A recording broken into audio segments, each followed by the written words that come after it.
Do not come. Do not come. I'm gonna come.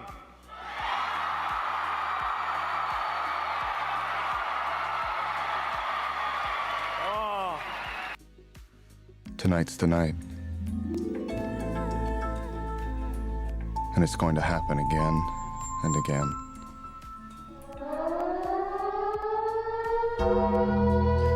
They told me not to come to YouTube. They told me to stay home. But here we are, ladies and gentlemen.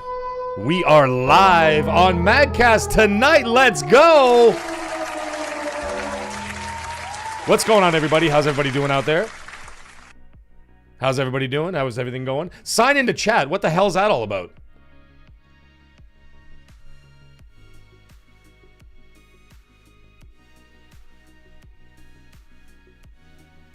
Got to refresh my chat there, ladies and gentlemen. How's everybody doing out there? I hope everybody's doing well. We are live right now, and we are going to have ourselves a great time tonight.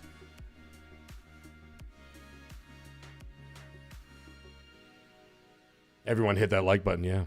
Please do. What's up, Jay Sayer? How you doing? Mr. Santos in the house. How's everybody? Yes. Let's get this crowd warmed up, ladies and gentlemen. We got to get going.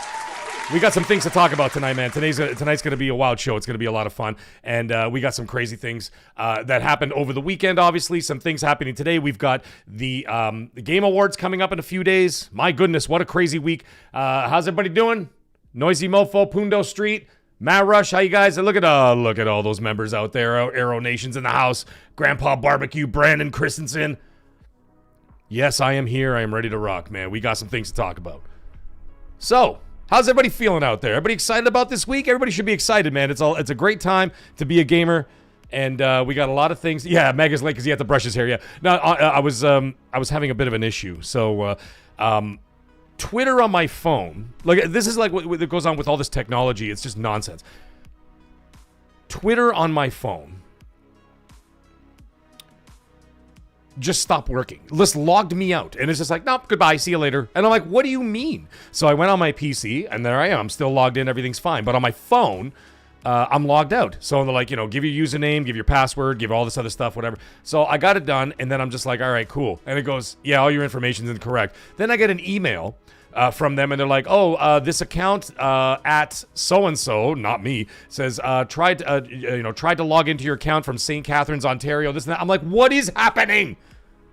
And I'm like, am I getting hacked? Is that what's going on? And turns out I'm not, because my account is totally fine on the PC, so I erased it off my phone, I uninstalled it on my phone, and then I'm going to have to reinstall it. So if I'm behind on any DMs, guys, you'll just have to forgive me right now. I'm trying to get that all done. On top of that, right before I go live, all my soundboard just goes completely dead silent. None of the buttons are working, and I'm going, what in God's green earth is happening right now? So I went back in, and I had to manually change all the settings for every single soundbite that I use during the show. And I have a lot. As you guys know, I have a lot of sounds. I got about 24 or 25 different sounds on the soundboard that I utilize for MAGGCAST.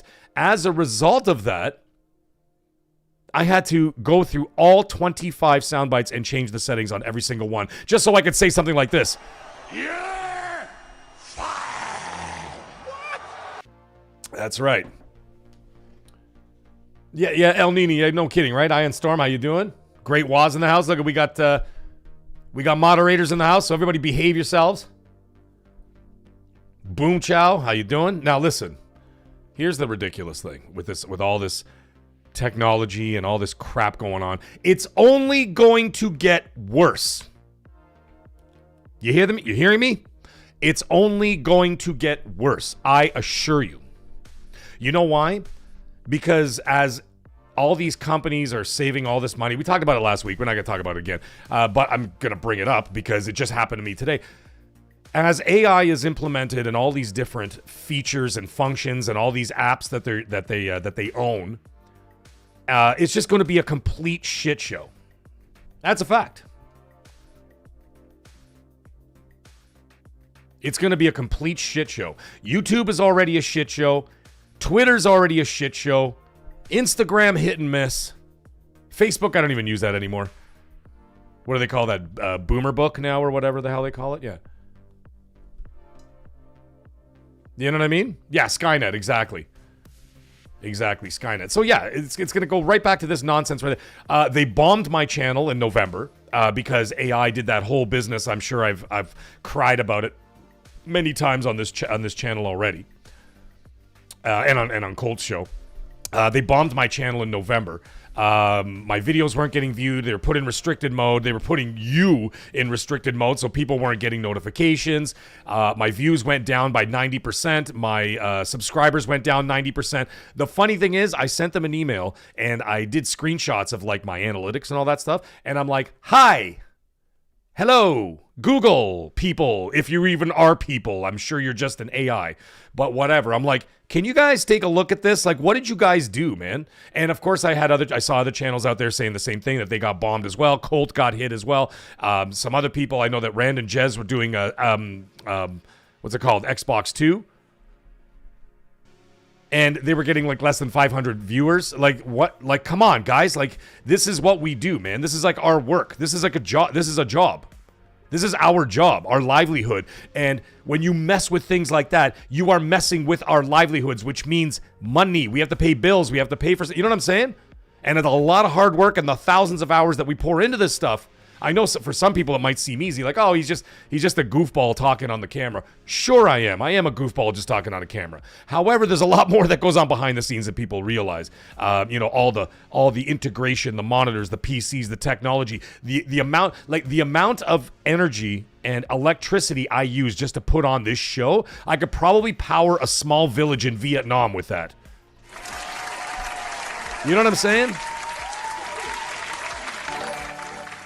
But it's just that kind of thing, man. And it's just like so there's a lot that goes into it. And then when YouTube just goes, whoops, and flicks a switch, you know what I mean? Come on, man. What's up, Dizzy? How you doing, buddy? So, like, you know, like all these things, it's ridiculous. Jay Slayer, listen, man, I'm going to get you through your workday, okay? Don't worry about it. If there's a man who could talk, it's this guy right here. There you go. Iron Storm got hit on his channel too. So anyways, back to the story. So what I did is I went to Google and I'm like, yo, can you guys take a look at this? And so they did. And it was like 3 business days later, all of a sudden, magically, out of nowhere, my views went up to like double, triple, quadruple what they were. All of a sudden, I was being featured on the front pages. Like, for example, if you typed in Metroid Prime, which of course Colt did, he goes, I got to try this. So Colt did it. And Colt went on YouTube and he typed in Metroid Prime 4. The first video you saw was mine. I was featured right on the front page. A short. It was a short. It wasn't a long form video. When I did a live stream of Red Dead Redemption, I was featured on the front page of YouTube. It says featured stream, whatever. So I was on there. And then all of a sudden, a couple of my videos were featured as well. Even when I scroll through the main feed of my feed, my video shows up as a recommended view. And I'm like, you sons of bitches, you knew that you guys flicked the switch and messed with people. So I think this was kind of like an apology, so to speak. Oh, and by the way, and another thing, in 36 hours, give or take, 36 hours, I got 40 new subscribers. Like, it just started going, it started shooting up again, and I'm like, yeah. And then, you know what, you guys want to hear something terrifying? In 3 weeks in November, I had 5 subscribers. That's it. It just stayed at the same number, up and down a few. It would go up 3, down 2, up 3, down 4, and it would literally just sit there for 3 weeks stuck on there, and my views were stuck, the subscribers were stuck. All of a sudden, when I email Google, all of a sudden, things are just going wild again. And not wild, but I mean, you know what I mean? Like, you get 40 subscribers in 36 hours, you know that they fucked up. It's okay, I can swear now. We're past the 5-minute mark.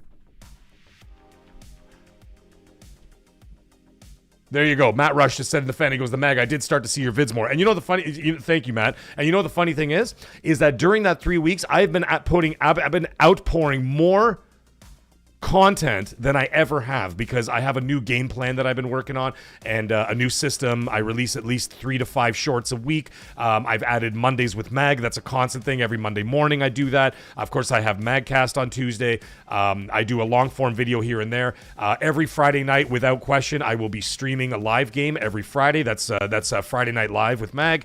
You know what I mean? So I got like a schedule now.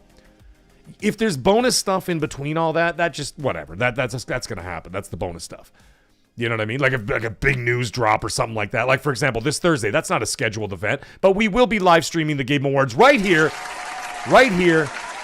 Get your asses in here this Thursday night. Now, I understand that everybody and their mothers are going to be streaming Thursday night, and they're all going to be doing the live stream. But come on, man. I mean, would you rather you want to fall asleep, listen to some of those guys, or you want to hear me screaming like an idiot when I get all the announcements? Like when I see Lara Croft for the first time, I am going to go buck wild. You know what I mean? It's going to be a great time, man. Marshman. DJ Marshman in the house. Why do you say this? DJ Marshman, ladies and gentlemen, on Z103.5. Sorry, dude, you have the greatest name in it. So, hey, Ghostbusters is back in the house. Where the hell has this guy been? He goes, I've not been in ages, got bad. Oh, you got a bad chest infection. God damn it. Sorry to hear that, bro. Dude, those things are nasty, man. Don't play games. Yeah, I'm glad you're on the mend, obviously, because you're here now. Noisy mofo, I'll be watching your mother. Look at all these beautiful faces in there. And you know what? Before we even get started, hey, I see a new name in here. I see Philly Boy in the house. I've never seen your name in here before. Thank you. Welcome. Hey, listen to this. Welcome to hell, motherfucker! There you go. Welcome to hell, Philly Boy. And he says, hey, Mag, don't know if you saw the news, but there will be no more back-to-back COD, Black Ops, and Modern Warfares. Okay, we're gonna actually address that. We're gonna address that. What's up, everybody? I'm trying to say hi to everybody, but there's so many people in here. This is wonderful. I mean, so many people for me, but you know what I mean. It's lovely to see. But before I get into anything else, and before we get into the topics, my dear friend, Grumpy Old Fart, there he is. He's the man himself. Donation. And he drops a $20 super chat to start the show, and he says, you might not like it, Minister, but Dumbledore got style. That's right. That would be Kingsley Shacklebolt, of course, from the Harry Potter universe. Thank you so much, Grumpy Old Fart. You are amazing as always, brother. And I'll even put in a Christmas song for you.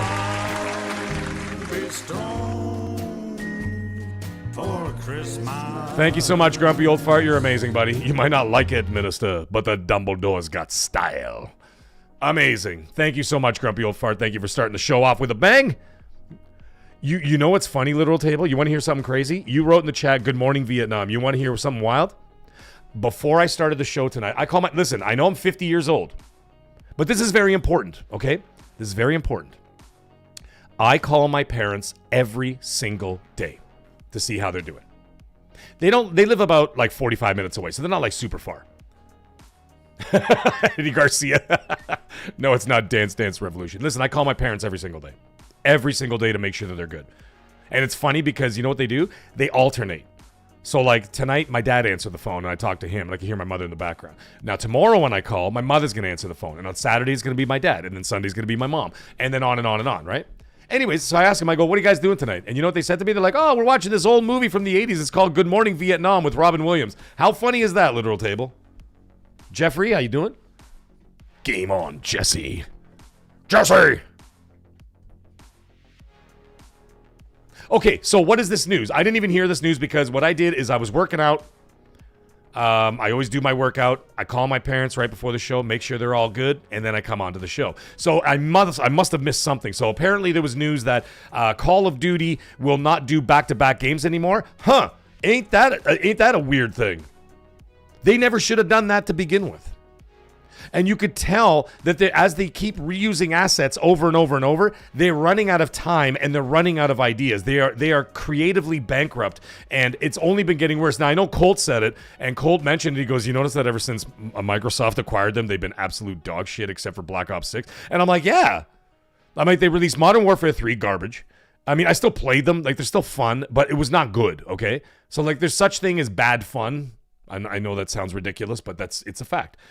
Modern Warfare 3 wasn't good. Black Ops 6 was very good. I enjoyed that very much. Black Ops 7, you guys already know my feelings on that. Bad but fun, right? And so since Microsoft acquired them, 2 out of the 3 have been bad, and their performances haven't been particularly fantastic, right? Financially and otherwise.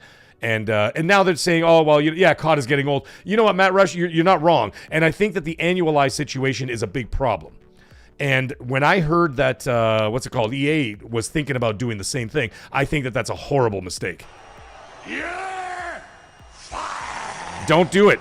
Don't do it, EA. Don't do it. I think that their game plan, I understand now that the Saudis have a controlling share of the company, and of course they're going to want their investment back. I understand all that. But first of all, this annualized Battlefield plan, no pun intended, will not happen immediately. That's not the kind of thing that they're like, oh, by the way, next year, and then next year, and next year. No, this is going to take like 5-6 years of infrastructure changes, and of course more studios to be put on board and everything else. It's going to take not halfway, but it's certainly going to take about 2 or 3 years, probably 3 years into the next generation before that's even implemented. However, I would caution them on that. I kind of like the idea of what they've done thus far. Maybe shorten the window of the releases, like maybe every couple of years, like 2 or 3 years, maybe. I think that is sufficient, but every year, no. Let's not get into the same routine as Call of Duty, because in 10 years, you're going to be exactly the same place as Call of Duty. And I think that that's ridiculous. MJ Fadeaway, welcome to the chat, buddy. There's the other mod. Magnum, you finally showed up, you scumbag. What, were you too busy hanging out with fawns? I saw you in the fawns chat. Donation. No! You're not going to get a dance. What's up, maggots? How you doing? Pushing polygons? How are you, buddy? You're going to get this instead. Why do you say this to me when you know I will kill you for it? What do you mean Battlefield fell off a cliff? No, they're doing great. I mean, Arc Raiders kind of like, took their lunch money. By the way, the dance music I just played, I accidentally pressed the wrong button. I didn't mean to press that. I pressed the wrong button. Yes, he did have a great show, Magnum. I was listening to it while I was working out. At least for a little bit. Yeah, boom, chow, you're not wrong. So now, the thing is, back to this Battlefield Call of Duty situation. Now when you're looking at it, I think what Battlefield should do, release your game, and then obviously support it throughout the year with your seasons and all that jazz and whatever, and new maps and everything else, blah, blah, blah, blah. Great, right? They also added the, I was about to say the Fortnite mode, the Battle Royale, right? And so they got that going for it and everything else. Great, wonderful. However, what they usually do, and they did with Battlefield 5, is after about a year, they released a large expansion. That was the Pacific War expansion. And I thought that was a great idea. You know what I mean? Sorry, I'm going to fix my chair here so I stand up the same. Stand up taller. And I think that's a great idea. You know what I mean? Release an expansion. So you got Battlefield 6 right now, right? Next year, release an expansion, a big one, like a substantial one. Carry it for another year or so, then take a year off. And when I mean by take a year off, I mean don't release anything except for like new maps and like support for the game and all that kind of stuff. But I mean, as for new content, wait another year beyond that, and then release one the year after. So then essentially you're releasing one every 3 years with an expansion in between there. I think that that's sufficient. It's fine. I think there's no problem with that. And the thing is, if you create a great shooter and you continuously support it, people will still come out to play. And then on top of that, if you release an expansion, people will come back to the game and play for another month or two or whatever it is and get their money's worth through that. I think that that's a solid idea. I don't think there's anything wrong with that. Sergeant Essential, how you doing? I don't know if I'm drinking tonight, dude. I'm supposed to go out to a Christmas thing tomorrow, and I'm supposed to be I'm going out to a bar tomorrow for a Christmas thing. So I don't know. I'm 50-50, man, because I kind of don't want to wait till tomorrow. Because tomorrow seems like the kind of thing that I'd just be like, maybe I'll have just 2 pints and go to bed. Because I mean, how long am I honestly going to sit there and talk to somebody for an hour and a half, and then I'm just going to go home anyway? So we'll see. We'll see how the show progresses. However, let's get back into the topics. And maybe I'll just ask my wife while I'm live up in the air. I'll be like, honey, can you drive to the gas station, grab me a 6-pack? Because I got nothing in the fridge. The Saturday night, I kind of went a little overboard. But, what are you going to do? Anyways, let's get into our first topic tonight. We got some things to talk about. Let's talk about the Game Awards first, okay? We're going to talk about that first. Then we're going to talk about Baby Connect after that. As funny as that is. Yeah, Sergeant Essential, I don't blame you, dude. He says in the chat, whiskey's on the docket for me after a day of toddler and baby. Yeah, dude, trust me, man, I feel you, bro. I've been there, done that. Eddie Garcia, I drink a lot of tequila. I'm a big tequila buff. If you actually go to my bar has about 10 or 12, I think, or I don't know, 10 or 12, whatever, different bottles of beautiful tequilas I've gotten, all from direct from Mexico. I don't buy local tequila. I don't buy North American tequila. I only buy Mexican tequila. They are the best. And of course, añejos and everything. I like beautiful. I love it. And then, of course, I drink whiskey. I drink American whiskey. American whiskey is the best whiskey on the planet, in my opinion. I have Japanese whiskey. If you want to drink the equivalent of Drano, drink Japanese whiskey. That shit'll clean out your intestines in 1 ounce. You just shotgun 1 ounce of Japanese whiskey, and whatever was stuck to your intestines is instantly gone. It is literally Drano. Anyhow, let's get into this. Let's get into some Game Awards talk. We're here to talk about games. Let's do that and the gaming industry. So the Game Awards. I know leaks are starting to come out. We're going to stay very vague tonight. I don't have any more information than anybody else. But the thing is, and I did this on purpose, folks, I didn't reach out to anybody. And I have a lot of people I talk to or whatever else. And I didn't reach out to anybody. And I'm like, nah, no thanks. I don't want to know. And the reason why I don't want to know is because I want to be just as excited as everybody else while we're live streaming. You know what I'm saying? Like, wouldn't that be fun? Like, that would be, it's just as fun. Like, there's no fun in me sitting here and I already know what's going to happen and I have to do, like, the TikTok pretend shock face. You know what I'm saying? Like, give me a break. I'm not going to do that horse shit. You know what I mean? I'm not going to do it. So I'd like to be just as surprised as everybody else. So that if I get to a moment where I throw my headphones and then I jump across the room, I'll be like, yeah! I want to feel the same feeling you guys feel. You know what I mean? I don't want to be like I already know everything, so I'm just going to sit here and pretend and blah, blah, blah, blah, and all that bullshit and whatever else. I'm not going to do it. But before we get into the deeper in that, I got to shout out to my boy, Aero Nation is out of control tonight. Holy moly macaroni. The man drops Aero Nation. By the way, my partner on the last Friday Night Live with Mag, of course, and of course Aero Nation and I spent 3.5 hours playing the Call of Duty Zombies, and he gifts a 10 membership bomb in the chat. Holy mackerel, ladies and gentlemen. Welcome to hell. Woo! There we go. Thank you very much, Aero Nation. You are amazing, dude. And look at all those beautiful faces who are now members of the Mag Show. Thank you so much, gentlemen. Welcome. Ladies, welcome. Welcome to hell, motherfucker! Get in there, fight, maggot! All right, maggots. Get in there and fight, maggot! You're all maggots now. Thank you so much. Welcome to the cabal of Mag. Yes, you are all channel members now. Of course, you got access to emojis and all that jazz. We have a members only Discord. You can join that anytime. Don't be shy. Don't be shy. Come over and say hi, man. Everybody's super friendly. Everybody takes pictures of their setups and their rigs and what they're doing and stuff. Like, it's a community that we're creating, man. It's awesome. And I don't always respond to it, but every time I turn on my PC, which is every day, I go down and I check the Discord and I scroll through and I see what everybody's up to, and I'm like, oh, that's so awesome. And you know what it feels like, man? It feels like everybody's actually becoming friends, and that's what I want. That's what I've always wanted with this channel. I don't want to sit here and be like, give me your money. You know what I mean? I'm not like, I want a community. And I'm closing in on 3,000 subs on my first year. And it's not even a year yet. We're at 11 months. And we're closing in on 3,000 subs. Of course, I probably would have already been there if Google's AI didn't decide to, stick it in my rear end. But anyway, it doesn't matter.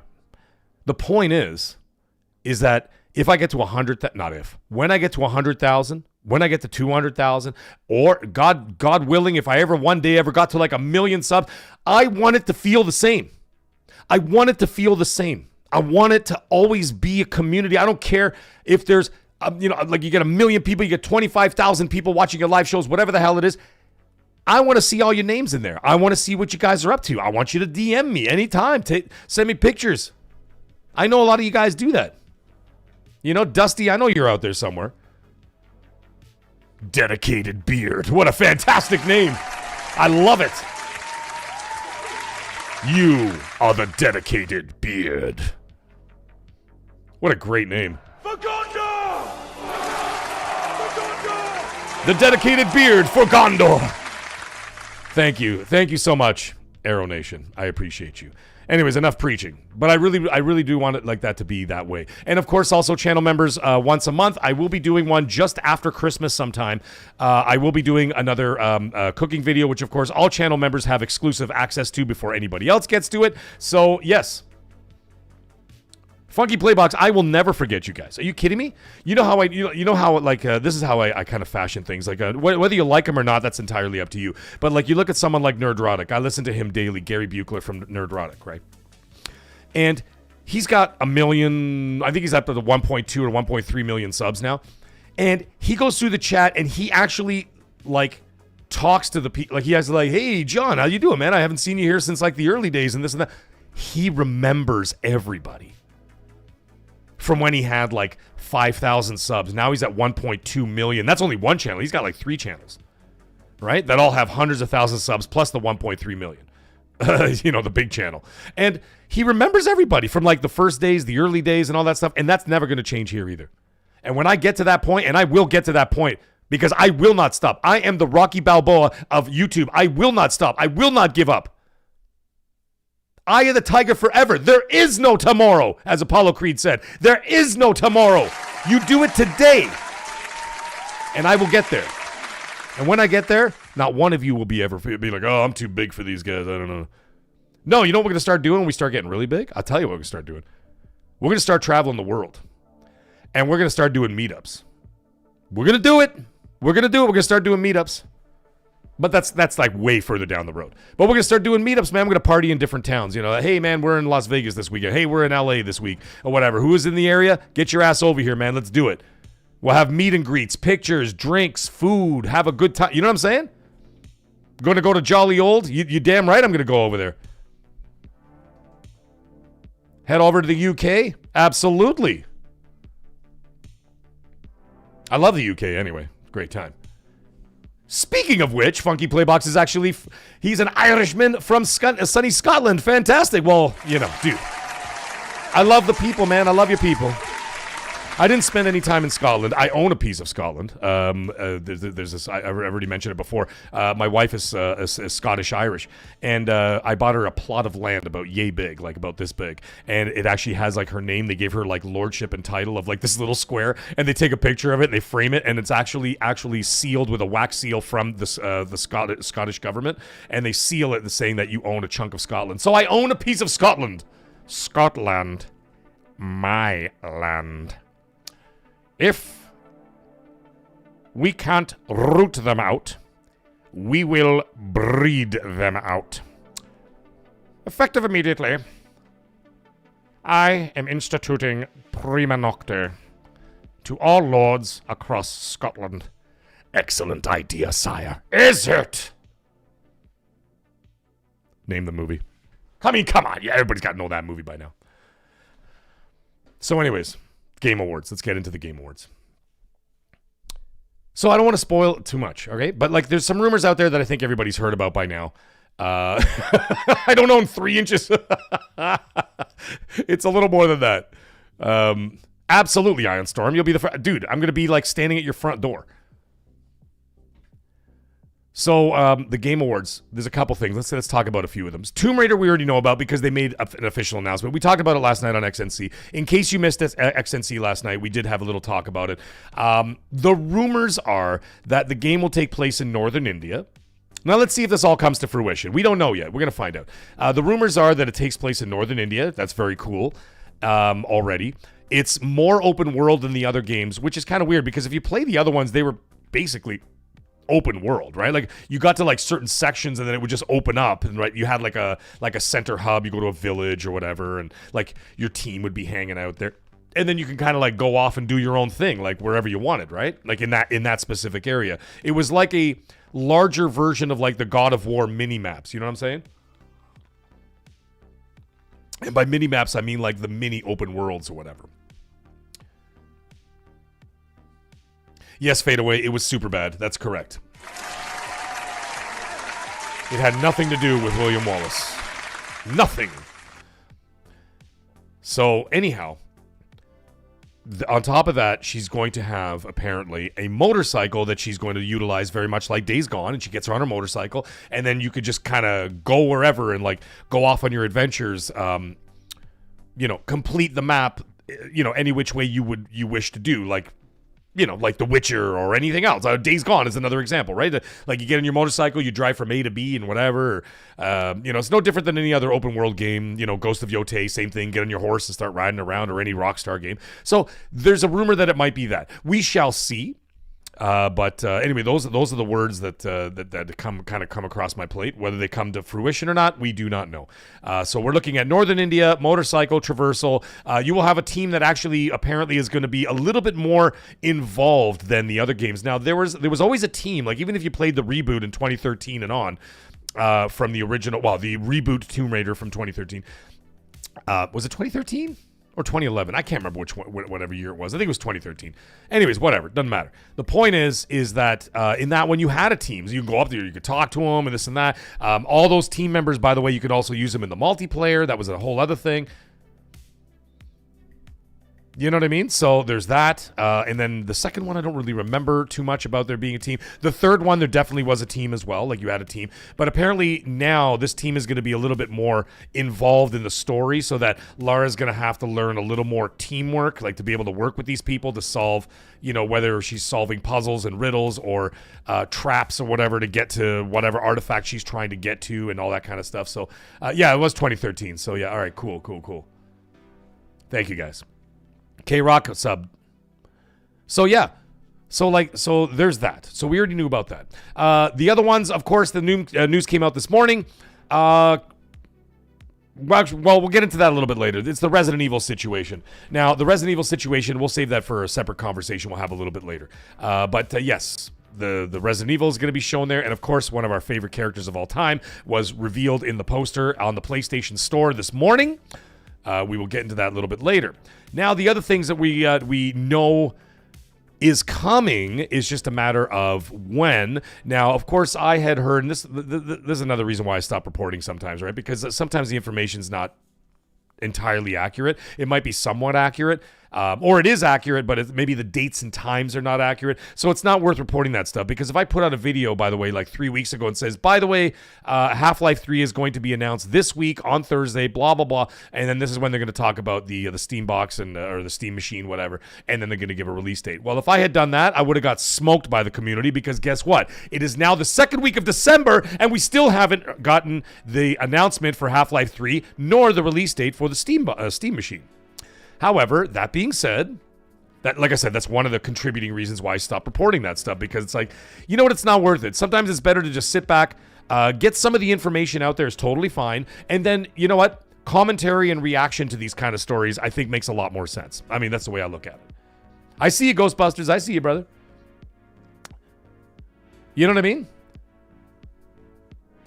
So anyways, the other rumor, of course, is Half-Life 3 will be announced at the award show on top of the Steam machine. Both will be released in March. Now that I've heard several times. I keep hearing that over and over and over. It'll be released in the third week of March, somewhere around the 21st or 22nd. I think the date 22nd sticks out of my mind. I can't remember. But either way, it's like the third week of March. We should be getting that Steam machine. And of course, launching with the Steam machine, a launch title will be Half-Life 3, which will not be called Half-Life 3. It'll be called something else. Some of the chat's going to have to help me out, because I don't remember the goddamn name of it. You know what's hilarious? Like, you see what happens? Like I'm looking at my phone right now, okay? And on my phone right now, I'm getting notifications for my own show. Like, what are we talking about here? Like, you wouldn't put out any notifications for almost a month and like basically screwed me over.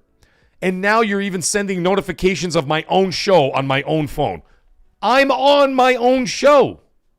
And the funny thing is, I never had to actually do that.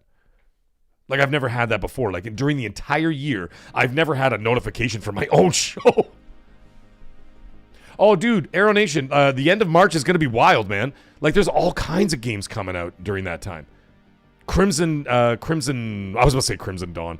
Is it Crimson Dawn? I always forget the fucking name of the bloody game. I don't know, man. I'm a 50-50 on that game, because you know what the thing is with me? I've been around the block quite a few times in this industry, okay? Crimson Desert, excuse me. And the thing is, when a game looks too good to be true, then 10 times out of 10, it's too good to be true. You know what I mean? And that's the thing with like Crimson Desert. Every time I see it, listen, I want to be that guy. I want to be that guy that's be like, you know what, man, this game is going to be awesome. But I've been burned so many times before where I'm like, oh man, that's amazing. Oh, you could do this. Oh, you could do that. You could do this. Oh, you could do that. Wow, this game's going to be awesome. And then the game comes out and it's hot dog water. You know what I mean? Plagued with issues and bugs and online connectivity issues and bad graphics and shitty frame rates and all this other stuff. And every time... You know what I mean? Like, and I get burned too many times. Like, how many times? Like, I'm 50 years old, man. I've been gaming for 46 years. And I can tell you right now, there's only so many times you could cry wolf before I start looking at you sideways. You know what I mean? And Crimson Desert's one of those games.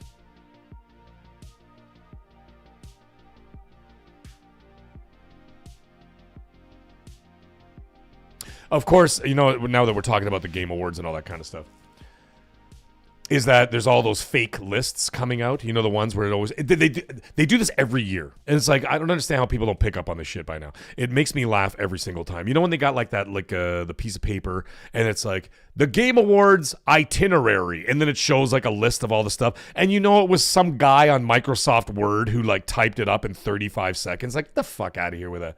Every single year.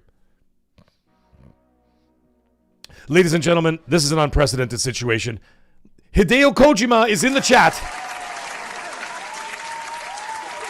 Oh my goodness, I can't believe he's actually here. I hope you have your translator with you.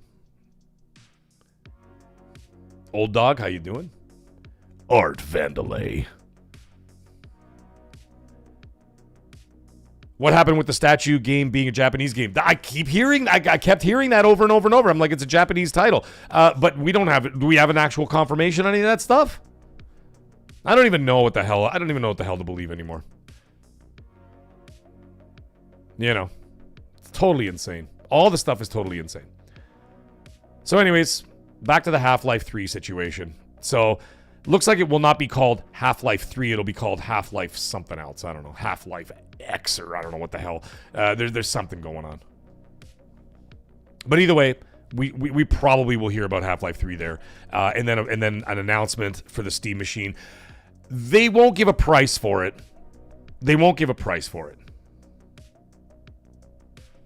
Now, the price...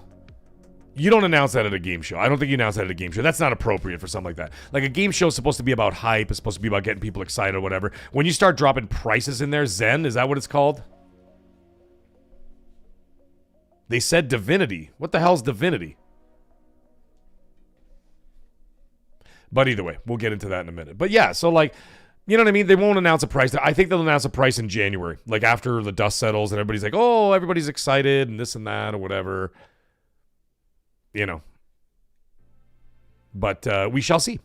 We shall see what happens there. So there's that. Now, some of the other stuff, there's rumors about God of War, not the full line, whatever, the main game, whatever the hell you want to call it, main story, like a big AAA budget. There was one that they were talking about for a long time. It's like sort of like a 2D, 3D, isometric, top-down, not really sure what the hell they're talking about. Some kind of game. Like, it'll be like an in-between kind of game. Divinity Original Sin. Okay, thank you so much. Yes.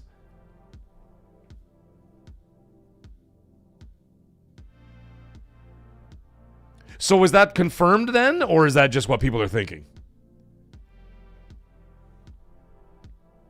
Because I haven't heard anything about that.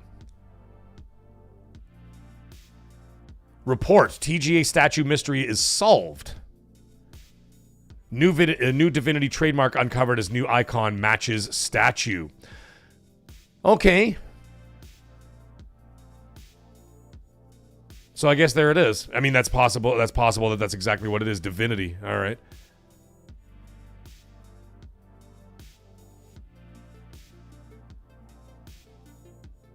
In Europe, so it's a Western title. Okay. All right. I guess like I mean that seems pretty. I mean that seems pretty obvious. I don't know. We're gonna have to wait and find out. And you see, once again, this is why I don't report stuff anymore. It's not worth it, man. There's too much faulty information out there. And even though you speak to people in high places, and I do, but even they get information that's not entirely correct or whatever, or they get old information. You know what I mean? They're like, oh, yeah, this is happening. And I'm like, oh, okay. And meanwhile, that could have been news that they heard 4 months ago or whatever. It's not worth it, man. It's not worth it. But I even said, like when I talked about it on Crossfire, when I was talking about the Game Awards Stone, I said, I'm hearing it's a Japanese IP and whatever. And that's it. And I said, I would have hoped it was Elden Ring. It was just like a, you know, hopium, as the kids call it, right? I was hoping it was going to be that, but, and I'm like, and I even said right after I said, I'm like, well, if I'm wrong, I'm wrong. But I mean, that's what I heard. But anyways, I guess we'll have to see. Divinity. I guess that's not really what everybody expected, is it? You know, but hey, what are you going to do, man? What are you going to do?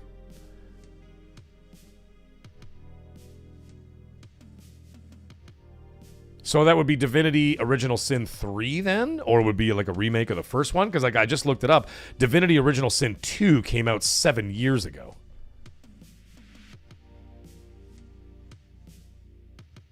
I mean, that'd be... Oh, man. Like, I'm watching some of the gameplay. I'm just like, no, thank you. But anyways, hey, listen, to each their own. I'm not gonna shit talk a game that, like, just because I'm not into it, you know what I mean? I just like, no, I'm not gonna do that. That's not fair. Because, like I said, on this channel, we respect everybody's opinion. And if it's not for me, it's not for me, but I'm not gonna shit talk something just because it's not for me. That's not fair to the game or the people who like it. So I will keep those thoughts to myself. How about that? But I would find that to be a little bit disappointing considering the hype surrounding it. I don't think there was much hype around Divinity. I mean, I don't know how big that game was. On Original Sin. Oh, man, that's great. Hideo Kojima, where'd you go? You just came in, you dropped a thing, and then you just disappeared? Yeah! Where did you go? Come back and say hi. You can't just walk away. No, Baldur's Gate 3 was not for me, pushing polygons. It's not for me. Like, there's, like, RPGs, action RPGs, and all that kind of stuff, and that's totally fine. But the thing is, some of them are a little bit too hardcore for me, and when they get into that, like, really hardcore RPG kind of thing, where, like, it's a little too much for me. I just don't have the... I just don't have the time for it, man. I just don't have the time and patience to get into all that stuff. It's mostly because I just don't...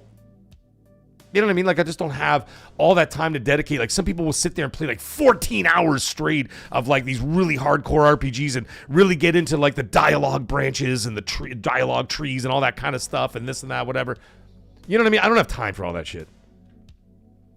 Yeah, Hideo OD'd. He's gone.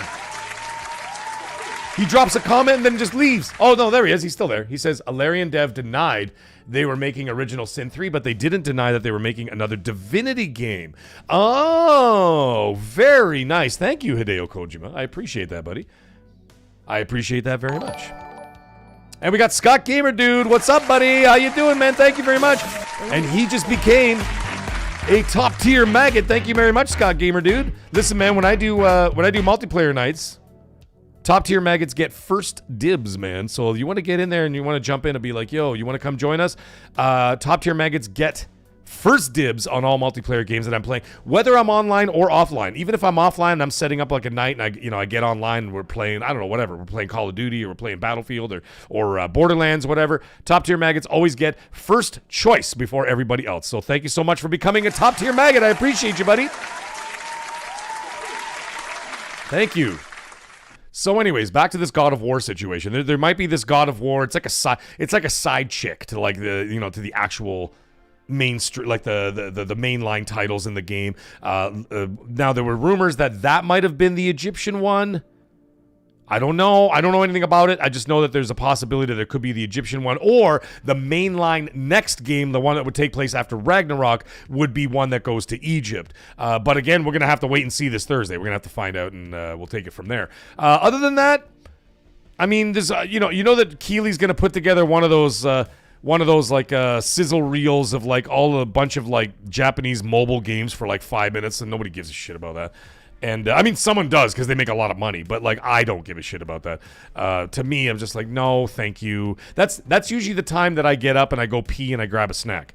Is when they do like he does it every year. It's like the Rocky Balboa like a training montage, except Rocky Balboa training montages are amazing. It's just that these ones is just nonsense, right? So I just stay away from it. I'm like, fuck that. I don't want to see it. You know what I mean? Genshin Impact 2.3. And I'm like, okay, all right, cool. You got to pay your bills, Keeley. Keeley's got to pay the bills, right? So, you know, he's got to do his thing, man. Like, what are you supposed to do? You got to pay your bills. So anyways, the Game Awards, I'm very excited for it. I can't wait to see what's going on. Now, we can speculate all day long. I know a lot of people have asked me over and over and over, are we going to see Project Magnus? Are we going to see Project Magnus? I would say no. I would say no to that. I would say that next year, during the 25th anniversary of Xbox, you will see Project Magnus there. And they will talk about it. They'll have the proper name. You know what I'm saying? They'll have the proper name. They'll have all that kind of stuff all ready to go, whatever it's going to be called. I believe Phil Spencer has already put in his 2 cents. He said he's going to call it Project Mag, which I think is the appropriate name for it. I think Project Mag is the perfect name for it, so we'll take it from there. But anyway, we'll see. Phil Spencer was the one who actually voted on Project Mag. I know Sarah Bond said no to it. Gandalf likes the idea as well. He's like, oh, Project Mag, we have to call it that. We have to call it that, yes. Right, Aero Nation. Magnus is going to be 2027, not next year. So yes, next year Game Awards, I think you'll see a little bit more about it.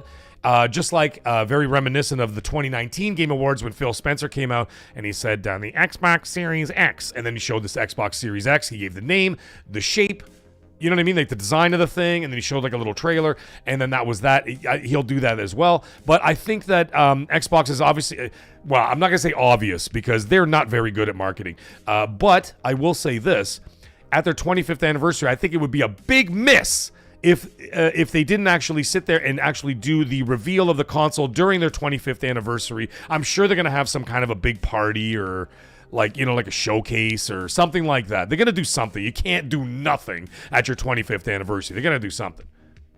You know what I mean?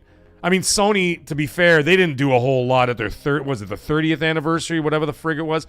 That sucked. I mean, and like, what did they do? They're like, here's a God of War controller, assholes. And they just like threw it at us like it was like we were like a homeless dog getting scraps off the end of the table. Here's your God of War controller, piss off. You know what I mean? Like that was not like that. You know what I mean? It should have been a huge event. They should have done it in like the Sphere in Las Vegas. And actually, you know what? Microsoft should do that. Microsoft, if you want to have some balls, I know you guys don't want to spend any money because you're not making any money on the hardware or nothing like that. But like, you know, you're getting beat out by the next playground. We'll get into that a little bit later.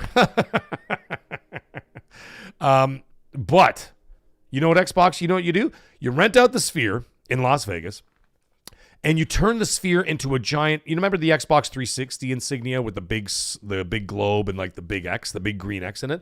Turn the damn Sphere into a giant Xbox logo. The fuck? I don't even work for you guys, and I come up with this shit like that. You know what I mean? Right off the top of my head, do that and have the event inside the Sphere. You can have fans outside. You could show stuff around the Sphere. Have a whole thing, man. Have like a whole like 2-day celebration. Have barbecues outside. Have big monitors. It's not like you assholes can't afford it. $4 trillion. Go put a couple of TVs outside. Let people play some games. Let people play Halo on a giant screen outside in Las Vegas or whatever. Have some barbecues. Have a bar. Have a party. Have a couple of live bands show up. You know what I mean? Get a couple of bands to come play. And put on a show. 25-year anniversary. You may not even make it to another 25-year anniversary, Xbox. With the way, you know, sometimes I feel that way with the way they're going. So have the party now. Get people excited, man. Get people out there. I mean, that's a no-brainer for me. I don't know. Maybe I'm just an asshole, but whatever. But the point is, you're not going to see Magnus at this Game Awards. That's getting back on topic here. We're not going to see it this year. Does Xbox have some stuff going on? Absolutely. Do we know what? No. But I would imagine we're going to see, I would think this, because we keep hearing over and over and over again that Forza Horizon 6 will be coming out in the second quarter of 2026, which would be somewhere between April and June. Great, right? So I would imagine somewhere in there, I think it's a great idea that like you show some gameplay of Forza Horizon 6, like the game actually in motion, and you know it's going to look ridiculously good. Like, it's going to be a gorgeous game. Show it off at the Game Awards. I think that's a great idea. Another one that we really, really, really have to see, because they haven't shown squat since that bloody video that they did, like the Mad World video a couple of years ago or whatever it was. You got to show Gears of War E-Day. You have to show it now. You have to show it. I know they're going to want to do it at the Developer Direct in January. That would make a lot of sense because the game is coming out in 26. Right? I know they're going to want to show off Forza there as well. They're probably going to show off a little more Halo, but this is the Game Awards. The Game Awards gets like what, 75 million views or whatever the hell it is. This is the time you want to show off Gears of War and Halo Gears and Forza. I'm going to get that song in my soundboard. You know what I'm saying? You got to get that in there, and that's important. So get that in there, get it moving, get it going. Show that. I would imagine like another teaser for Gears E-Day. I think is a great idea at the Game Awards. You're gonna have to show Forza Horizon 6 as well, because like I said, you've got more eyeballs watching the Game Awards than they do a Developer Direct. Developer Direct is going to be watched by, I don't know, 1/75th the amount of people that are going to be watching the Game Awards. So where do you put your money into it? Put it into the Game Awards, man. That's where you're going to get the eyeballs. You want to get people engaged? Listen, you're not selling consoles. That's totally fine. But if you want people to either buy your games on another system, which is totally fine too. I'm buying all Xbox games next year on my PlayStation so my wife can play. Right? Because she only has a PS5. She's a full pony. My whole family. I got a family full of ponies in this house. All right? I got stables everywhere.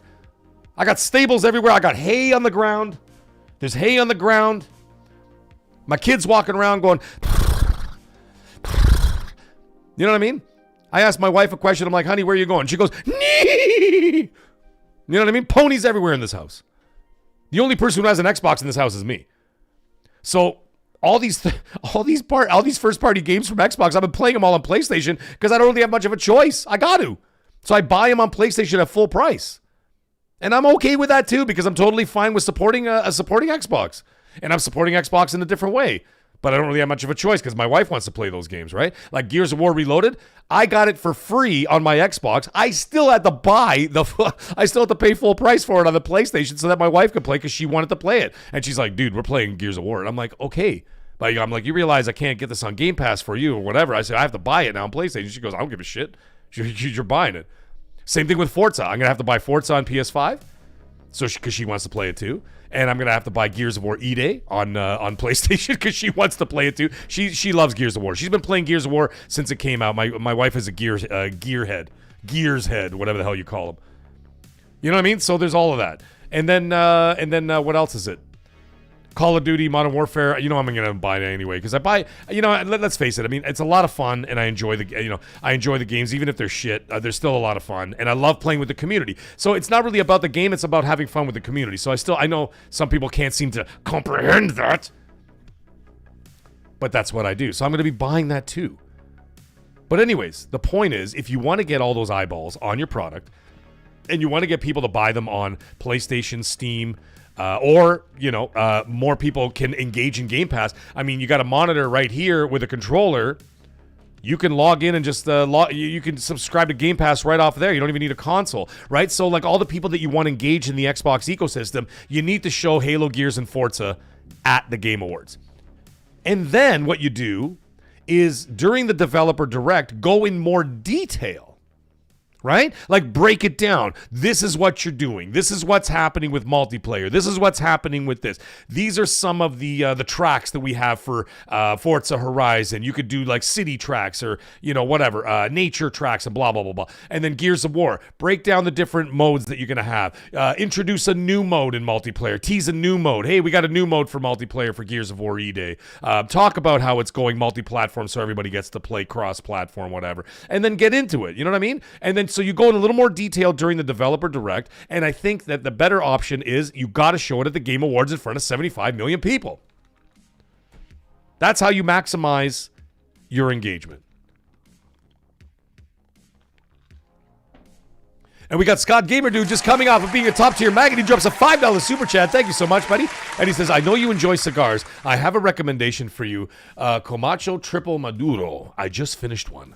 Comacho Triple Maduro. I will check that out, Scott Gamer Dude. Thank you so much, man. I appreciate that. And thank you for the $5, my friend. And Arrow Nation, a top-tier maggot for 3 months. He comes in and drops a member chat. Thank you so much, Arrow Nation. By the way, your support tonight has been absolutely ridiculous. Thank you so much. All of you, your support has been ridiculous. And he says, will Phil Spencer announce his retirement shortly after Magnus' announcement? It is a possibility. I don't know. I don't think so. I don't think so. I know that they've been... Listen, I think there's a race between Kathleen Kennedy retiring from Disney, from Lucasfilm, and Phil Spencer retiring. I don't know who's going to win that staring contest, but it seems to go on forever. LBC in the chat, he's saying, Mag, you think Elden Ring 2 is there? Listen, my hopium said that the stone was about Elden Ring 2, to be quite honest.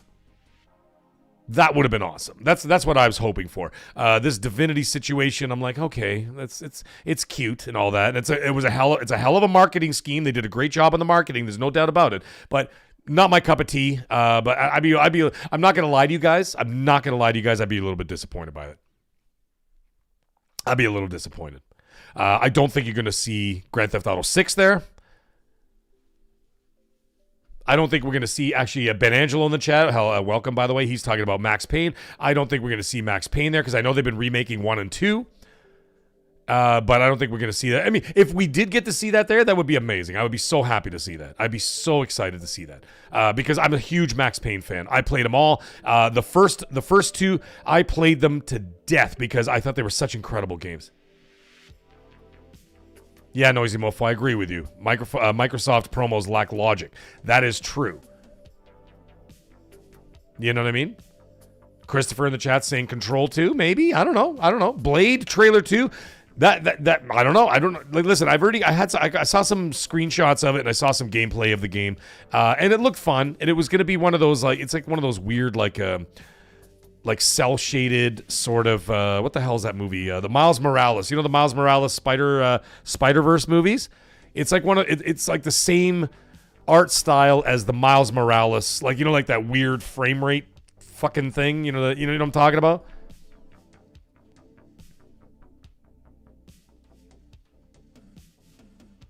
The cell shaded, like 15 frames a second thing, weird ass movement. South of Midnight kind of dipped into that a little bit too. You remember that? Like that weird sort of thing. Blade is going to play like that as well. But it has been a very long time.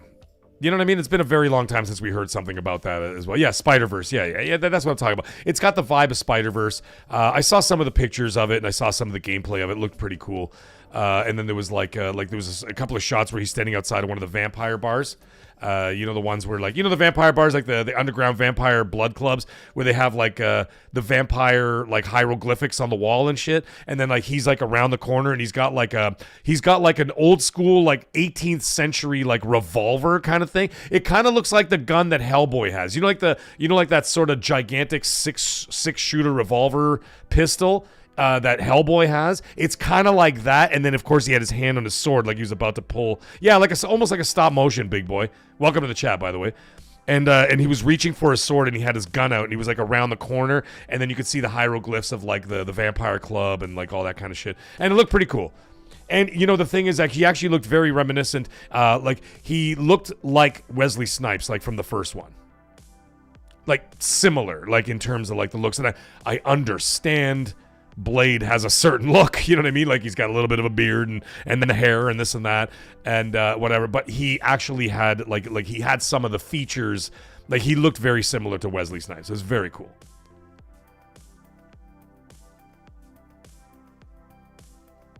No, I don't know anything about Rocket League 2. However, that being said, that's all I got.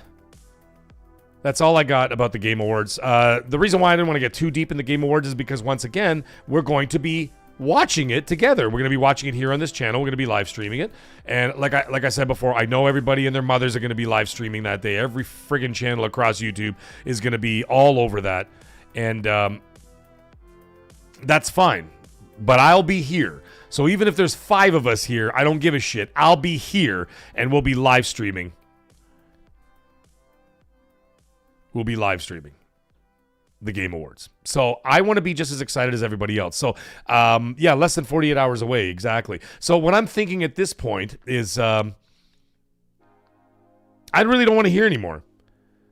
I don't want to hear anymore. I'm going to avoid some people's channels. Like I know like Dreamcast guy was talking about a lot of leaks that he saw or whatever and all that kind of jazz. And I'm like, all right, whatever. It's cool. That's totally cool. That's totally cool.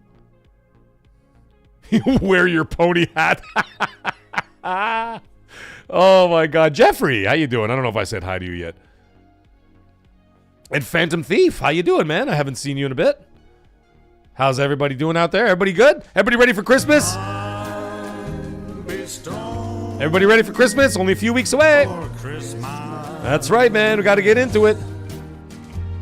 Merry Christmas, motherfucker. Yeah. Just hear those sleigh bells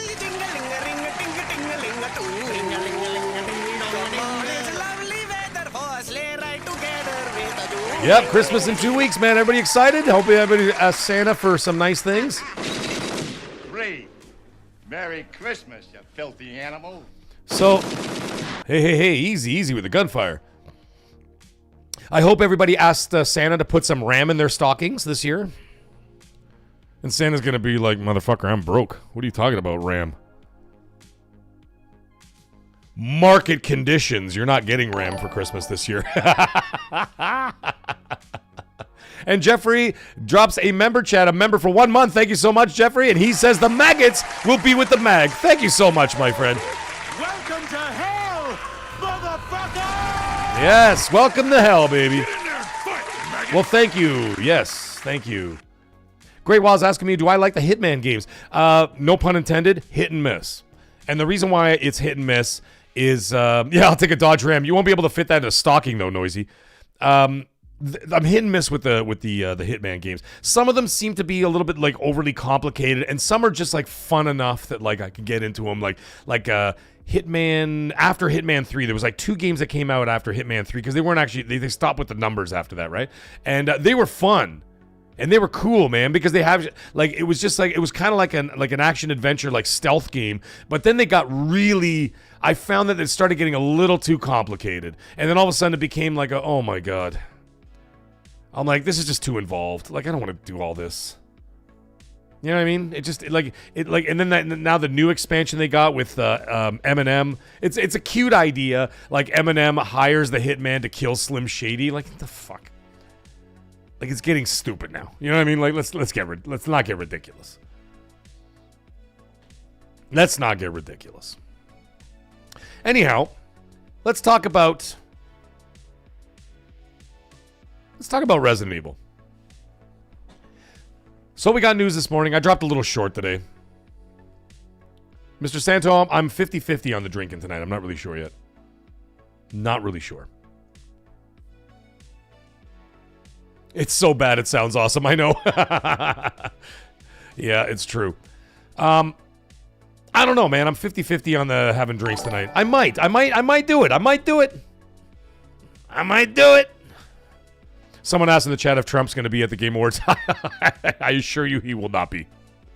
He will not be at the Game Awards. It'd be funny, though. It'd be funny, because the stuff he says is hilarious. Like, when he was doing the World Cup thing was absolutely hilarious.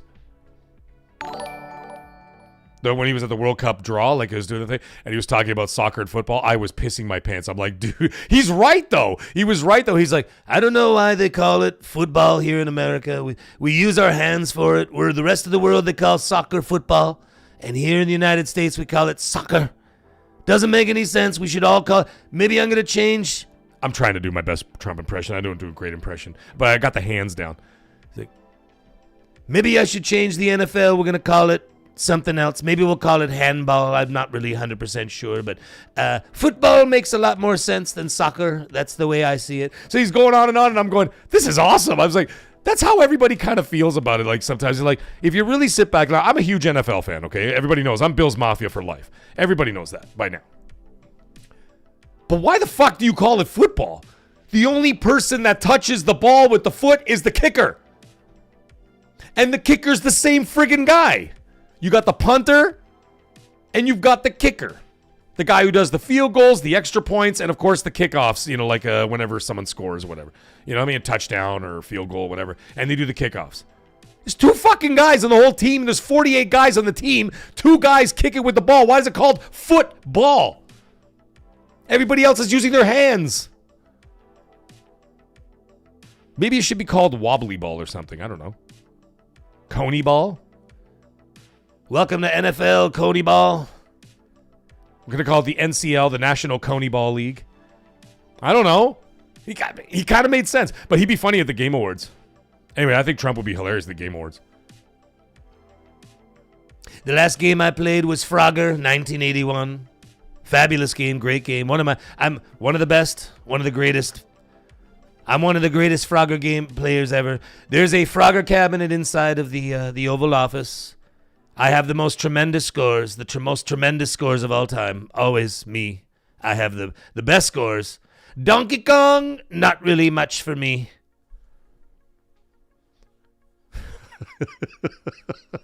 Listen, man, I'm working on it, right? I'm not ready for Saturday Night Live, but I'm working on a Trump impression. I'm trying my best. But no, to answer your question, you will not see Trump at the Game Awards. Now, the thing is, what celebrity are you going to see this year that has absolutely no idea what the fuck is going on? That's always my favorite part of the Game Awards every single year.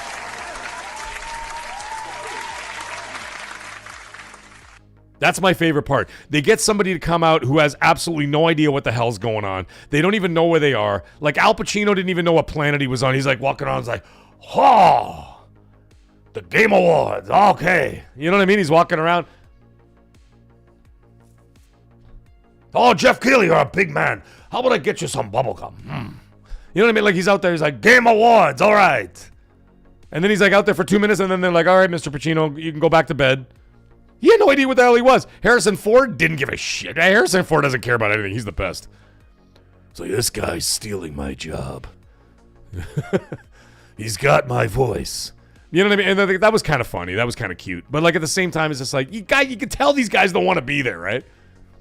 The only one that was awesome, and I'll tell you this right now, okay? Maybe in the chat, maybe you guys can correct me. The only one that was truly awesome was Keanu Reeves, because Keanu Reeves was actively involved in Cyberpunk. Remember that? Cyberpunk. Right? You're breathtaking. You know what I mean? You get a car, and you get a car, and you get a car. Like, he was awesome. That was funny. But he was good, because the thing is, Keanu Reeves had a huge role in Cyberpunk, a huge role in the game, a lot of speaking parts, a lot of acting parts in the game. Like, he was intricately involved in the making and production of Cyberpunk. It made sense for him to be there, right? But like, you drag out Al Pacino, like, okay, Harrison Ford, I'll give him 50-50 on that because it was an Indiana Jones game. I get all that. And then like, but you know, they had, and then Troy Baker doing his voice and all that jazz. Okay, that made a little bit more sense, but like, Harrison Ford had nothing to do with the game except for his likeness. That was literally it, which they didn't even need him. It's not like Harrison Ford had to show up at the studio and they had to take a bunch of pictures of him and like get 3D maps of his face. They already had all that shit. I mean, you could do that like with AI in like 2 seconds. Like, you can get, you know, his face in there or whatever. So, but like, you know what I mean? Like, I think that the best celebrity surprise guest was Keanu Reeves, and like I said, it made the most sense. So there it is. And we got Scott Gamer Dude dropping another $5 super chat. Thank you so much, my brother. Thank you so much. And he says, I have a question. Is unicorns, there's no such thing, same as so many games this year. Well, I mean, they had Ghost of Yotei, and then I mean, first party, yeah, like a first party. But you know what the thing is? Sony does this thing, and this is the genius behind it. People can call this whatever you want. Okay, you can shit talk me. You can talk, oh, MAGA, fuck, blah, blah. Listen, man. At the end of the day, when they make these third party deals and they make these timed exclusives and all this other shit, whatever, right? They basically pad their release schedule with games that aren't theirs. But the thing is, with the marketing that they do, they make that IP synonymous with their system. in the mind share. And that is the genius behind it. It's not fucking rocket science. Anybody can do this. The problem is they're the only ones doing it. Because Microsoft kind of walked away from the third-party stuff, which they were doing in the Xbox 360 generation and even in the Xbox One generation. You remember back when they got Rise of the Tomb Raider was a year exclusive on Xbox One, and people lost their minds. But you know what? They were talking about that back then. Even Phil Spencer was saying, we need an Uncharted over here. Right? We need an Uncharted over here. And they got Rise of the Tomb Raider. And the thing is, by the time, look at Sony with for example, the Stellar Blade situation and all that stuff, right? They got Stellar Blade in there. It's still not on Xbox. I know Part 2 is going to be coming out there, but they may drop Stellar Blade on Xbox maybe next year or something like that in anticipation of Stellar Blade 2, because Stellar Blade 2 is going to be a multi-platform release, right? They've openly said that it's going to be coming to Xbox Series consoles, PlayStation, and PC, right? Day one, right? Great for everybody, great for gamers and all that kind of jazz. So they might get it then. But the thing is, by the time it goes over to Xbox, it's the sloppy seconds now. She's already been passed around 5 or 6 times. Now you're, you know what I mean? You're at the end of the line, so to speak. You're the back of the train. And by then, people have either already played it or they've lost interest in it. I would be very curious to see how Silent Hill 2 Remake's sales numbers were on Xbox. And maybe we may or may not find out. And this is indicative of that marketing scheme that Sony works with these third-party companies. Because if it didn't gain any traction, people could say, oh, Xbox guys don't buy games. They do buy games. But the thing is, if it's been over a year that the game was available somewhere else, either you've already played it, if you have access to, let's say, PlayStation, or you've lost interest in it because a year later, there's so many other games out there. But, the thing is, this year was a little bit different because they did release the game close to Black Friday, and it was 50% off. Huge bonus, right? And that's why I'm like, they should have sold like gangbusters, and I hope they did. I hope they did. I hope that the Xbox community supported it very well, very much like they did with Helldivers 2. Helldivers 2 a little bit different because that's more of a multiplayer game, whatever, right? So it was a little bit more of a community thing, and they could join PC guys and PlayStation guys who were already on the game or in the game or whatever else. And yeah, I know Arc Raiders kind of took off at the same time as Silent Hill 2 Remake was launched and all that jazz, but it's still a thing, man. Still a thing. So, I don't know. We'll see. Like I said, they didn't release a whole lot, but they're still dominating the living shit out of the sales and whatever else, and that's because they make those deals. And even if it's just sort of a mask of saying like, oh, look at all these games on PlayStation that don't belong to them, it doesn't matter, because the mind share of the people outside of that 15% of hardcore that do know what's going on, the rest of the people just think it's on PlayStation and that's all there is to it, and so they'll go over there. Another example coming out next year is going to be Phantom Blade Zero. That game keeps looking better and better and better every time I see it, and Phantom Blade Zero is going to be a timed exclusive. We don't know how long, on the PlayStation. So once again, they've got another big title coming out that next year that doesn't belong to them, but it's going to be synonymous with that system because that's the only place you're going to be able to get it. And that is their game plan, and it seems to be working for it. Thank you, Scott Gamer Doom. I appreciate you, my friend. And Jeffrey, right hot off the heels of that, he drops a $10 super chat. I just lost it, sorry.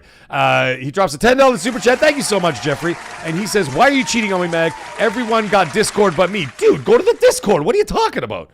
Get in there. Get in there. Achievement unlocked. You're a member. You're a top tier member. And you're dropping super chats. Dude, go to the members only Discord. You know where it is. And the thing is, someone else had pointed it out. They're like, people are like, oh, I can't find it. If you go to the main page of my channel and you are a channel member, you will see a prompt over there that says that you'll be able to get that. A lot of people have said, oh, it's not there. It's probably because if you're not a channel member, it doesn't show up for you. But there should be a link already there. But now that we've got 2 mods in the chat, if the mods in the chat want to drop the link in there, I would greatly appreciate that as well. And we've got 78 ink donation. Oh my goodness.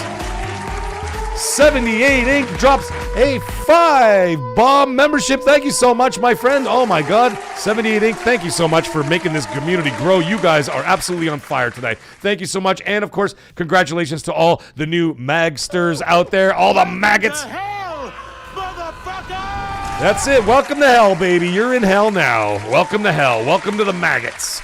Welcome to the cabal of mag. Thank you so much for we do that. And look at one of them. One of them happens to be Dreadpool. Scumbag extraordinaire, Dreadpool, my friend. How you doing, Dreadpool? How's everybody? And congratulations to everybody else who now became a channel member. I greatly appreciate that, man. And then hot off the heels of that, we got Seth Monster dropping a $10 super chat. Thank you so much. Seth Monster's in the house. I'm going to give you a Silent Hill horn, too. You know what? Because why not? And Seth Monster says, continuation from a couple of weeks ago, shut up and buy the add-on pack for Arc Raiders and get in there. I'm going to get you to play if it's the last thing I do. Also, it's play anywhere, go. Thank you so much, Seth Monsters. And yes, it's still there. Dude, I have it downloaded. It's ready to rock. It's ready to go. I just haven't been able to get on it because I've got so many games on the go, so much going on with the channel, and I'm just like, I'm going to get to it, I'm going to get to it, I'm going to get to it. And if anybody doesn't know, by the way, in the chat, Seth Monsters actually bought me the game. He actually donated the money for me to buy Arc Raiders, which, of course, I greatly appreciated it. And Scott Gamer drops another $2 super chat. This guy's on fire tonight. He goes, okay, Mag, drink an old-fashioned or Guinness pint. You want me to do that? You guys want me to do that? I could do that. I don't have Guinness here, but I'm going to get my wife to go buy it.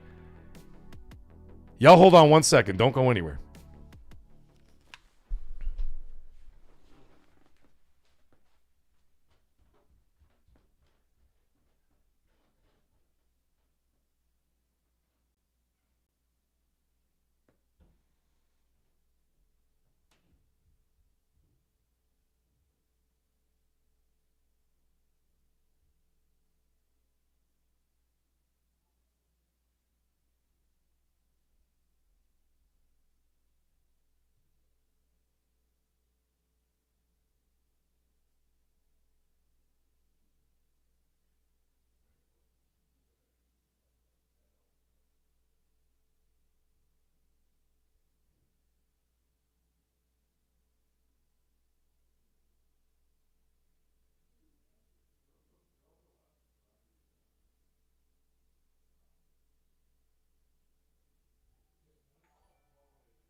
All right, ladies and gentlemen, I'm back.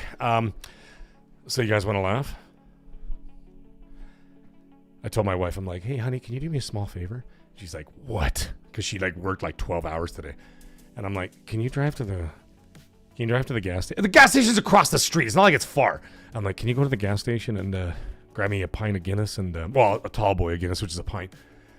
I go, can you go grab me a Guinness and some Michelob Ultras? And she's like, I'm wearing my fucking PJs. And I'm just like, okay, man, Jesus. But you know what?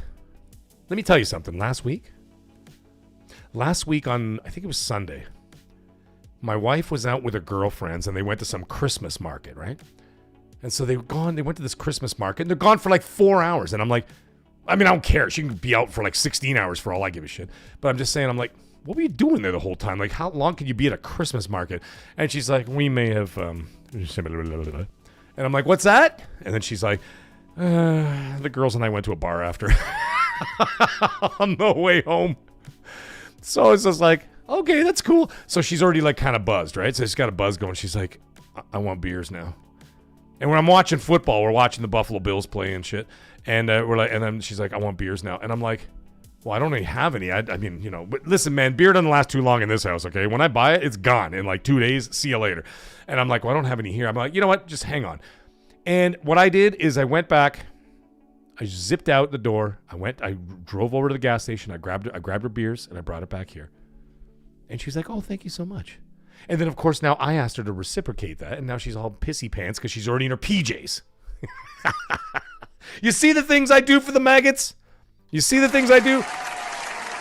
I get into domestic fights just for you. Thank you, Scott Gamer Dude. I will get a Guinness pint in me, my friend, tonight. I promise you. And speaking of which, we got Scott Gamer Dude. This guy's ridiculous. I can't even get to the topics tonight.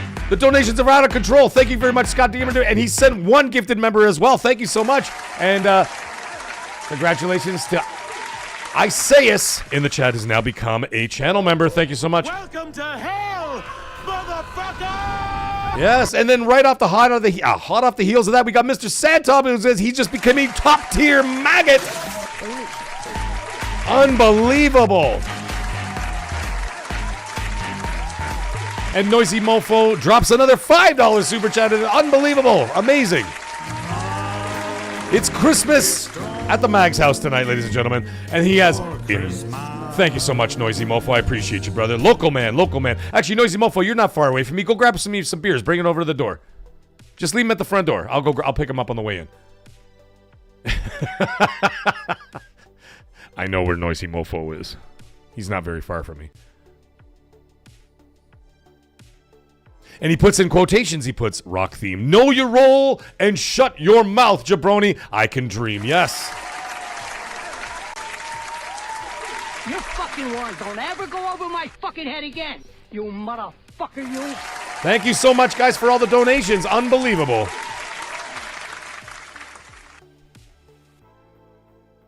Great Wah, if you're a person who says, what's a good beer for someone who doesn't typically like beer? I would go with something very light, like a Michelob Ultra or whatever else like that. And you know what it is? It's basically like 7-Up or Sprite. I don't know what you guys have in the U.S. 7-Up or Sprite with a little bit of alcohol in it. Oh, dude, I drink Asahi. Thank you so much. Mr. Santop drops a $2 super chat as well. And he says, for you, try an Asahi beer. Oh, unless you're talking to the Great Wall. But Asahi I drink as well, yeah. But I was going to say, for people who are typically not beer drinkers, I would go with something super light, like a Michelob Ultra or whatever. It's basically 7-Up with a tiny bit of alcohol in it. I mean, for Christ's sake, in Russia, if it's below 5... Remember I told you guys that last week? If it's 5% or below... It's considered a soft drink. Children drink it. So, I mean, if Russian children can drink beers... You know what I'm saying? And then all of a sudden, unbelievable, Aeronation drops a $10 super chat. My goodness. And he says to help restock the fridge.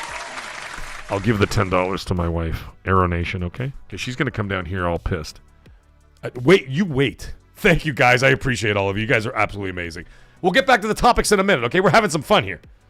You know how the Mag Show goes. We get topics in there. We talk about things. We do stuff, whatever. But you know what? Hey, you know.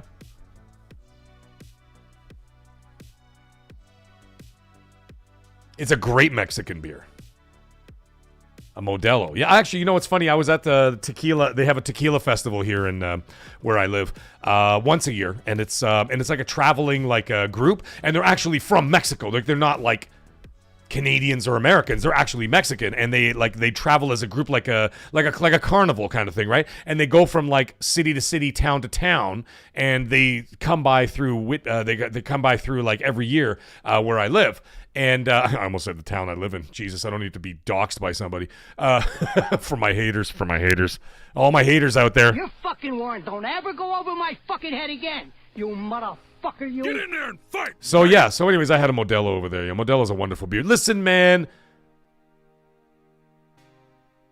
Besides like the nasty stuff that goes on in Mexico with the cartels and all that bullshit, Mexico's a beautiful place with beautiful people, man. And beautiful culture. I love it. I love the music. I love tequila. I love Mexican food. I love Mexican beer. I love everything about it, man. And like I said, I love the people. I love the dancing and the mariachis and the whole nine yards. It's very similar to Italians, right? So like when I go to like the tequila festival and all the dancing and the guys are la la la la la la and all that stuff, and they're amazing. And they're basically it's the same thing, it's the same shit. You go to Italy, it's the same thing. Except we're Italians, they're Mexican. That's it. One speaks Spanish, one speaks Italian. And Italian and Spanish is basically the same language, so we understand each other perfectly. You know. Yes. And I'm rooting for Mexico in the World Cup as well. I'm rooting for them. Maybe later in the show I'll bring out one of my beautiful tequilas that I have. We'll see how things go after. We'll see how things go after the Guinness. But I gotta do it. I gotta do it because the maggots want it. The maggots get it. Nice, Scott Gamer Dude. Nice. Yo, Bunty, what's up? How you doing, buddy? Welcome to the chat, brother. It's been a while. I haven't seen you. Welcome to hell, motherfucker! All right, Bunty's making himself a snack. Make me a snack too, buddy. Okay, so let's get back to the Resident Evil talk. Now that the community has been so incredibly kind and supportive, it's been amazing tonight. But we got to get into Resident Evil talk. So let's get into it. So this morning on the PlayStation Store, Resident Evil, on the PlayStation Store, they posted the first picture. It was there first. And they posted the picture or whatever with Leon Kennedy in the game. That's right. That's my boy. So Leon Kennedy is confirmed to be in the game. Now, I released a little short about it today. You know, nothing major, just a little thing. Just a little bit of thoughts or whatever that kind of sprung into my head just after breakfast. And I was thinking to myself, I'm like, well, what does this got to do with anything? And I'm like, let me just check it and think about it. And I'm like, we don't know what capacity that Leon Kennedy is going to be in this game. We don't know if he's going to be an NPC, like he's just part of the story. Like, what's his face in Resident Evil Village? Like, you got to play him in, like, the DLC stuff or whatever, or near the very end of the game. You got to play as... God damn it, I can't remember his name. There's Leon Kennedy and then the other dude. I can't believe it. I'm a Resident Evil nut, and I couldn't remember the day.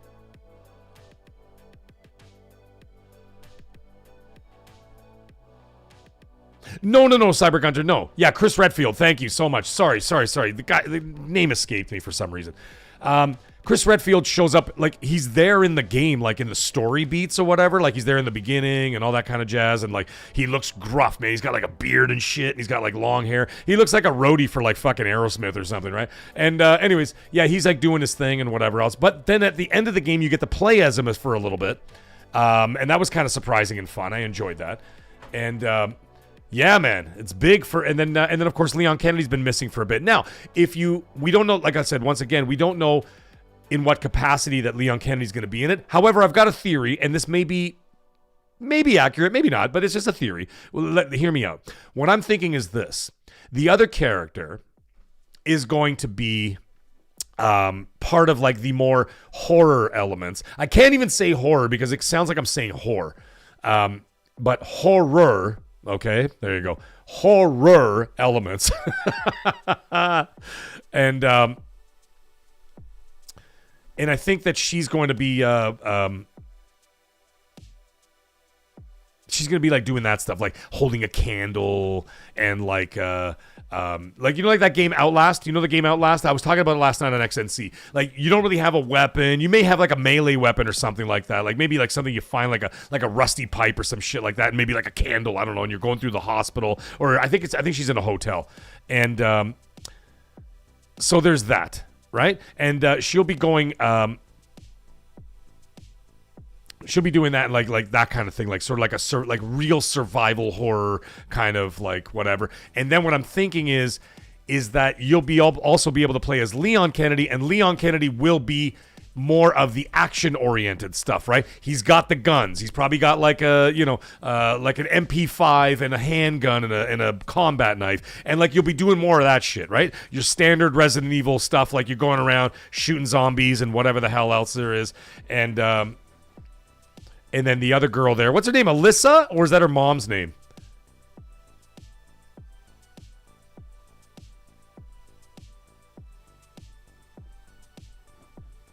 I think Alyssa's the mom's name. And then the daughter is the one that you get to play.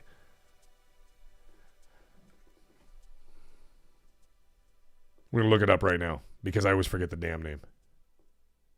Oh, Grace. Sorry, my bad. Grace. Yes, thank you, Phantom Thief. As soon as I looked it up, you said the name. I get all the names mixed up. So there's Alyssa, is the mom, and then Grace is the daughter, and you'll be playing as the daughter Grace. So I would imagine that Grace is going to have like a Silent Hill type of thing, minus the guns. I think she'll have like a rusty pipe and like a little flashlight, which we've already seen in some of those playable, or not the playable, but like the teasers that they already showed us some gameplay. I think she'll be doing basically that kind of stuff, and then they're going to go back and forth between the two characters. So you're going to be doing some of that like really scary sort of run and hide in closets kind of shit, really tense moments with that big ugly thing, whatever the hell that thing was, walking around doing its thing. And yeah, Alyssa is the mom. Yes, thank you, Little Table. So yeah, so like doing that kind of stuff, and like, you know what I mean? And like she's like hiding it, like breathing really heavy, breathing really heavy and scared and all that shit. And then she'll be doing all that stuff and whatever. And then like and then from there, and then we'll go to Leon Kennedy, and Leon Kennedy's gonna be jacked. He's gonna have like 2 gats in his hand, and like, now it's not gonna be like Resident Evil 6 stupid shit, but it's gonna be more like Resident Evil 2, where like he's going through areas with a gun, with maybe an MP5 that you have to pick up, or a shotgun or something, combat knife, proper Resident Evil. So I think you're gonna get a marriage of both. So you're gonna get a little bit of like Outlast and a little bit of traditional Resident Evil, and I think that they'll be split up between those two characters. That's what makes most sense to me. Like, just simple logic would say that seems to be what it's going to be. And Joey Phantom Kraken is saying in the chat, Capcom showed gameplay of her with a gun shooting zombies. Really? I did not see that. I'm gonna have to go back and watch those again. Because I really thought that she was just holding like the melee stuff or whatever. But either way, it's gonna, dude, I am going to no-life the living shit out of that game when it comes out. Like, Resident Evil is my jam, period. Like, there's no ifs, ands, or buts. Resident Evil is my thing. And I'm going to play the living hell out of it. I can't wait. I'm going to be streaming it every Friday, and then I'm going to be playing it privately on my own or whatever. Or maybe not. I don't know. Maybe I'll do like a special celebration, because I know what, hey, Eternal Shaddai, there he is, my friend. So what I'm thinking is that I may actually do like a whole celebration and just play for like 3 straight days. And just scrap everything else. I'll be like, nah, man, this is Resident Evil time. We're doing 3 days marathon Resident Evils every day. Like, I don't know. We'll figure it out. We'll figure it out when we get closer to it. But either way, that's going to be a big thing. So yeah, that's a big news. Now, I want to talk about how this is a big mistake. And I'll get into that in a minute.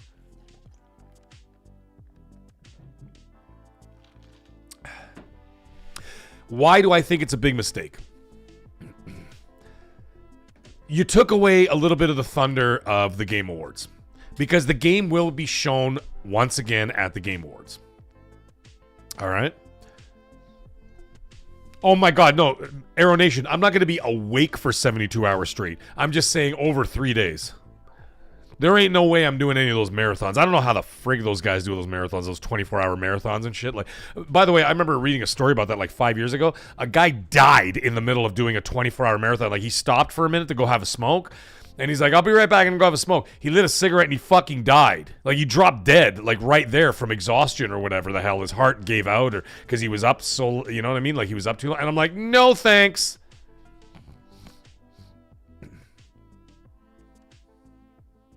Hey, Eternal Shaddai, you never know, man. She might be like some DLC stuff or something. Because I know they're also going to be doing a Mercenaries mode. She might be a character in Mercenaries. You know what I mean? You know what I mean? So that's a possibility.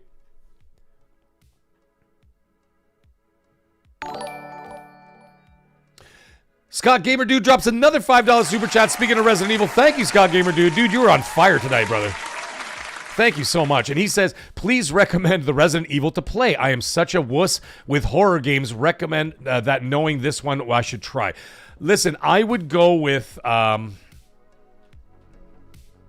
do you own any Resident Evil games already? I guess not, if you're saying you're a wuss with horror games. I would play... Resident Evil 7 and Resident Evil Village are pretty intense. I would probably stay away from those for now. I would go with Resident Evil 2 Remake, and you can get them for really cheap. There you go. Boom Chow in the chat saying the exact same thing. He's saying RE2 or 4, dog.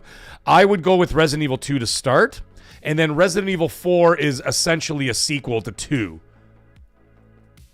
But they're like I said, you can get them for cheap right now, man. Like, super cheap. And what system are you playing on? Are you on PC, Xbox? You answer me in the chat. Like, go ahead. Thank you for the $5 super chat, brother. I appreciate you. And so I will check right now. Resident Evil 2. I mean, they were like practically giving it away for like, I remember they were doing. Okay, so it's $54.99 Canadian right now, but it's also in Game Pass. What the fuck? Is that true? Chat, can you help me out here?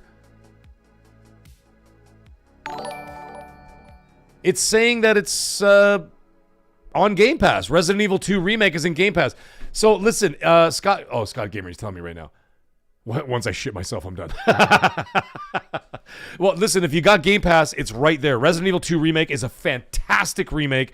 Amazing game. I got the 1,000 out of 1,000 of that on Xbox, and I got the Platinum on PlayStation. That's how much I love that. Love the Resident Evil series. But either way, yeah, if you've got Game Pass, then I would definitely consider doing that. If you don't have Game Pass, you could probably get it for fairly cheap. I can't check it on the PlayStation Store because what happens is, on the PlayStation Store, when you already purchased it, I can't go back into the store and see the price. It says already purchased, and it won't let me do that. So I don't get it. I don't know why it won't let me do that, but like, it is what it is. Yeah, so it is in Game Pass. Okay, cool. So dude, you got Game Pass, obviously. Download it right now, Scott Gamer, and get her done, buddy. There you go. You don't have to pay any money, but Silent Hill 2 Remake, yes. Oh, RJ's Fun Time. How you doing, buddy? How are you tonight? And he's saying Silent Hill 2 Remake is in PS Plus. Yes. So as a horror fan, if you have either one or two... Ladies and gentlemen, you can come over here. She doesn't want to be on screen, ladies and gentlemen, but look at you. She didn't get me one. She got me 4 Guinness, ladies and gentlemen. I'm not gonna drink 4 Guinness. And... what else did she get me? What other treats? What a queen. What a queen. I told her that we got into a domestic fight over this. She's giving me the fucking funniest face right now. And then she got me Michelob Ultras as well. So look at this, ladies and gentlemen. This is my beautiful wife. She got me Guinness and Michelob Ultra. I think we'll get into some of that tonight. Yes, I have llamas on the screen, honey. It's not a llama, it's an alpaca. You fuckwit. Love you. Can you grab me a pint glass, please? Please? I love you. I love you. Oh, honey, listen, man. Honey, you're getting all kinds of love in the chat right now. Now, you got to understand, she's in her PJs, and she went out to go get me beer. Honey, they love you in the chat, man. They love you. They're all saying that you're a wonderful woman. And I'm not just saying, oh, she's saying thank you, Chad. Oh, and everybody's saying hello to you, by the way, as well. Ah, you're a queen of queens. I love you. You going to bed? Okay, come here. Give me a kiss. I'm off camera. Look, I'm off camera, literally. I love you. You're the best. I mean, you're the second best. I'm the best. And then you're very close second. When I'm done the show, we're cracking that Guinness, ladies and gentlemen. Anyways, let's get back to the topic. Oh, but before we do any of that, yeah, she is amazing. No, the dude, she's amazing. And you know what? I can tell you, like, listen, a shout out to Noof Nukem, my friend out there. Every year we go to Niagara Falls and we party with Noof Nukem, and my wife comes. And, yeah, my wife is a peach.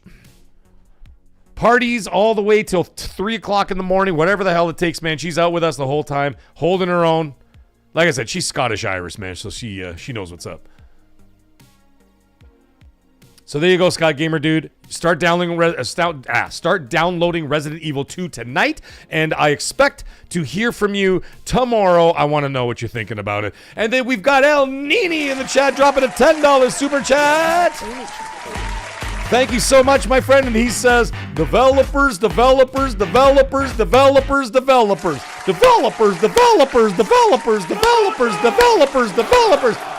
you so much, El Nini. You're the best. Thank you, guys. You guys are incredible. And hot off the heels of that, we've got Boom Chow 420, and he has become a top-tier maggot. That's right, ladies and gentlemen. Top-tier maggot for Boom Chow 420. Thank you so much, my friend. You are amazing. Thank you so much, my brother. Welcome to hell.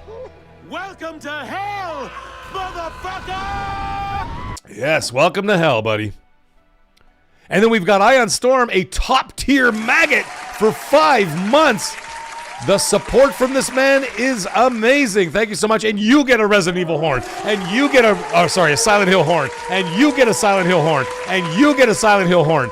Thank you so much, Iron Storm, and he sends his top-tier maggot chat. He says, RE9 is still going to be off the chain regardless of the leaks. I've now hit 10.5 thousand views on the channel thanks to you, Mag, and the community. Go support my dear friend, Ion Storm. He is across the pond, but it doesn't matter because, to me, he lives right next door because he is a brother of mine. Thank you so much, Ion Storm, for the support. And, of course, congratulations on the channel. If you're not following his channel, go check him out. He released a video this morning, man. And Scott Gamer Doing, he says, I have a bucket list. I have to meet Mag, Boom, Kea Sante. You going to the Game Awards in Cali. Thank you so much for the $5 super chat, Scott Gamer Dude. And you know what? Listen, man. One of these days, I will make my way down there. You never know. I might even make it this year. We'll see how things go. It's going to be wild, but I'm gonna say that I might actually get in there. If you're in, are you in Cali? Because I'm gonna say because. I know a lot of people go down there for like the Summer Games Fest or whatever else, and I was supposed to go there a couple of years ago, but yeah, the plans got, well, they canceled the damn show. It wasn't me. They canceled E3. You remember that shit? It was supposed to be the revival of E3, and they canceled it. And then what ended up happening is my wife and I canceled the trip. We had our hotels booked. We were staying in this nice hotel in Beverly Hills. We were gonna make a whole thing out of it, and because she's never been to LA, right? So I figured we'll go in style. So we were gonna go do that, and then all things got canceled. But anyways, she's never been to LA, and I don't know. It still might be on the docket. We'll see how things go this year, but that would be awesome because if a lot of other content creators are going down there, I know Boom goes down every year. The Iron Lords go down there every year. Like Kea Sante goes down there. I don't know if Everborn went last year. A bunch of that crew goes down. The East Coast crew, East Coast in the house. East Coast crew goes down there every year. And then a bunch of other guys go down there, and Hargeet goes down there. Fonz lives down there. So, you know, a bunch of them. And Colt. But if they turn it into a thing, man, then it'll be hard for me to say no. And if that ends up happening, I will organize a meet and greet, get together for everybody. And that would be for, like, viewers, YouTubers, friends, fans, whoever the hell wants to come, and I'll make sure we rent out a space in a bar or some shit, and then we just have like a party, man, and just have like a get together, and we get to meet and greet each other and talk about real life and gaming and whatever else, and take pictures and eat food and clink glasses together and have drinks and all that shit. I think that'd be a great idea, man. So we'll see how the things go. We'll see how things go in the new year. We got some time. We got like 7 months before that even goes down. So we'll talk about it a little bit closer to that. But Scott Gamer Dude, you never know, man. You might get that bucket list all in one shot. We shall see.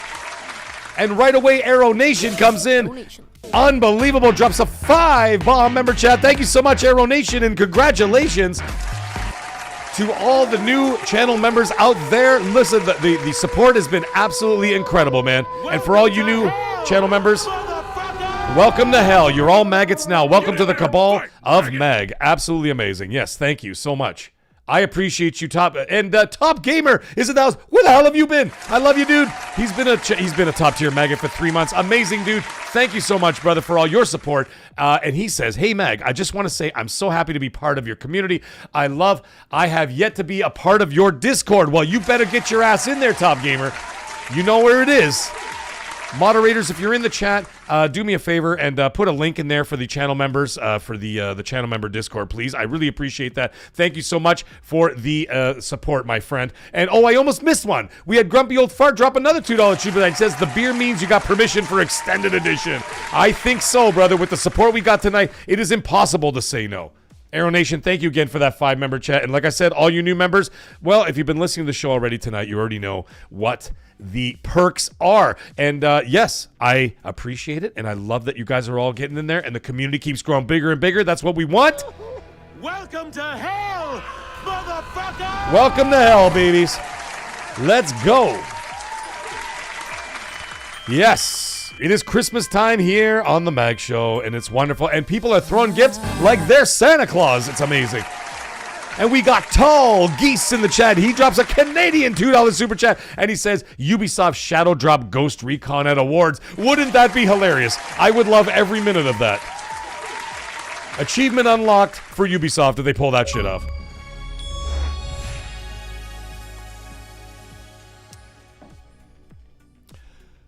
Whew. I need to catch my breath, man.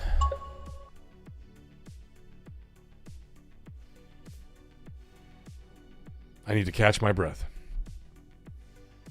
There it is. Great Wah has dropped. Thank you, Great Wah. You were a gentleman and a scholar, or scholar and a gentleman, whichever comes first. The Discord link is right there. And McLovin's in the chat, ladies and gentlemen. McLovin, he's a channel member, and he says this community is epic. Yes, it certainly is, man. Welcome to hell, motherfucker! Yes, it is. I haven't been able to talk about a topic for like 5 minutes now because the support has been coming in, has been absolutely ridiculous. I absolutely love every second of this. I mean, obviously I do. It helps the channel and it helps get things better. By the way, I am actually working on something new, ladies and gentlemen. I just want to tell you about this. Not content-wise. Content, I've got a lot of shit going on. But I'm actually working on getting a new camera, and it's going to be a 4K 60 FPS camera. All this stuff that you guys send and all the support, if you guys think I'm pocketing this shit and like going to like go buy Guinness or something, no, that's not how that works. All the money from this channel goes directly back into the channel in order to make the experience better. As you guys have been seeing over the last year, if you go back to my first videos in January up until now, you can slowly see throughout the year, throughout this year of 2025, it's been getting incrementally better quality picture, better quality sound, better lighting, obviously better PC. I've got 3 monitors now, which is required for running a show like this, especially when you're by yourself. New audio interfaces, new microphones, new mic stands. All of that stuff has all been from the donations that people I get, and I put it right back in here. So now I'm working on this new camera, and god damn it, are those cameras expensive.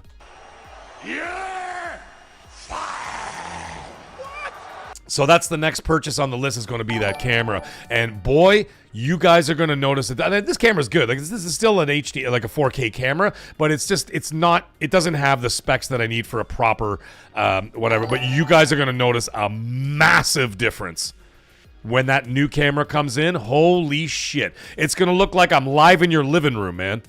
It's going to be something else. Jeffrey, yeah, man, I'm in LA. You find us, man.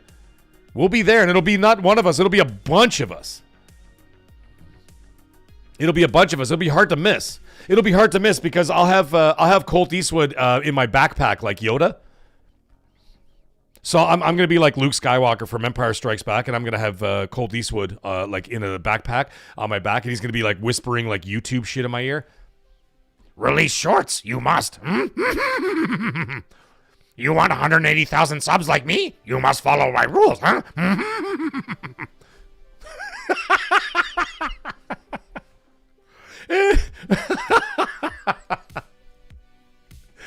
Oh my god. So yeah, it'll be hard to miss me, man. Like, I mean, you'll see me walking down like a Hollywood Boulevard or some shit, like right outside the Man's Chinese Theater or whatever the hell it's called now, and then you'll see me walking with like Colt Eastwood in my backpack. Yeah, it'll be pretty easy to spot us. And I know those other guys are big dudes, man. Like, they're not small. Like, they're tall guys, big dudes. Like Boomstick is a big dude, man. Like, don't forget, he used to be a New York police officer. The guy was NYPD, man. You know Boom could fucking throw down. He's a big dude. Keosante's a tall guy too, man. Like, I'm gonna look like King David. Do I even have to say anything more? Like, the guy is a fucking giant. He's like the Incredible Hulk. Like, can you imagine seeing me and Colt walking next to these fucking guys? We're gonna look like the ringside security at a WWE event, and they're all the wrestlers. So like 6 times the size of like me. I'm just gonna be like this little midget hanging around.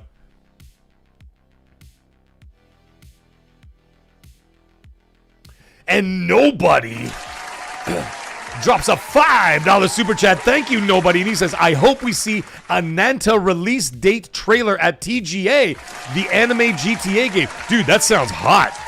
I'm going to check that shit out right now. That sounds hot. Thank you so much, nobody. And hey, and welcome to the channel. I haven't seen you before. Welcome to hell, motherfucker! Welcome to hell, nobody. You're amazing. Thank you so much, and I appreciate the $5 super chat, man. Let's check out Ananta right now. I'm going to start doing screen shares as well, by the way. Oh shit, this game looks hot. Oh, my daughter's going to love this shit. That's going to be amazing. Dude, that looks great. All right, nobody, thank you for bringing that to my attention. I had no idea this game even existed. I'm not much of an anime guy, but my kids are. My kids are deep into that shit, man. They watch all kinds of stuff, man. Stuff that's not appropriate for them. Like my daughter, 10 years old, watching these fucking animes of like, you know what I mean? Like, I don't want to get into it, but like a lot of stuff on there that's definitely not appropriate for a 10-year-old. And here I am walking around, I'm like, what is this? And she's like, well, it's anime. And I'm like, you shouldn't be watching this. It's not appropriate. Thank you, nobody. I appreciate you, buddy. And Scott Gamer, dude, this guy is literally possessed by the devil. I don't know what the hell's going on with this guy tonight. And he gifts another 5 memberships to the channel. Thank you so much. Scott Gamer, dude, you are amazing. And, of course, welcome to all the new channel members out there. Welcome to hell, motherfucker! Welcome to hell, all of you. Thank you so much, Scott Gamer, dude. And hot off the heels of that, we've got Mick Lovin, ladies and gentlemen. Mick Lovin has dropped another 5 bomb in the chat. Thank you so much, Mick Lovin. You are absolutely incredible. Thank you. And congratulations to all 10 new channel members, both from Scott Gamer Dude and Mick Lovin. You guys are awesome. Thank you so much. You get another horn. Amazing. Woo! I'm trying to catch my breath here, man. I'm trying to catch my breath. Jeez. You guys are ridiculous tonight. Protect those kids. I know, Literal Table. Tell me about it. So, Resident Evil. I went off on like a 15-minute tangent of sending my wife to get beer. Scott Gamer Dude, thank you so much. He says, I want more people to know about your channel. You guys are just like warming my heart, man. Infernal Earth, welcome. So, here's the thing. What the hell are we talking about? We're talking about Resident Evil. We're talking about Leon. Oh, right. And so, like, we're getting into, like, what I was giving, like, my idea, my example of, like, what may or may not happen with the game, with Grace being, like, the more horror elements, and then Leon playing the more, like, action elements of the game. I think that'd be a great mix, right? And I think you go the story back and forth a little bit. I think that'd be a fantastic idea. And to keep the narrative moving in a really cool direction, I'm all for it, man. Or they actually just split the game in two, which I don't know if they're gonna do. They might just do it like Grace, like, you know how Resident Evil 2, you go back and you have to play as Leon and then you play as what's her face, and then I'm just like, all right, I think that's a good idea. They might do that too. They might split it up. So that there's areas that like Grace can like access, and there's places that only Leon can access, but you sort of like intersect at some point during the game. I think that'd be a great idea. Now, the cool thing about this Leon situation as well, if you actually follow the chronology of the game, Leon will be 51 years old if my math is correct. My math is usually correct, but you never know. He might be 51 years old, so he'll be about a year older than I am right now. Of course, he doesn't look as handsome as me. Are you kidding me? Leon is totally handsome. But anyways, he looks fantastic in this game. He's got the hair still, but on top of the hair, he's got like a rough beard going on. He's much older, obviously, like he's fit. So we're gonna be getting old man Leon. Dude, sign me the fuck up. I am so in. I am so in on that. Are you kidding me right now?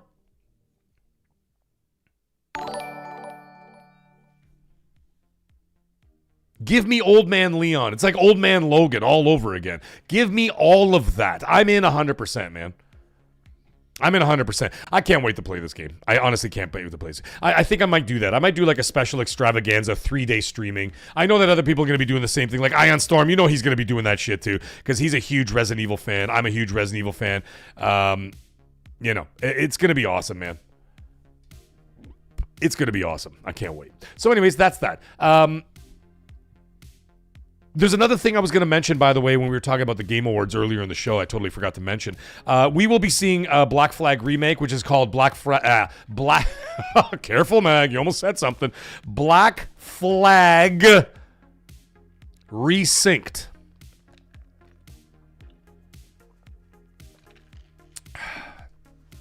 The game is called Black Flag Resynced. All right, so that's the name of the new Black Flag remake. It's going to be coming, as I had already told everybody in a video earlier last month. It will be coming very early in the new year. Expect January, February. And I'm going to buy that shit day one too. Full price, I don't give a shit what they charge. If Ubisoft charges me $70 US for it, I'm buying it. I don't care. I am a shill for Assassin's Creed games. I don't care. I can't stop. Resident Evil, if Capcom charged me $100 US for that game, I would still pay for it. Now, that being said, I know that Grumpy Old Fart bought me the game. I am buying the standard edition of that because there's no advantage to buying the deluxe edition, because the deluxe edition did not say in it, like I read the description when I was looking at it in the store, it did not say includes DLC. So I'm like, fuck you. I'm not paying an extra $20 Canadian so that I could get like an extra suit. The fuck out of here. I can unlock the suit by playing the game. You unlock the suit by playing the game, do it again like with using only a knife or don't use any health products or whatever, and you unlock all those suits anyway. So I'm not going to do that. And it did include the DLC. However, when DLC for Requiem does drop, I will buy it separately, and I have no problem paying full price for it. Because Resident Evil and Assassin's Creed, day one, man. So back to Assassin's Creed. Assassin's Creed Black Flag Resynced will be coming out early 2026 and will be shown at the Game Awards proper. I have already obviously seen it.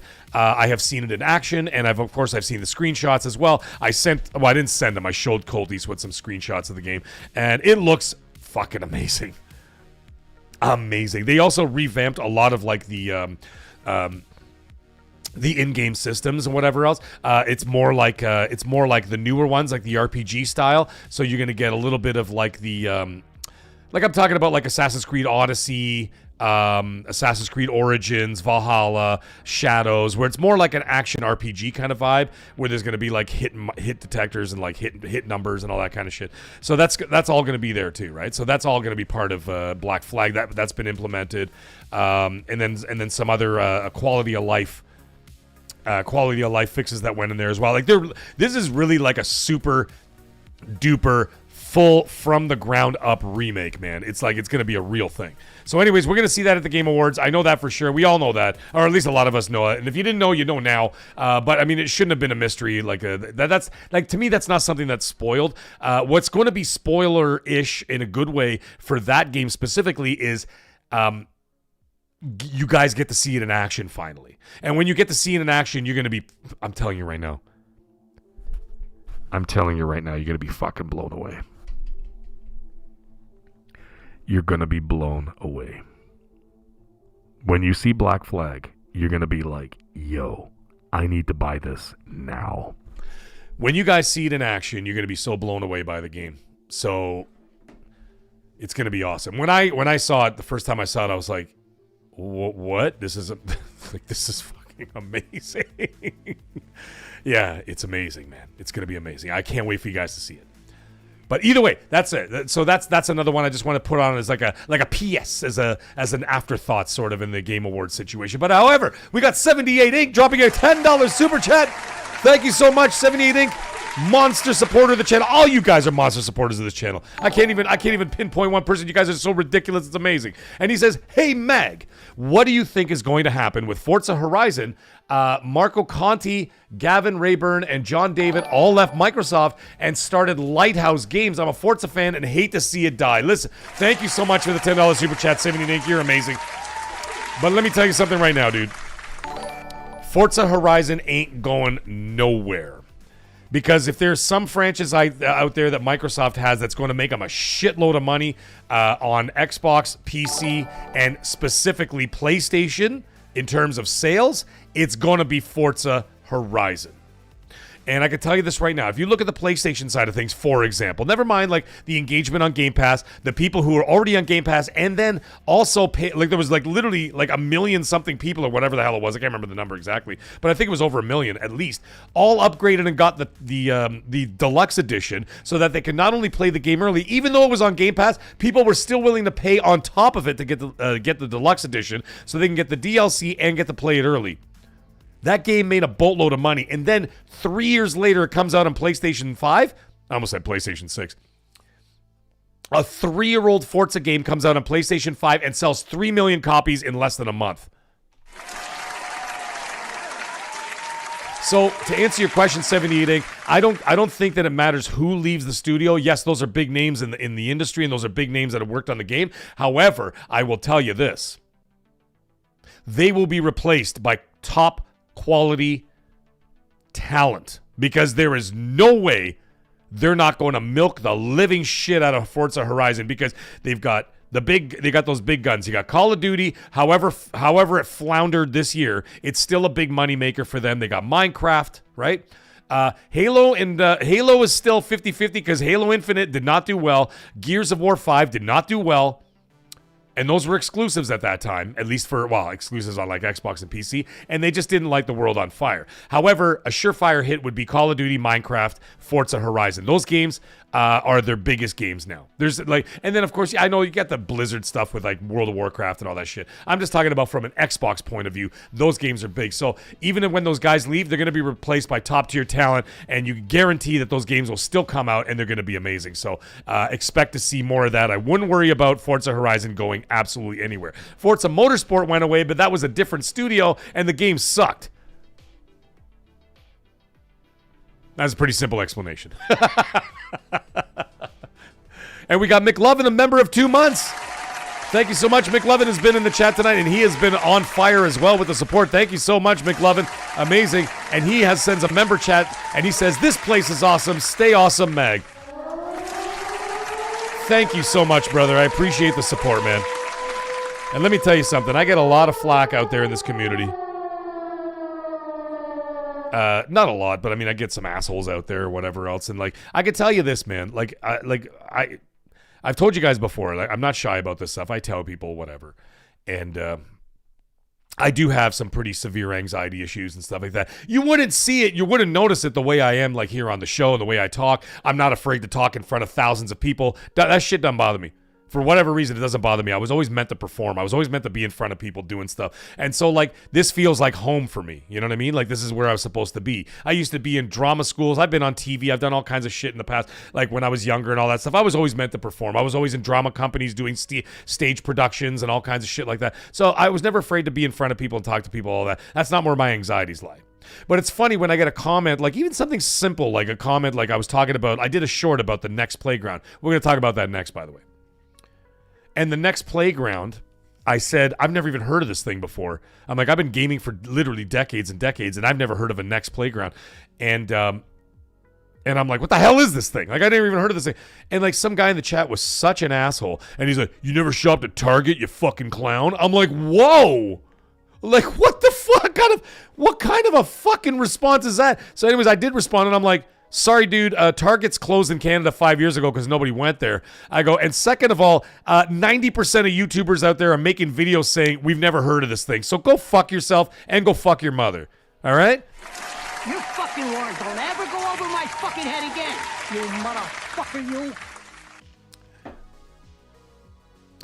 But then later on, and of course I removed the comment and I removed my response.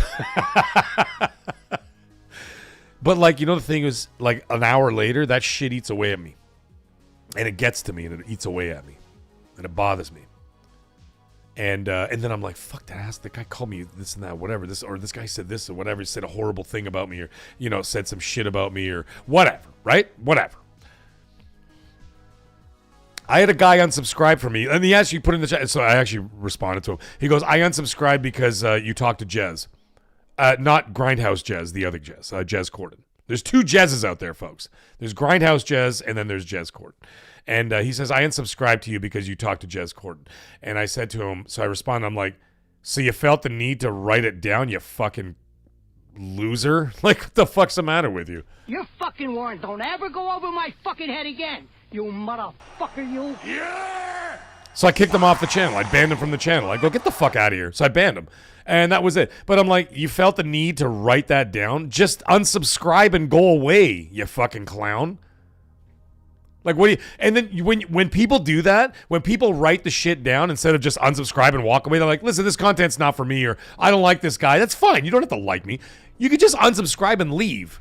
But, like, when you put a comment in there, then I understand the psychology behind that. Because, like I said, I have anxiety issues, and I fight them every day. I exercise. That helps with it. YouTube helps with it, believe it or not. Like when I do these live streams, I feel fucking fantastic when I do these live streams. I love being with you guys. I love being with you guys. And it's like, you know what I mean? And this is my zone. This is where I'm meant to be. You know, just like I was for decades in the kitchen. When I was in decades in the kitchen as an executive chef, like that was my zone too, right? I felt so at home there. The chaos of it. Everybody screaming, 30 people running around, chefs and fucking servers and managers, and no one knows what the hell is going on except for me. And then I don't even hear a damn word any of them say. I'm like in this Zen mode, and I'm just like, pick up tables 3, 7, 9, 11, 14, 6, and 4. Get it going. I go, what do you got going on over there? I want you to pick up 3, 4, 6, 9, and 3, and this and that. Bing, bum, bum, bum, bum, bing. I'm like, you, get your ass over here. Call 2 more servers. Get over here. You, get the busboy over here. Listen, you guys run this, run this. And like, I'm totally calm, and everybody's freaking the fuck out. And it was like my Zen thing too. But this is my Zen thing now. But anyways, the reason why I'm bringing that up is because those comments, they start to piss me off a little bit, right? And then like an hour later, they eat away at me, and then that anxiety starts coming in, right? And the reason why I brought that up just now is because when McLovin said this place is awesome, stay awesome, Mag, I don't think you guys realize the support that comes into this channel. Not only even just, like, even if you don't even donate any, like, you don't even have to donate any money, or even just saying hi to me or saying, hey man, I love your show or whatever else. Like, just say that and being awesome. And of course, all the support obviously is incredibly appreciated, of course. It means the world to me, man. It means the world to me. Sometimes, like, I'm not even ashamed to say it. Sometimes I get so overwhelmed by the support that I literally just want to fucking break down and cry sometimes. And I'm just like, I can't believe this is happening. Because this is something I've always wanted. I've wanted this for years, man. I don't think you guys realize how long I've wanted this. When I started listening to gaming on YouTube, and never mind just gaming on YouTube, just YouTube in general, this has been in my brain for like 15 years. And of course, I was doing my career at that point. I had other things going on. My children were just born. They're both young. Like my son's 13, my daughter's 10. So like, my children weren't even born at one point. And then of course they were born and then all that. And I had my career and everything else. And I always had YouTube in the back of my mind. It was always there, man. And then you fast forward now 15 years, 16 years, whatever the hell it's been, and here I am, and I see all this love and support in this community that we, not me, we are building together here. We got something special here. I'm telling you, and I know you guys feel it too. I know you guys feel it too. There's something different that's happening here. And it's not me. It's not like I'm standing there going, it's all because of me. It's all because of me. I'm not saying that at all. Actually, the majority of it's coming from you guys. And all these people that I've been introduced to, all these new people, all these new faces, all these wonderful people that's been in this community, it's been absolutely incredible. And like, we as a group are building a community here. There's something special going on in this channel. I don't know what the fuck it is, man. But there's something there that just feels different than other channels. And I'm not just saying that because it's mine. It really does feel that there's something different. There's a sense of community here where I feel that, like, if someone fucked with Ion Storm where he lives, I could picture like a bunch of us getting on an airplane and coming over there and help. And then like, we'll be like, all right, man, who did it? And then we'll go find him. Like, it's like that kind of thing. Like, it feels like that. I feel like we all got each other's backs in here. You know what I mean? And that's what it really feels like here. And that's why it feels different. That's why it feels different. I don't know, man. Tell me if I'm wrong. I don't think I'm wrong. I feel the same thing. McLovin drops a 5 bomb again. 5 membership. Unbelievable. You get horns. You get dance music. You get that. You get applauses. McLovin, you were amazing. And he sends another 5 bomb membership. Thank you so much. And welcome to all the new Magsters out there. And of course to all the maggots in the house. Welcome to the cabal. Welcome to hell, motherfucker! Welcome to the cabal of Mag, ladies and gentlemen. Thank you so much, McLovin. You've been absolutely on fire. You guys have all been on fire today. It's been absolutely ridiculous. Absolutely ridiculous. And hot off the heels of that, we've got Scott Gamer Dude yet again. He says, hello, Mag. Don't sub, come. Do not come. Do not come. I'm gonna come.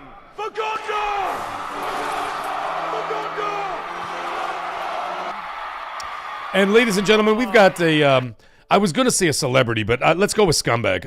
Let's go with... We've got Gaz in the chat, ladies and gentlemen. Ladies and gentlemen, say hi to Gaz. I don't even know what the hell he's still doing awake right now. Either that or else he's getting up for work, or he just did 3 lines of coke because he's got a very important client he has to deal with at the firm. But either way, Gaz is here. Let's send him a horn. Let's send him some dance music. Septic's, of course, Gaz saying it's mostly me. Listen, we're going to send him a rare achievement as well. Why not? Thank you so much, Scott Gamer, dude. You're amazing, brother. Yeah, hey, man, you even got a Trump one in there. I'll give you another Trump one in there, okay? I'm gonna come for Christmas. Thank you so much. There you go, Scott Gamer, dude. I give you a double whammy there. Little Christmas, a little Trump for you. And nobody drops another $5 super chat. Thank you so much, my brother.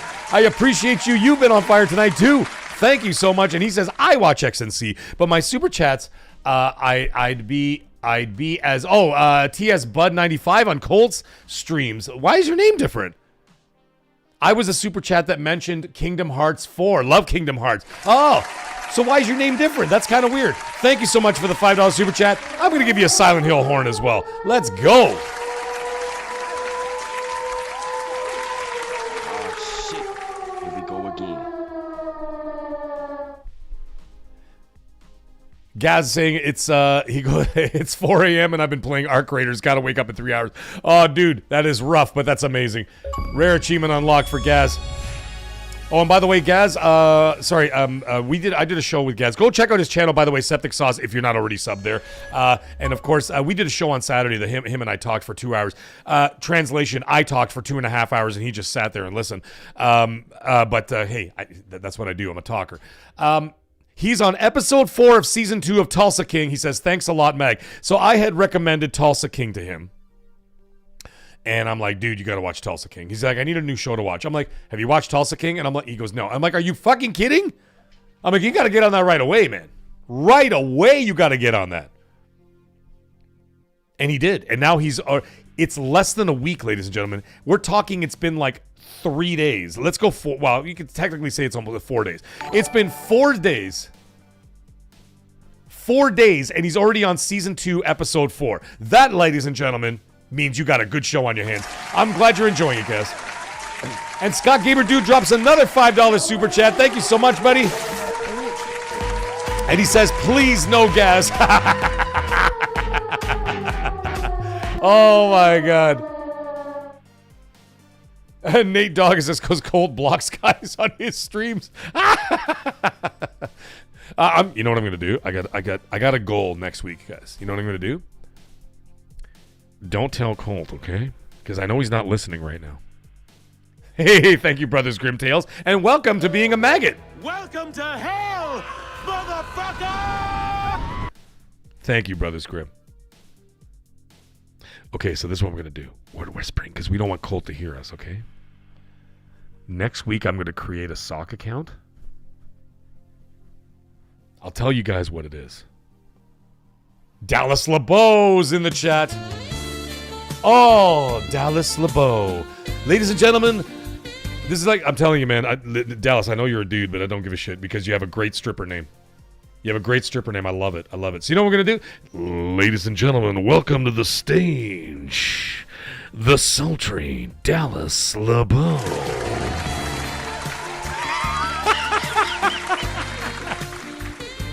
Oh, my God. Sorry, Dallas, I'm just fucking with you, you know.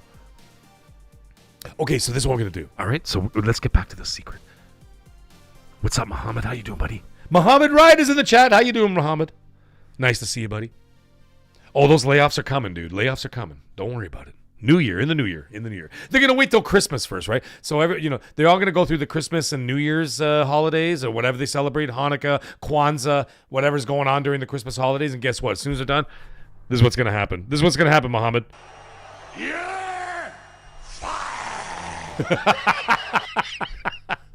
All right, so anyways, back to this. This is what I'm going to do. Shh. So I'm going to make a sock account, and I'm going to troll the shit out of Colt the whole show and see if I can get banned. Oh shit. Here we go again. You want me to do that? I'll call him like the names that like X-Fault calls him. I'll be like, hey, Colt eats wood.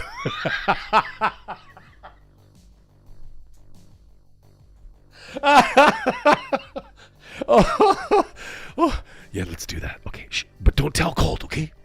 Even though like there's like 1.4 thousand people watching the show like now and after the fact, don't tell him that I'm doing that, okay? We're gonna keep it a secret. Of course, I don't trust Gaz. He might actually tell him. So we gotta listen to all my UK brothers and sisters out there. I know you guys are watching. All right. I want you to keep an eye on Gaz while you're there. Yeah, Jesse James. Yeah. X-Fault. You know the. I don't like talking about other YouTubers, but I'm not really saying anything bad about it. But X-Fault when he does his videos about Colt, he calls him Colt Eats Wood. And Colt knows too, eh? Because Colt Colt talked about it last night. He goes, "Yeah, he calls me Colt Eats Wood," and I was just like, "Oh my god, that's so fucking funny." And we laugh about it. I mean, Colt and I laugh about it. Okay, so yeah, anyway, my UK folks, listen, I want you to keep an eye on Gaz. If he starts acting suspicious or he's up to something, then you know that he actually told Colt, all right? So if Colt finds out, we know it was Gaz. I need y'all to go visit his house and, maybe shake him down a little bit, all right? We shall see how that goes. Anyways, we are well into overtime, ladies and gentlemen. We're already 17 minutes in overtime, and we will continue to go in overtime because I haven't even poured a drink yet. And then we're going to talk about the next playground. I'll be back in just a minute. Mostly because I got to go to the bathroom. And then we'll continue into MAGGCAST overtime. We still got to talk about next playground, and we got to talk about Xbox hardware. We will do that very shortly. So if you can give me like 1 minute, I'll be right back. All right, folks?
All right, ladies and gentlemen, we are back.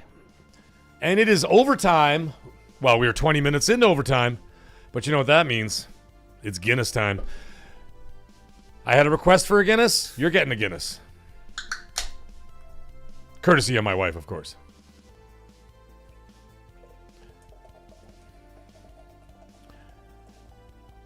pour ourselves a pint.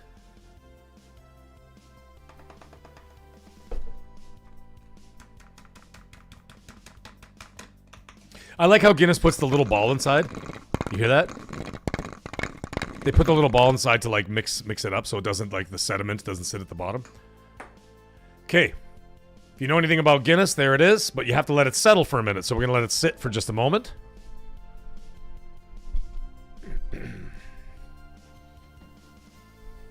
That's right, Grumpy Old Fart. MAGGCAST Extended Edition for life. Let's go!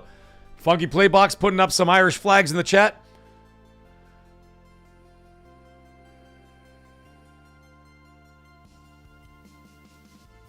Jesse James. That's funny. Oh my goodness.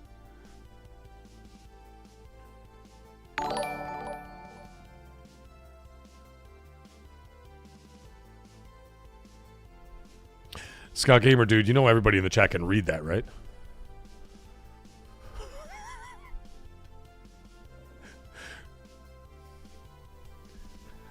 Thank you, Scott Gamer Dude. He didn't want me to read the super chat out loud. Funky Playbox, that's the glass my wife brought me, man. She brought me a Stella glass. I had no choice. What am I supposed to do? I have proper Guinness pint glasses over there, but that's the one she grabbed me.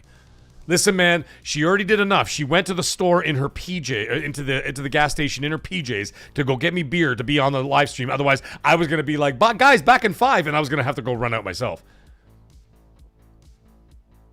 Dizzy Delta, Resident Evil 5 is fantastic. I love it. It's one of my favorite ones. And the co-op in it is excellent.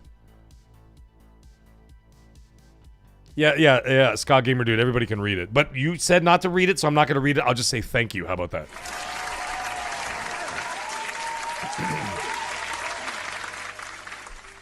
Thank you, I appreciate it. Now, let's talk about the next playground and all that situation. Oh, there we go. Before we get into that, let's address this right away. McLovin drops a $2 super chat. Thank you so much, brother. He goes, I can't believe Outlaws is only $20. Just bought it. There you go, dude. You are in for a treat. That game is fucking awesome. If you are a fan of the original trilogy,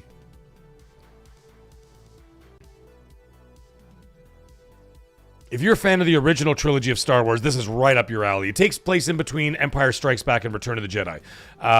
Because even if you like you go to Jabba's palace and stuff like that, you can like walk through Jabba's palace. There he is. You got Jabba sitting there. There's Salacious Crumb is there. And it's before C-3PO and R2-D2 go there. So like, yeah, it's in between the two movies. Before Luke sends off the droids there. And there's even like Bib Fortuna standing there and shit. And like, and you can walk through and there's like all the different bounty hunters and shit. And the graphics are fucking amazing. Like, I know Ubisoft has their problems, but I can tell you this. There's one thing that Ubisoft does not have a problem with is making great looking games. Their graphics are incredible. And when you get in there, you go over it and you could see Han Solo in the carbonite, and like you see like the little bits of steam and mist coming off the carbonite and shit, and you walk right up and the cool lighting and stuff. Dude, it is chef's kiss. Chef's kiss. By the way, I hear that the Avatar, you know how they did a third person update to Avatar? What is it called? Whatever the hell is something of Pandora. Anyway, I got the Platinum Trophy on Avatar. Fucking loved it. And I played it in first person. What an incredible game. So the Ubisoft also did their third-person update for Avatar. And then, of course, I think next week, they're dropping the Fire and Ash expansion for the game as well. Let me tell you something, man. The graphics on Avatar are stunning. Like, you're running through the jungles and the water and all kinds of shit. You're just sitting there going like, holy crap. And then they did this update, and the update looks even better. And the fact that now you're third person, so you can actually see your Na'vi like running around and shit. Amazing.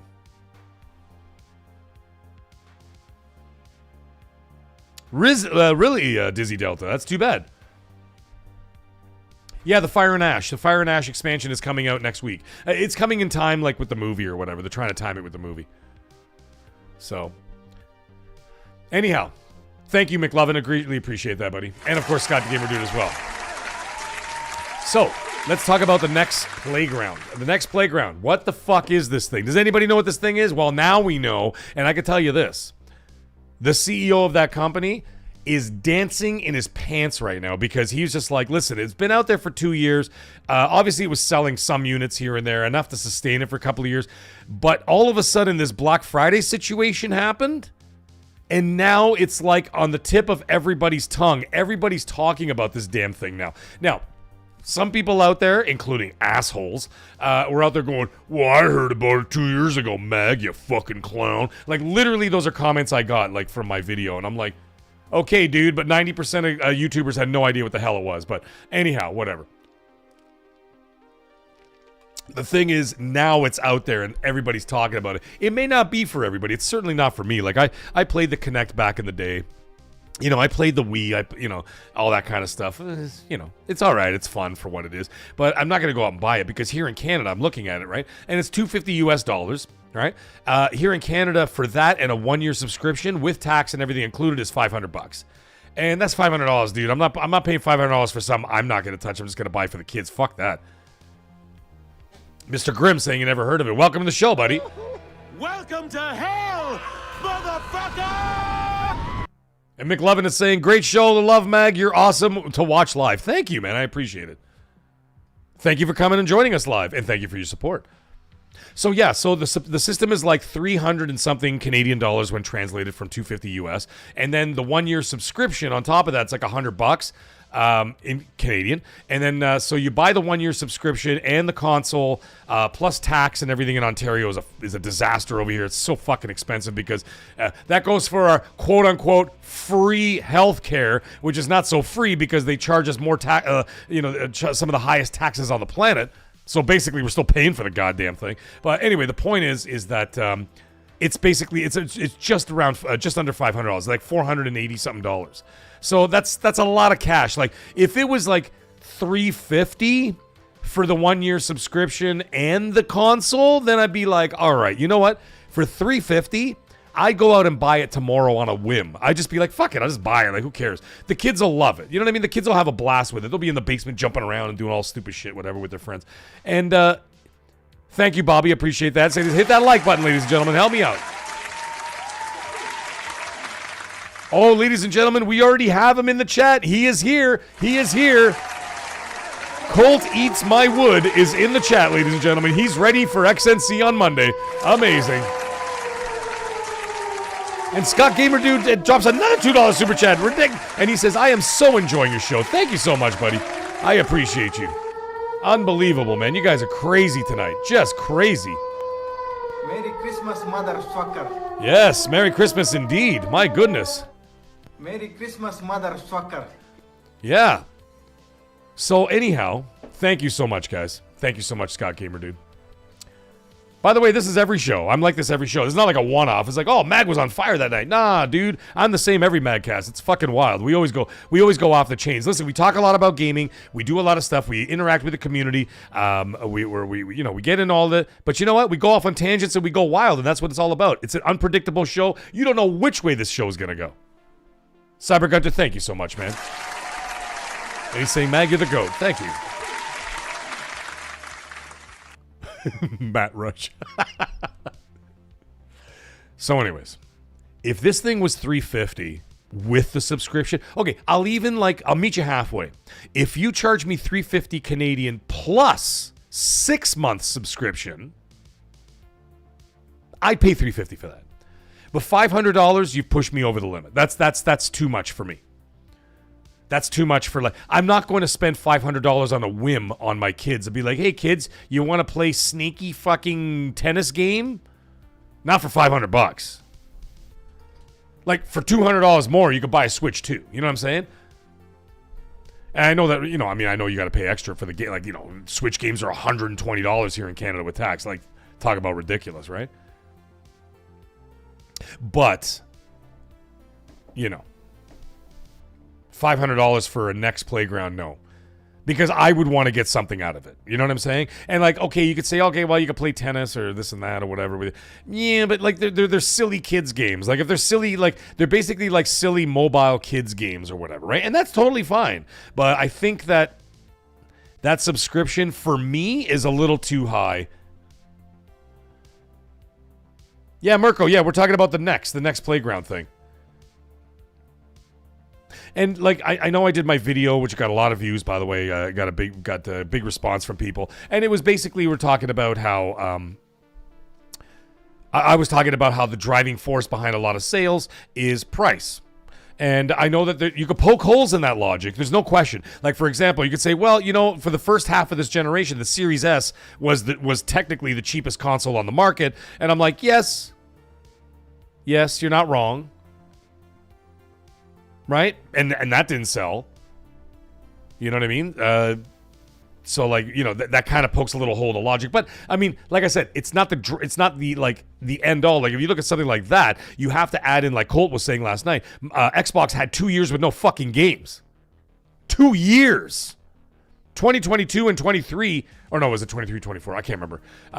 22 and 23. 2 years of nothing. Of course you're not going to sell any consoles. Right? They had some stuff, but I mean, it was basically nothing. Right? It was basically nothing. And so that did it. But if you had great games coming out or whatever and it was still the cheapest price, you would have sold a shitload more consoles. That's a fact. That's a fact. So I think that my theory still holds water. And when I'm talking about it, when I'm saying, like, for example, you say, well, you know, the cheapest console, like, for example, look at this Black Friday situation. Now I'm going to explain away the NEX Playground and say, you know what? Well, you could say, well, the NEX Playground was technically the cheapest console at $250, sure. But now I'm going to throw another caveat into there, is that nobody knew what the hell it was. Not nobody, but the majority of people out there did not even know this thing existed. So, I mean, the fact that it was in third place and outsold Xbox was an incredible feat in itself because nobody knew what the fuck this thing was. You know how many gamers and YouTubers out there all reach out going, what the hell is this? Never even heard of it. Right? I had somebody reach out to me and saying, oh, it's a TikTok thing. A lot of people on TikTok know about it. And like it was on like a lot of kids' wish lists. And I'm like, yeah, I guess so. But it certainly didn't reach my ears and like the ears of this community.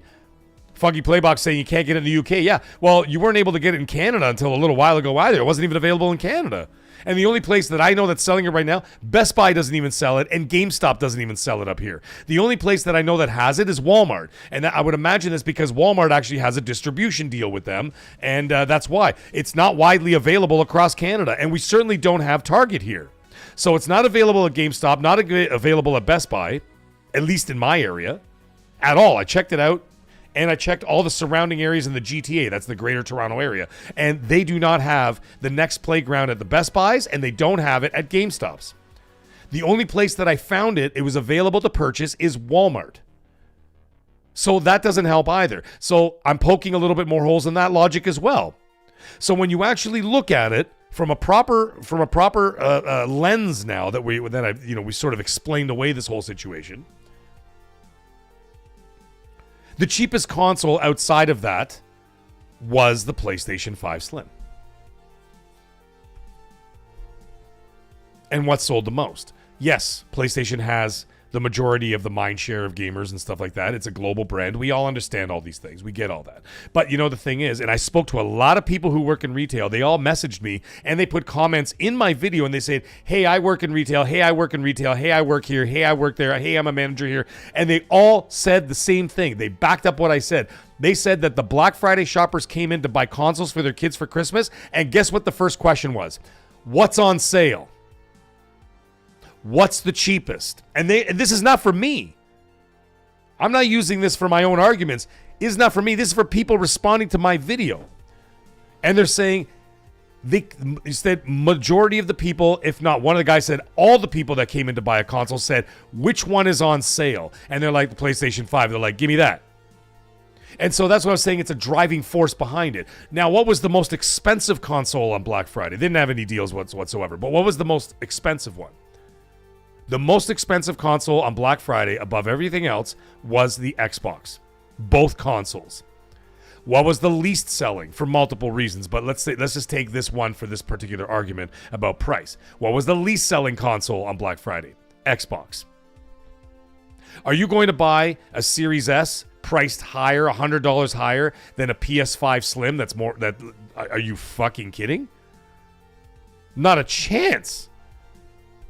And I mean, that opens up a whole other set of doors, so to speak, as to why they're doing this, right? I mean, I've been saying it for like a year now. I'm telling you right now, there are nefarious reasons behind this. They will continue to support it. There's no question, because they have no choice. They don't want to get a class action lawsuit against them for whatever reason. But I'm just saying, they're going to continue supporting it, and you're going to be able to use your Series X and your Series S into the 2030s. That is still going to be a thing.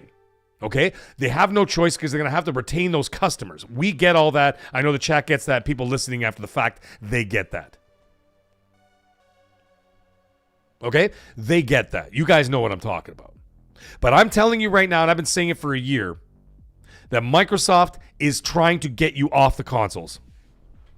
They don't want you to buy a console. They want you on PC, or they want you to access through something else. You know why? Because they don't want to spend the money to build the consoles. That's a fact. I'm telling you right now, that's exactly what they're doing. They don't want you on console, and they're slowly pushing everybody off. Why do you think they came up with a marketing campaign like this is an Xbox? They're trying to literally mold you and brainwash you into believing every fucking device in your hand is an Xbox to get you to move away from the actual Xbox. That was always their plan. What it is a gentle nudge in their direction. They're trying to nudge you into the lane they want you in. Can't you see this? You guys can see this. You're not stupid. Scott Gamer Dude, you know what they did with the Series X? A lot of them they broke down and they used the parts for cloud. And that's why they stopped producing them. Right? And that's why you couldn't find them in the stores. I mean, other than like when it released. Like I got 2 Series X's the day it came out. I stood in line outside of GameStop. I got my little ticket, and then when the launch date happened, I walked in, picked up my 2 Series X's. I already prepaid for them, and I walked out the door. You know what I mean?